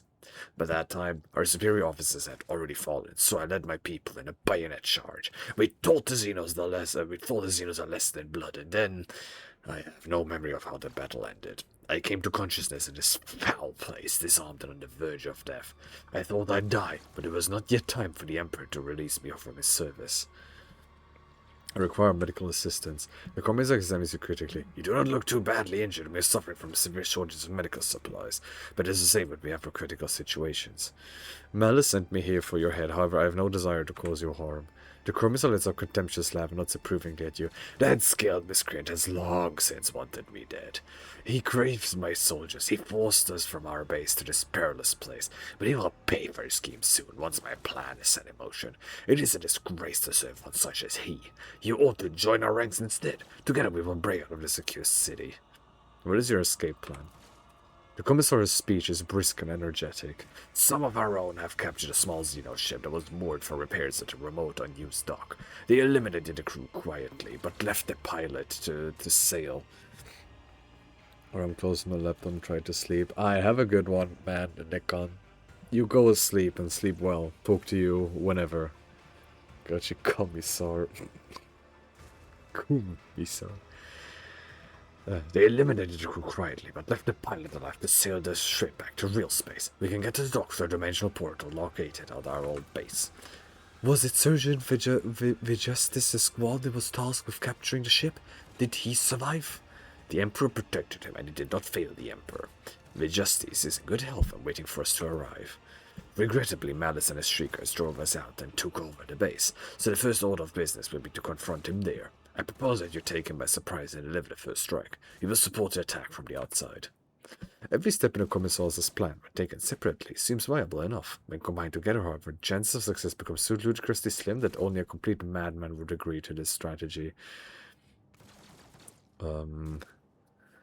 Who are the people under your command? The core of my unit is composed of prisoners from various Astra-military regiments and a number of planetary guards. They formed the assault squad that went on a special operation under Sergeant Vigestis' command. The rest are common people who had the misfortune of being captured by Xenos. Serfs, nobility, administratum clerks, technomads, void workers, monks, anyone who found the courage to take up arms. The only kinds you won't find here are heretics, lawbreakers, and cowards. Trust me, Marish Pujanowski, these people can be relied upon. In their darkest hour, they found a source of resolve and faith, and each among them is ready to give their life for their righteous cause. Many already have. How have you managed to accomplish so much? Every morsel of intelligence we have acquired and every step of progress we have made was paid for in blood and pain. The information about the dying cabal that dreads entering the docks of its enemies and instead moors in an abandoned area was forced out of captive Xenos. The knowledge of the portal was bought in exchange for one half of all the weapons we had stockpiled, and taking that ship cost us several lives, each of which was worth more than this whole blasted city. I shall join you. The Commissar laughs and exclaims approvingly, "My brothers and sisters in arms, a new fighter has joined our ranks. The Empress's grace is with us. I have other business to attend to. Farewell and keep the faith. The Emperor protects brother." Well, I hope that we are going to get like Cassia, because we really need Cassia. Lowbrain grants an additional ability that ends the attacker's turn and deals an additional 50 machine damage with 50% armor, with 50 armor penetration. If they were to not spend MP during the turn, they double their cover efficiency and partial cover until the end of the wearer's next turn. And when the wearer of this badge gains a stack of versatility, they also gain 3. Okay, they knew what they were doing, because the things you're getting here are specifically for these, like these people. They need 40 piercing damage, 45% additional 30 mental damage. Yep, sure. Do it like this. This is perfect for you. Stack of versatility. Wait, was versatility that? Yeah, okay, versatility was this, okay. Yeah, and then this will I mean, ooh, yeah, okay, no, that is way better for Pujan. Yeah, no, you definitely should be taking this, absolutely. I mean, it's, most importantly, a thing we can use. And none of us understands, Xeno stuff, so there's no point in walking to those safes. Burst attacks are harder to dodge. You have to shoot more bullet. Oh wait, I don't have guaranteed single shots now. Oh yeah, oopsie. Okay, this is definitely gonna be, yeah,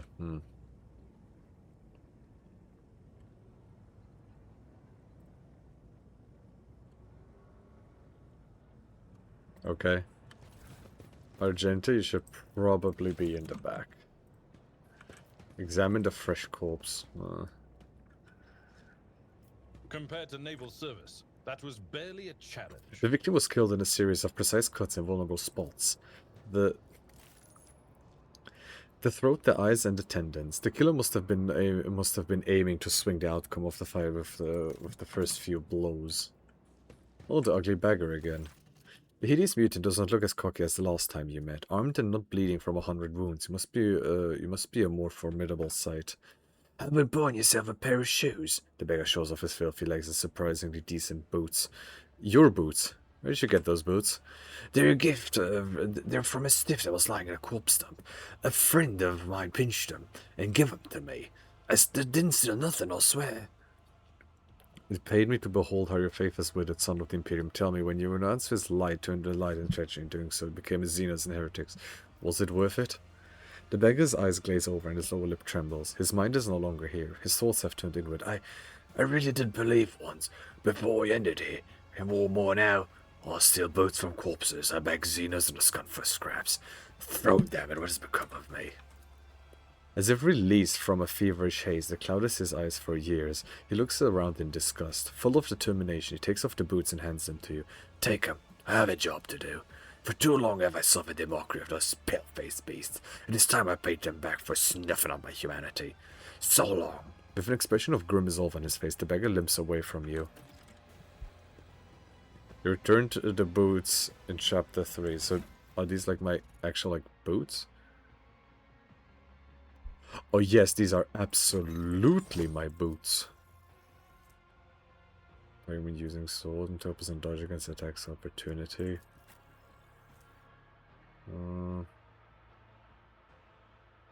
Nah, I have no one that can really use it.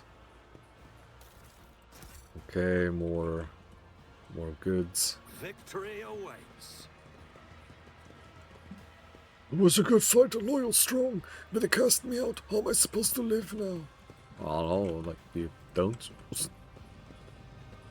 Goods. Yeah, I'm not gonna use a melta charge on that. Have you heard of the Laughing Racer, the one who dies in the arena every time and then stands up? The Laughing Racer? It's my bugger up, I'll cut you off. Okay, so I do need to be careful because the second I go to Shriekers, I think they're going to want me dead. So let me just go around and see if there's anything here, because I do want Lysandra back. You know, I do need Lysandra back. I need my Lizzie. Portal to the arena. Regenta, where are you going? Tearing the fabric of space is pouring with entropic energy keep off unraveling the threads of matter itself. Oh, okay. I mean, I was hoping I would get, like, Cassia and or Lysandra. I do need Cassia and or Lysandra. A new challenge for me? Okay, I'm not being allowed in here. And this just takes me back down. Okay. So, I suppose we'll just walk right to yeah, that guy. I miss the good old days when Pooja was just a little lad, still finding his way in the universe. Nowadays he's wandering around with his party and giving no fuck. Activate this switch. Who thought that was a good idea? Oh, whoops. Oh, great, now you're perplexed. Really. Well, I'd argue he still is a small lad, but he has muscles. Muscles! Activate the switch. Yeah, no, let's not. Let us not. Freaker. We should die sooner or later, but what of it? That's life in the spies. Oi, oi, oi, oi, oi. Oi, oi, oi. Oi, oi, oi. Activate this pants grab. I'm not gay, sorry.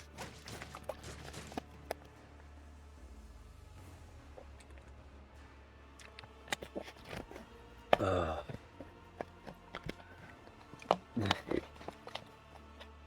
mean, am I even going to be able to kill that guy?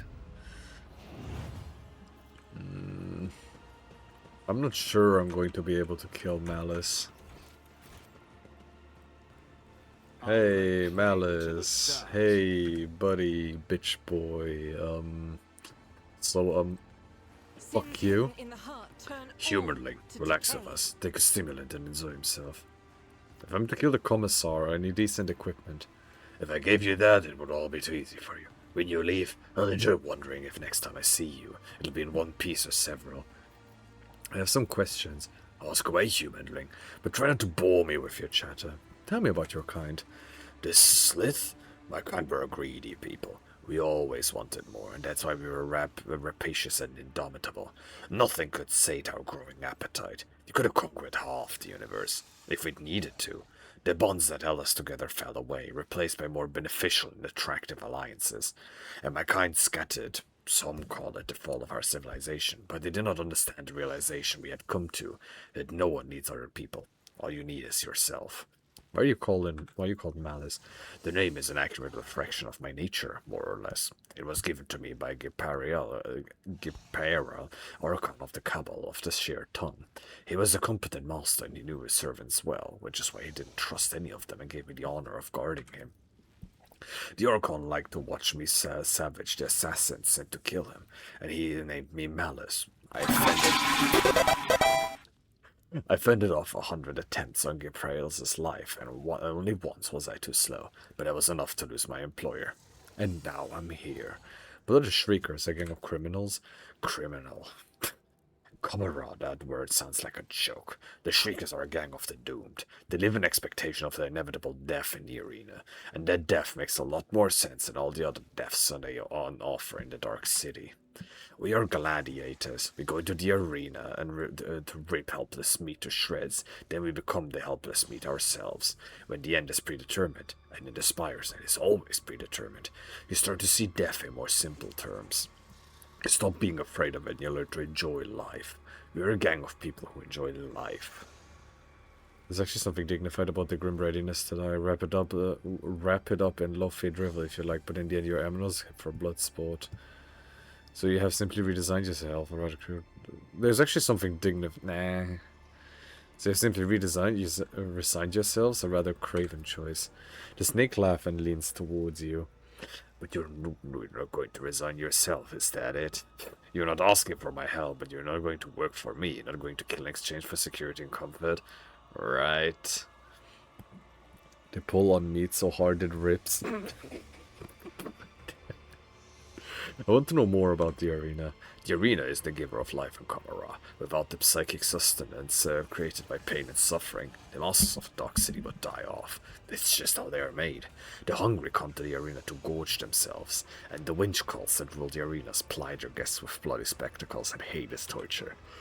The chasm is controlled by the fatal thirst, not the biggest witch cult, but an old and respected one. 3 succubi stand at its head, Tazara, Karos, and Sinisthoria, and the most influential of all. But Azara disappeared not long ago, and Sinisthoria has been lying low ever since she forged an alliance between her cult and the Reaving Tempest, so the deadly Karos is in charge of the arena. How is Komara structured? Melissa's voice turns wistful. Komara is hidden on the underside of the existence and is stitched together from scraps of various dimensions and spaces. Long ago, the Eldari created this place as a port, but now it is the refuge from she who thirsts. Komara has more bleeding spires than you can count, powered by the energy of stolen suns, and eternal war for power rages here. But ambitions and passions are the fuel in the fire of an endless conflict of open clashes and covert treachery. The tops of the spires are the domain of the Cabal Archons, and reigning all over is as Drubel Vec, the supreme overlord of the Cabal of the Black Heart. You will see them, the ruling elite, when you die in the arena, and they will feed on your suffering and gain new youth through it. They seem eternal, they live so long, but they will die one day. Komara itself will die. It has been dying for thousands of years already, disintegrating at its foundation. Nothing in this world is eternal. Where exactly are we in Komara? This is the chasm, the place where those destined for the arena and the witch cult of the fatal thirst eke out their existence. It's also where the homunculus' cast off end up. Tervanitas from the coven of the baleful thorn. He has his own little nook where he conducts his experiments. The chasm is an endless source of raw material for his work, and the best results are destined for the Cabal of the Reaving Tempest, the patron of the witch cult and of Tervanitas in particular. Why do you think I wound up here? I couldn't care less why you're here. My guess is you were dumped. The chasm is a cesspit. Everything gets thrown in here. Rubbish, bodies, prisoners. It all simmers together until the Drukari masters fish out whatever they need from the pot. Fighters, entertainment, living flesh. Well, no more questions. I must take my leave. But the only reason I wish to take my leave is so I can position myself better. The Commissar says hello. The 2 humanlings have plotted against me. How predictable. Shriekers, kill the humanling slowly. I want to enjoy his torment. Heed your cries of mercy. I mean, yeah, Pujan. Yeah, there's... Yeah, oh, I can move her here. That's very good. So, can I move Pujan? Okay, Pujan is stuck here. Okay. Okay, so it's only these guys first. There is a chance, I feel. Like, we can actually do this. Good one. Okay, it's Argentas' turn.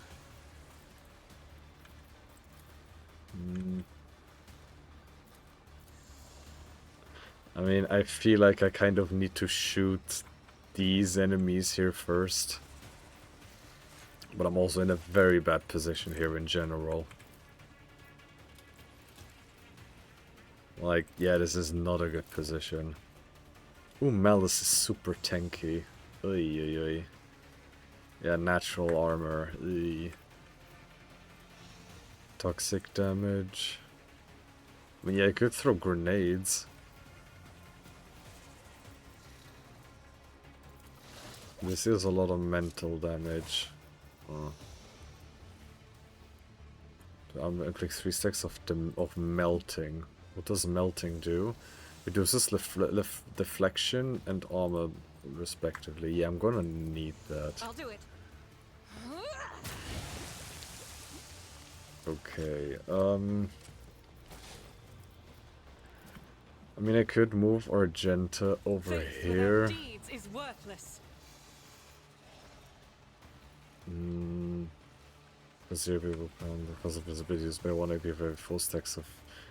I mean, I could do run and gun. And I feel I kind of have to do that. As the Emperor commands, I act. So if I... Oh, we do not deal a lot of damage. Oh, this thing sucks. This thing sucks balls, Jesus. Pain and duty go hand in Oh, hand. this thing sucks. Oh, I was hoping that thing would be useful. Oh. Oh. Oh, okay. Well, I mean, it isn't a bolter. I've suffered worse. I mean, it makes sense that it's not good, but... Oy. Victory is imminent. Yeah, I mean, what else can I really do here? It will be done. I mean, I can attempt to blind this At your guy. beck and call. Ah, he just parried it. My Okay. place is at the fore. Yeah, I do kind of want you Indeed. to just be the person holding this entire avenue here. I will do my duty.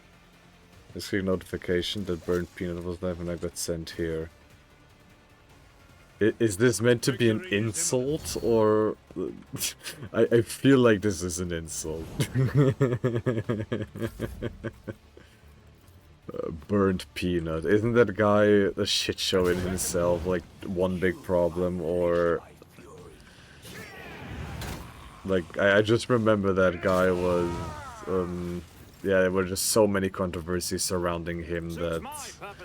I mean, to each their own. If people enjoy watching him, who am I to judge? But I just remember not hearing a lot of good things about the guy. Al immediately makes a heroic act without spending momentum. Yeah, need this. Reckless strike. Ah, this is a bit too risky. This is way too risky. At the same time, though, I need to try everything I can.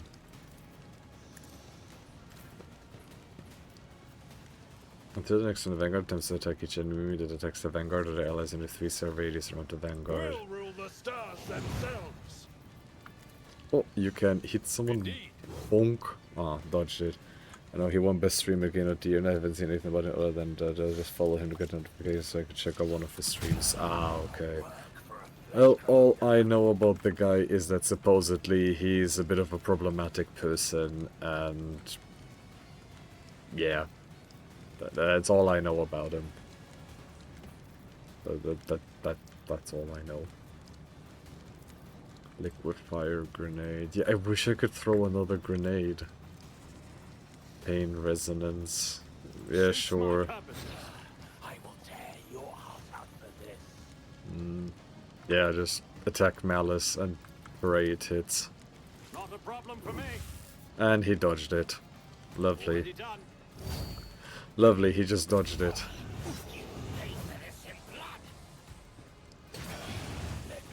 Oh, we deal no damage. Oy, oy, oy.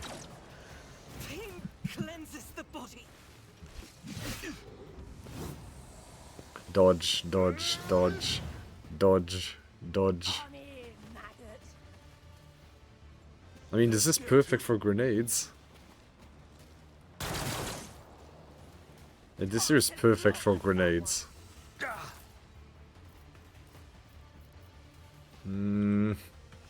At your beck and call. So defensive stance. Victory is imminent. Wall of Rockcrete again. Mocking Shout to all of these. Or Mocking Shout, yeah, that. Try to blind him. And he parried it. And yeah, do this.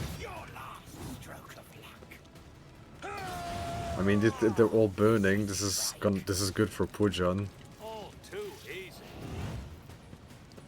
Suits my purposes. Yeah, Pujan can use every bonus he can get right now. So again, Sworn Enemy. I mean, I think we're eventually going to win this simply because of because Abelard is just the hunk of a man that he is. Nothing I can't do. Oh, we actually hit him. And we did where it hurts. I keep forgetting what that does. Okay, the guy is slowed. Prime target. He's melting. Very good. He's staggered. Oh, this guy might actually die. I mean, he probably will, but...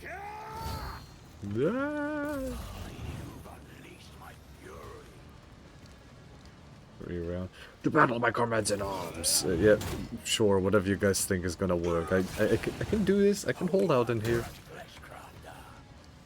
I mean, Abelard himself is the hunk of a man that he is. Okay, I need you to run over here and, yeah, just use... No, I can't throw a grenade here. Oh, this would be perfect. 16 momentum. Yeah, I need this momentum. To battle. I mean, okay, given I'm gonna have to do... I mean, that guy has a lot of dodge. And this thing doesn't hit shit, right? Yeah. Then I might as well just shoot with a las gun. As the Emperor commands, I act. Miss.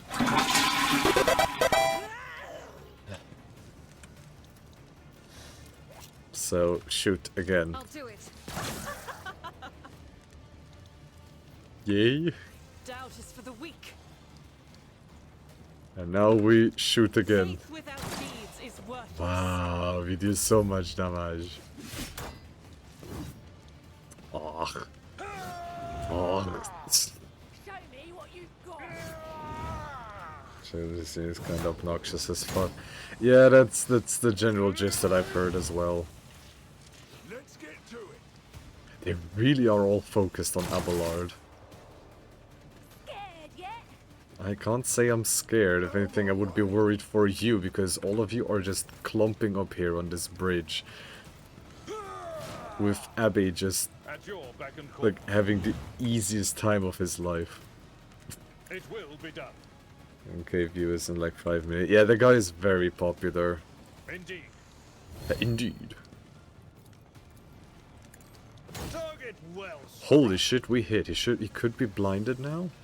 Nah, he isn't. Sag. I will do my duty. Bonk. Aw. Hello, Commissar.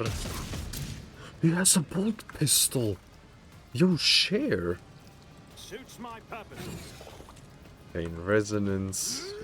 So what does word hurts do? Target immediately suffers 3 instances of damage from this effect. The damage of attack is removed from the target to the end of the round. The target cannot be affected by damage of the same type. Oh. This applied instead of scrounging strikes and remove all stacks of forced repentance. Yeah, okay, sure. All too easy.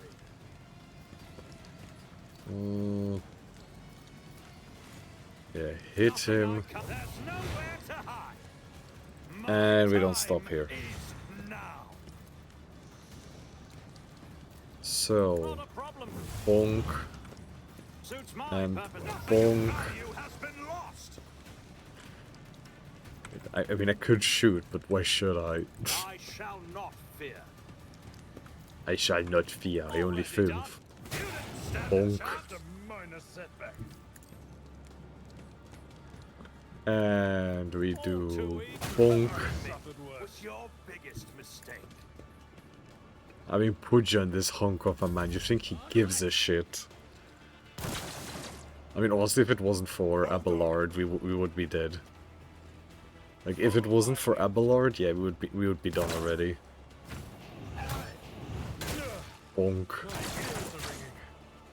My ears are ringing. Yeah, I mean, now we can throw a grenade, right? Like, throw a grenade here. Strike is a prayer. Each strike is a prayer. I am his will made manifest. Okay, but we gotta switch to the cool weapons. Commands, I act. Well, cool weapons. Let's see if she's gonna be useful now. Doubt is for the weak. Can escape the Emperor's judgment. I mean, it's not a bad As weapon. the Emperor commands, I act. I wouldn't consider it to be a good weapon. But, I mean, 4 to 6 damage a singular shot. It isn't a bolter, that's for sure. Oh, I don't like stubbers. I don't like stubbers. Suffered worse. I mean, you have suffered worse, but, you know. It will be done. Yeah, that sword deals no damage. Neither does the shield. Abby is burning, but he doesn't give a shit. He's burning for his motherland. I don't know what I'm saying. Now I'm reaching tiredness and could actually go to sleep soon. Okay, Pujan. Oh, I forgot I had the Lawbringer attack thing. Yeah.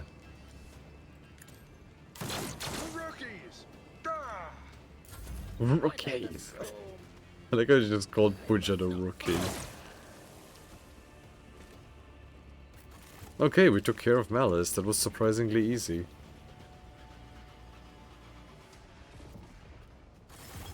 The Commissar's resolve is palpable.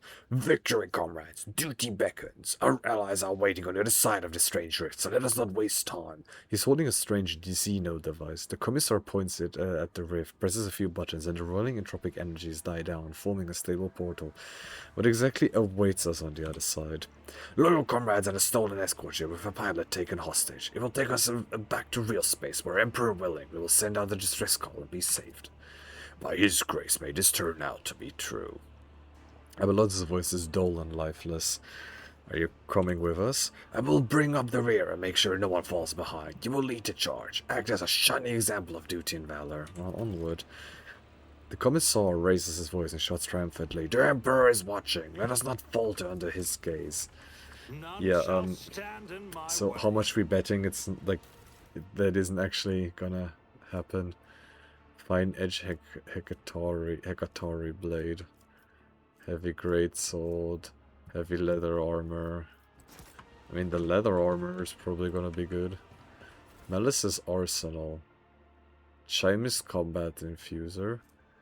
Short shotgun. Targets hit with the shotgun must pass a toughness resistance and become poisoned, suffering toxic damage each turn. Oi.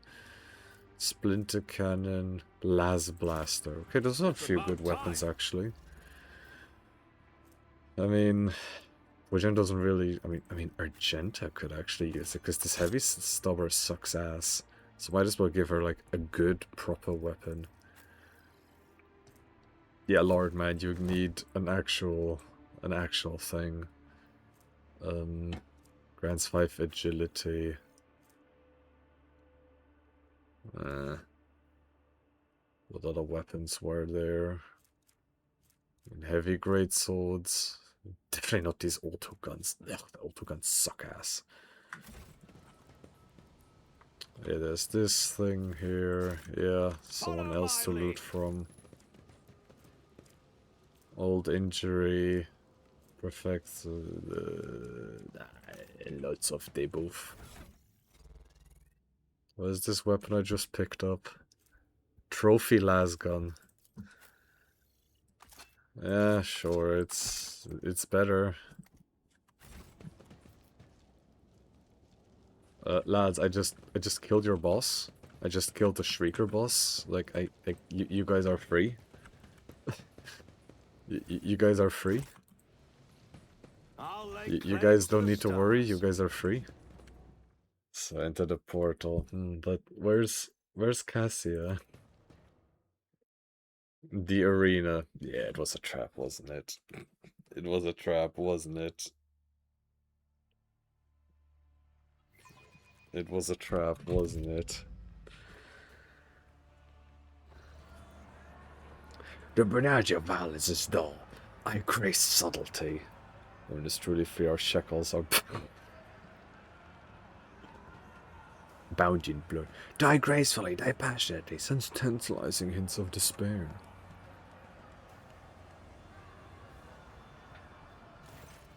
The moment you cross the port, you realize that something is amiss. The thousands of Dokari all around you, the towering bulk of abnormally bloated muscle whose face is hidden behind a black mask. None of it fits the Commissar's description of a quiet dock. You have brought good meat. You have done well, Commissar. The creature's guttural voice emanates menace. Examine the monster. The hoax's body is crisscrossed by thick, ugly scars as if someone stitched it together from different pieces. Its huge muscles are disproportionately swollen and riddled with peculiar wire-like augmentics running under the skin. Its backbone has been stripped of flesh and encased in the steely grip of a spinal transplant, and its face is hidden by a black helmet. The Commissar has turned out to be yet another traitor. I believe I'm starting to see how this game is played. It's alright, you won't be so gullible next time. Oh wait, there won't be a next time. The Commissar makes no effort to conceal the sarcastic mockery in his voice. Farewell, comrade. Deceiving, manipulating, and nudging you toward your death has been an honor and a pleasure. The Commissar jumps into the closing port before anyone gets a chance to stop him. Who would have thought it was a trap? Satisfied cackling booms from behind the monster's black mask. Foolish, mate. Falls for the same trick every time. Here's what happens to you now. They are about to unleash fighters and beasts that will seek to eviscerate you, so try to survive until the end of the fight, mate. No one expecting more from you. But should you kill something after all, do it painfully.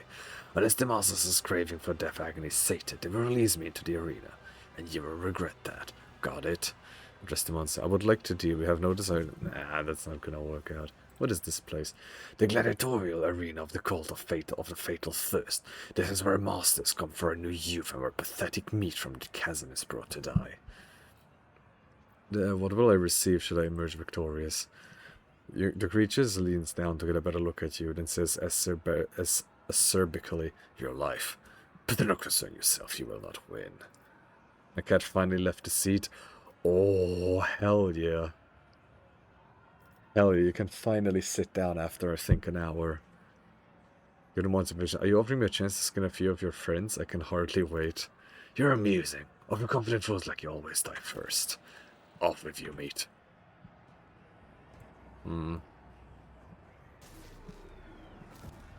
Did I at least get some healing?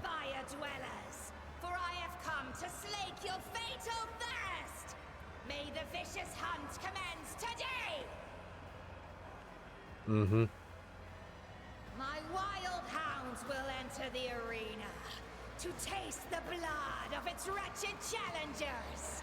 Bathe your This isn't just on the side of the couch. It doesn't work. Oh, okay. Make your guesses at whether the prey can overpower the predators. I was honestly thinking you were just standing the entire time, like you and your cat were just watching the stream. For more refined entertainment, watch the ousted draken of the reaving tempest fight for his life against the glorious champions of the arena, the blood-stained proselytes.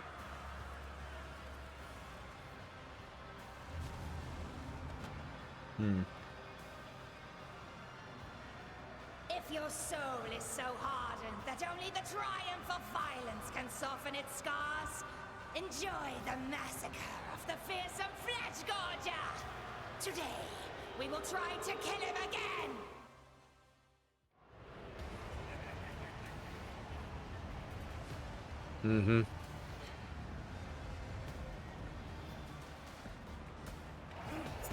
Oh, that's the guy from the promotional material.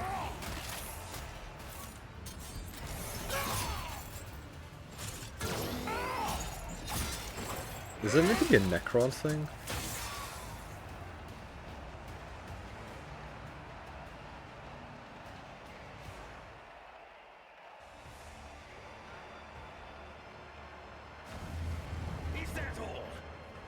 Just give me your pet jesters.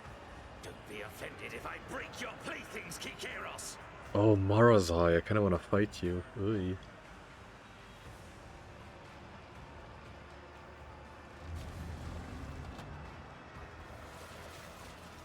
Let the fatal thirst be quenched! Stage 4 where I live just unveiled their deviled egg flavors for this year. There can be several? I mean, I usually just know it with like a mayonnaise like made with mustard and eggs. Annihilate them! The world suddenly loses strength and certainty. Everything around you looks like a decoration, a sham. Horror constricts your chest. The sound is joined in a terrible loop of self-repetition, mixing in with a grinding sound, becoming high and sharp like the teeth of a chainsaw, then tearing at your eardrums. Oi, oi, oi, oi. Poor John. Oi. Birthday kid pizza what the fuck? What the fuck? What in the seven hells are you saying? Captive soldier, yeah, have Argenta over here and Pujon. Yeah, I can't really move far. Yeah, Argenta has, yeah. Faith without deeds is Stiffer foods go wild. In America, yeah, but over here, not really, no. Over here, not really, actually, no. I'll do it. Like here, state fairs are usually just the very same. Like they're not very creative. Doubt is for the weak. 3 bullet. Yeah, sure. This is why I was chosen. Well, you are. What does it do? Because it's a laser weapon. Impact damage. What weapon damage does it deal? Laser. Lass. So is it blinded? So is it blinded? No, it's not. As the Emperor commands, I Over here they go hard. We're going twice this year for concerts. Aww. I'm actually kind of jealous. And you missed both. Argenta. Just a minor setback. I feel this is a horrendous idea for me to do, but fuck it. Tested tactics are the best ones. Lord, man. Oh, I didn't see the redeem by Titanium Sword. Thank you for the redeem.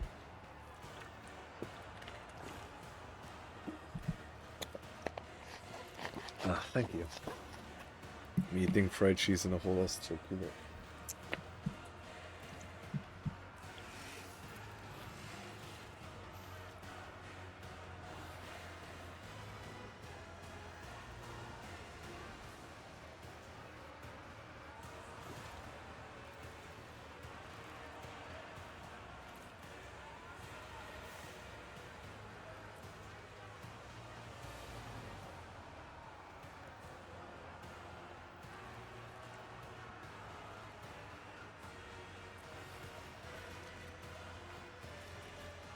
Sorry about that. I will do my duty. That is probably going to be a very bad idea. The Fred Buckeyes too. The hells of years I'm going to get fat as fuck. Aww. Yeah, that sounds very tasty. A tactically sound Aww. I'm jealous. We don't really have that here. We really don't have that here.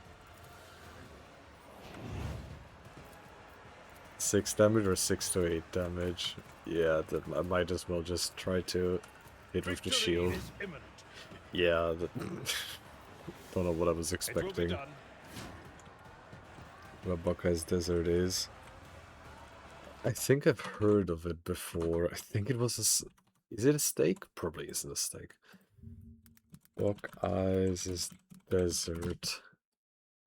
Oh no, okay, I completely mixed up with something else. No, I've never seen these before, no. It does look extremely tasty though. I will do my duty. I've suffered worse. Oi. Oi. Okay, Lord Man, you are not handling those at all. Oi. I was hoping Lord Man would be able to handle that. Aye, Lord Man, that is not very good. I was really hoping Lord Man could... but he's not able to handle them at all. Aye. Kind of the desert of Ohio, hella good, and you deep fry them. How hard is gonna stop this here? Sounds like it, but also sounds very tasty, so must be good then. Nothing I can't do. Once it ends the attack, this is 20 is little 30 machine damage, 50% armor penetration. Oh, how am I meant to hit that? Ay.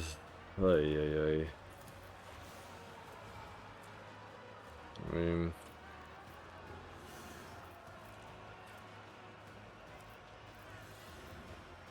Yeah, endure. That's Weird Al. What? Really? That's Weird Al Yankovic? Oh. Suits my purposes. Ah, parried. Here we go. Here we go. Yeah, we're just not hitting these. Yeah, we don't have anything like that here. We just have like the boring same shit every year. With, I can talk about it a bit better in like in another stream, because I do end soon, but just remind me like in the next stream to talk about this. Like to talk about the fairs in Germany, and I will very gladly give you some answers. Okay, I mean we have Shomtgun. I'll do it. So shoot Shomtgun. Faith without deeds, my emperor. Okay, so you should be suffering from toxin. Here you are. My highest balls on remembering shit. Alright, then I will attempt to remember it tomorrow. Doubt is for the weak. It's why I was chosen. Oh yeah, they just ignore every second attack. I remember.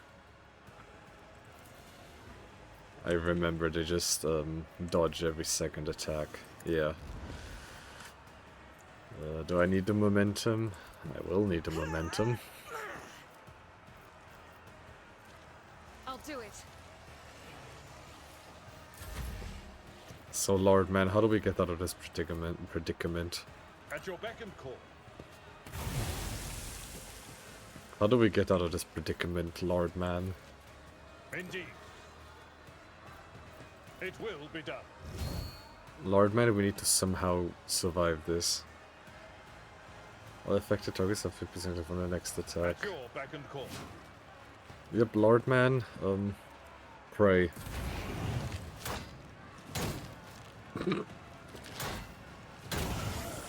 Oh, we dealt damage.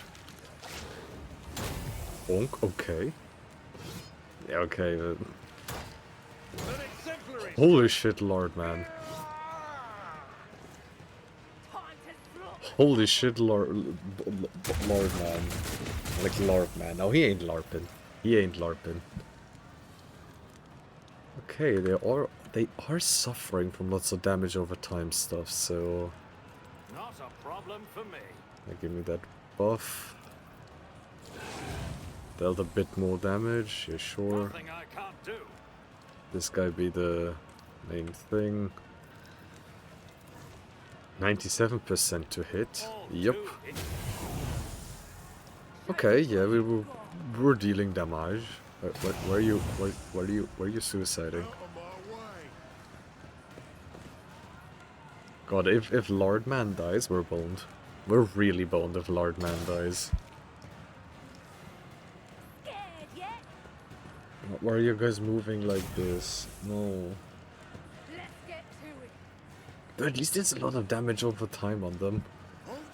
Jesus, this thing is suffering. Toxic, burning, and bleeding. Pujan really did some like good damage over time on them. Oy, oy, oy. You're hitting us, you cock wrangler.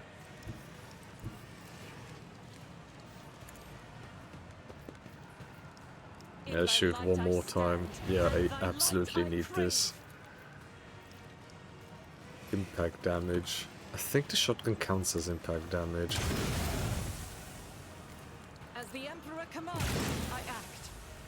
Stop dodging so much.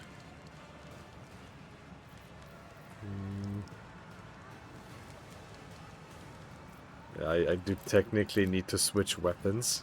Faith without deeds is worthless. Technically. Yeah, melee range, fuck it. Yeah, melee range las gun. Yeah, sure. Melee range las gun, you know, the usual. My ears are ringing. Oh, my ears are ringing. It will be done. Oh, my ears are ringing, damn. At your beck and call. My ears be ringing, laddies. I could use a grenade, but why should I? Okay, then, yeah, just It will be done. bonk.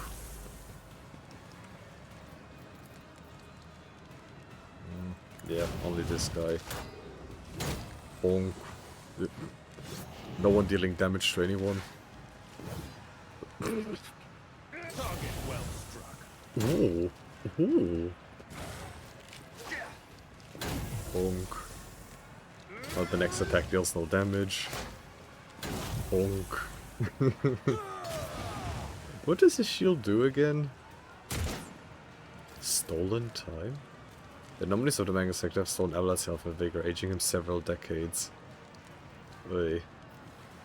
There's something with the shield. At the end of the turn, the wielder inflicts 2 levels of burning on all adjacent creatures. If enemies are Xenos or demons, they suffer fire damage. Oh, okay.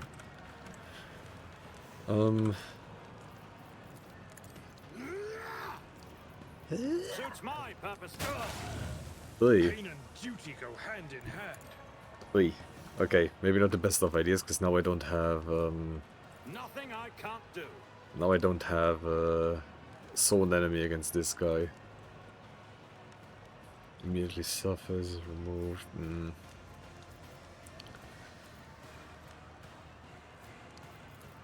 Oh, 100% hit chance? Yeah, okay. Not a problem for Bonk. Yeah, the second instance deals no damage, because, yeah, good. Holy shit, you hit it. Let's get to it, lads. Huh? You did an AoE, you idiot. Okay, now the issue is, where am I going to put my... where am I going to put Argenta? Let's make it quick. If you're gonna shoot us... I mean, you're shooting your teammate, that's okay. I have to actually send Argenta into melee range. Oh no, I don't have to. Okay, there's no way for me to not hit the other guy, so As the Emperor commands, I act. other guy, just know you decided to move I'll there. do it. Just know you decided to move there. As the Emperor commands, I act. Faith without deeds is worthless. Doubt is for the weak. You, my Emperor! Ignores next attack. Yep. A bit make a number of extra attacks equal to the rate of fire. What's the rate of fire in this one? 3. Nah, not worth it. Not worth it. Rending shots. Does it count as... Brace yourself, Abelard. Brace yourself, Lord. Lord. At your beck and call. How much temporary HP do you have? 85 temporary wounds. Where from? I mean, silly question, but damn.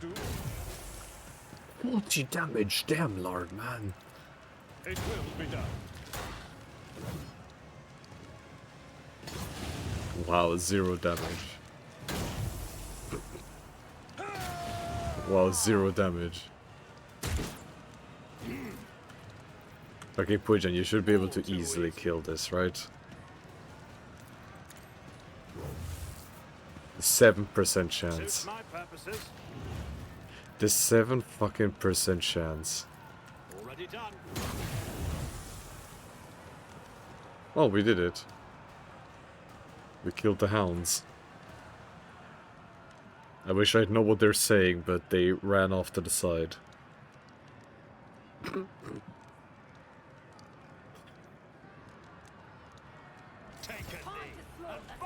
Oh, now I have to kill you guys.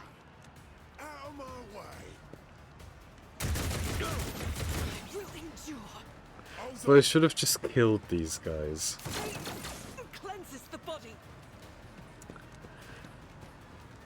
So, trying to keep these guys alive was a massive mistake.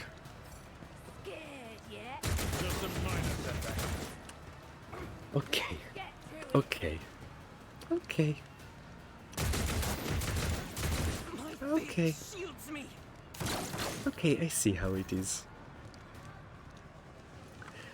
I see how it is. I see how it is.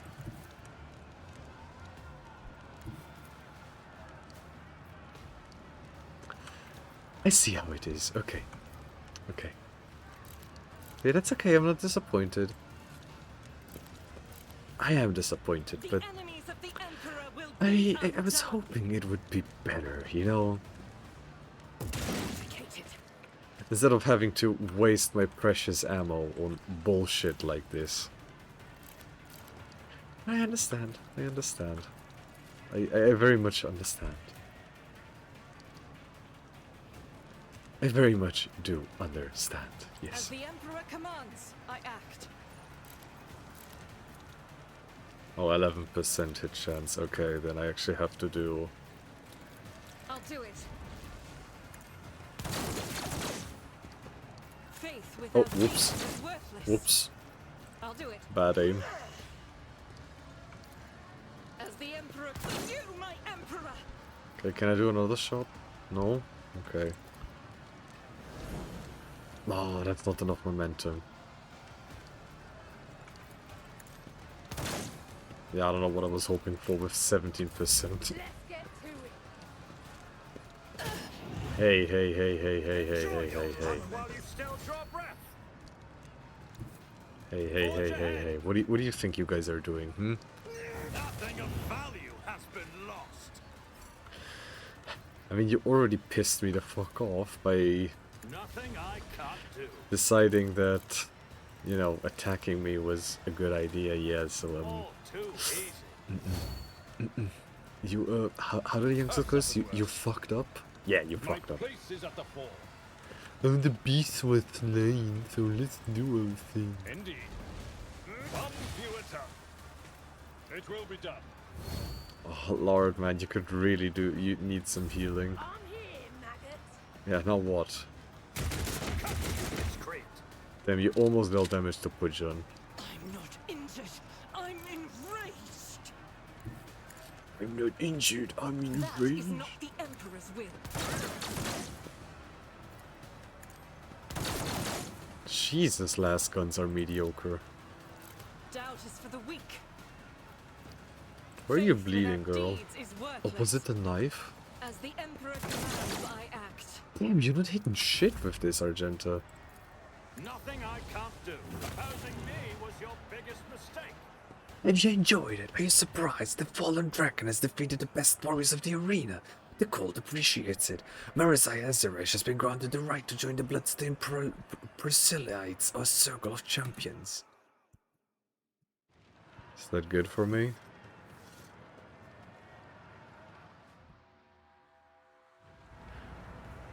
Did any of you expect to see a monkey change survive the vicious hunt? Do you savor the sight of the flesh gorger devouring his mangled victims? Is your fatal thirst quenched? Not really. Yes, it is quenched. Ugh, you guys have low standards. Yes, it's quite... You guys have really low standards, damn. Well, just 4 They say a arenas? little bit of humility never hurts anyone. I help others better themselves by wholeheartedly humiliating them at every step. Arena Beast Claws, intimidating monocular edge claws, capable of tearing through solid plasteel. Yeah, I mean, I'm just gonna assume that these are gonna be regular weapons. The Ripper. I mean... Trophy lasgun. I mean, the lasgun has done a solid nothing, but actually, this looks even worse. I mean, this is even worse. The heavy stubber was so useless. The heavy stubber did nothing. I won't tolerate weakness. Okay, so where do I go now? Do I go back? Oh, I can look down here. Oh, there's some corpses down there for loot. You are able to discern the bottom of the abyss out of which common rocks the spires rise. A small mercy for your sanity. Ooh, Argenta. Aye. You follow Argenta's gaze at a soaring Drukhari craft and a squirming body is nailed to its side. That's Sergeant Majesties! I recognize him. I know his voice. Marish Puchanovsky, help me. We have to save these people from this torture. One of the Drukhari on board sneers upon hearing Argenta's shouts. Eliciting a wave of approving cheers, the Drukhari kicks one of the groaning bodies, blatantly savoring his untouchability. Impossible! Abelard shakes his head, looking at the prisoners. And how do you propose we do that? There has to be a way. I simply can't stand here and watch. Aim and shoot at the figure that Argenta pointed out. What does he truly want to say? More to ease your own conscience. He's here because he listened to your sermons after. No. Yeah, let me try to shoot him. I hope it works out. A shot rings out, and a figure pinned to the side of the ship flinches and stills. Argenta freezes and then slowly turns to face you. Her eyes are brimming with rage, astonishment, unending sorrow. Her face momentarily twists into a grimace, but then stops her head and begins whispering words of prayer. Oh, I think I just, like, super hardly insulted her with that. Oh, I didn't quick save before this. Oh, I didn't quick save before this. So we're gonna have to do this fight again. We're going to have to do this fight again, because I don't know what I was thinking doing that. I genuinely don't know what I was thinking doing that. I don't know why I did that. Yeah, let's do this fight again next time. And this time, though, we're going to try to kill the other people as well. Because I'm not going to have them backstab me. Right. I would be raiding someone right now, but it is 3 AM. I only wanted to stream for 1 hour, but as I always do, I stream for way longer than that. So I'm just going to hit the hay right now. My apologies, but it is late, so yeah. Anyways, lads, thank you for watching. I'ma go to bed. Thank you. Take care and bye bye.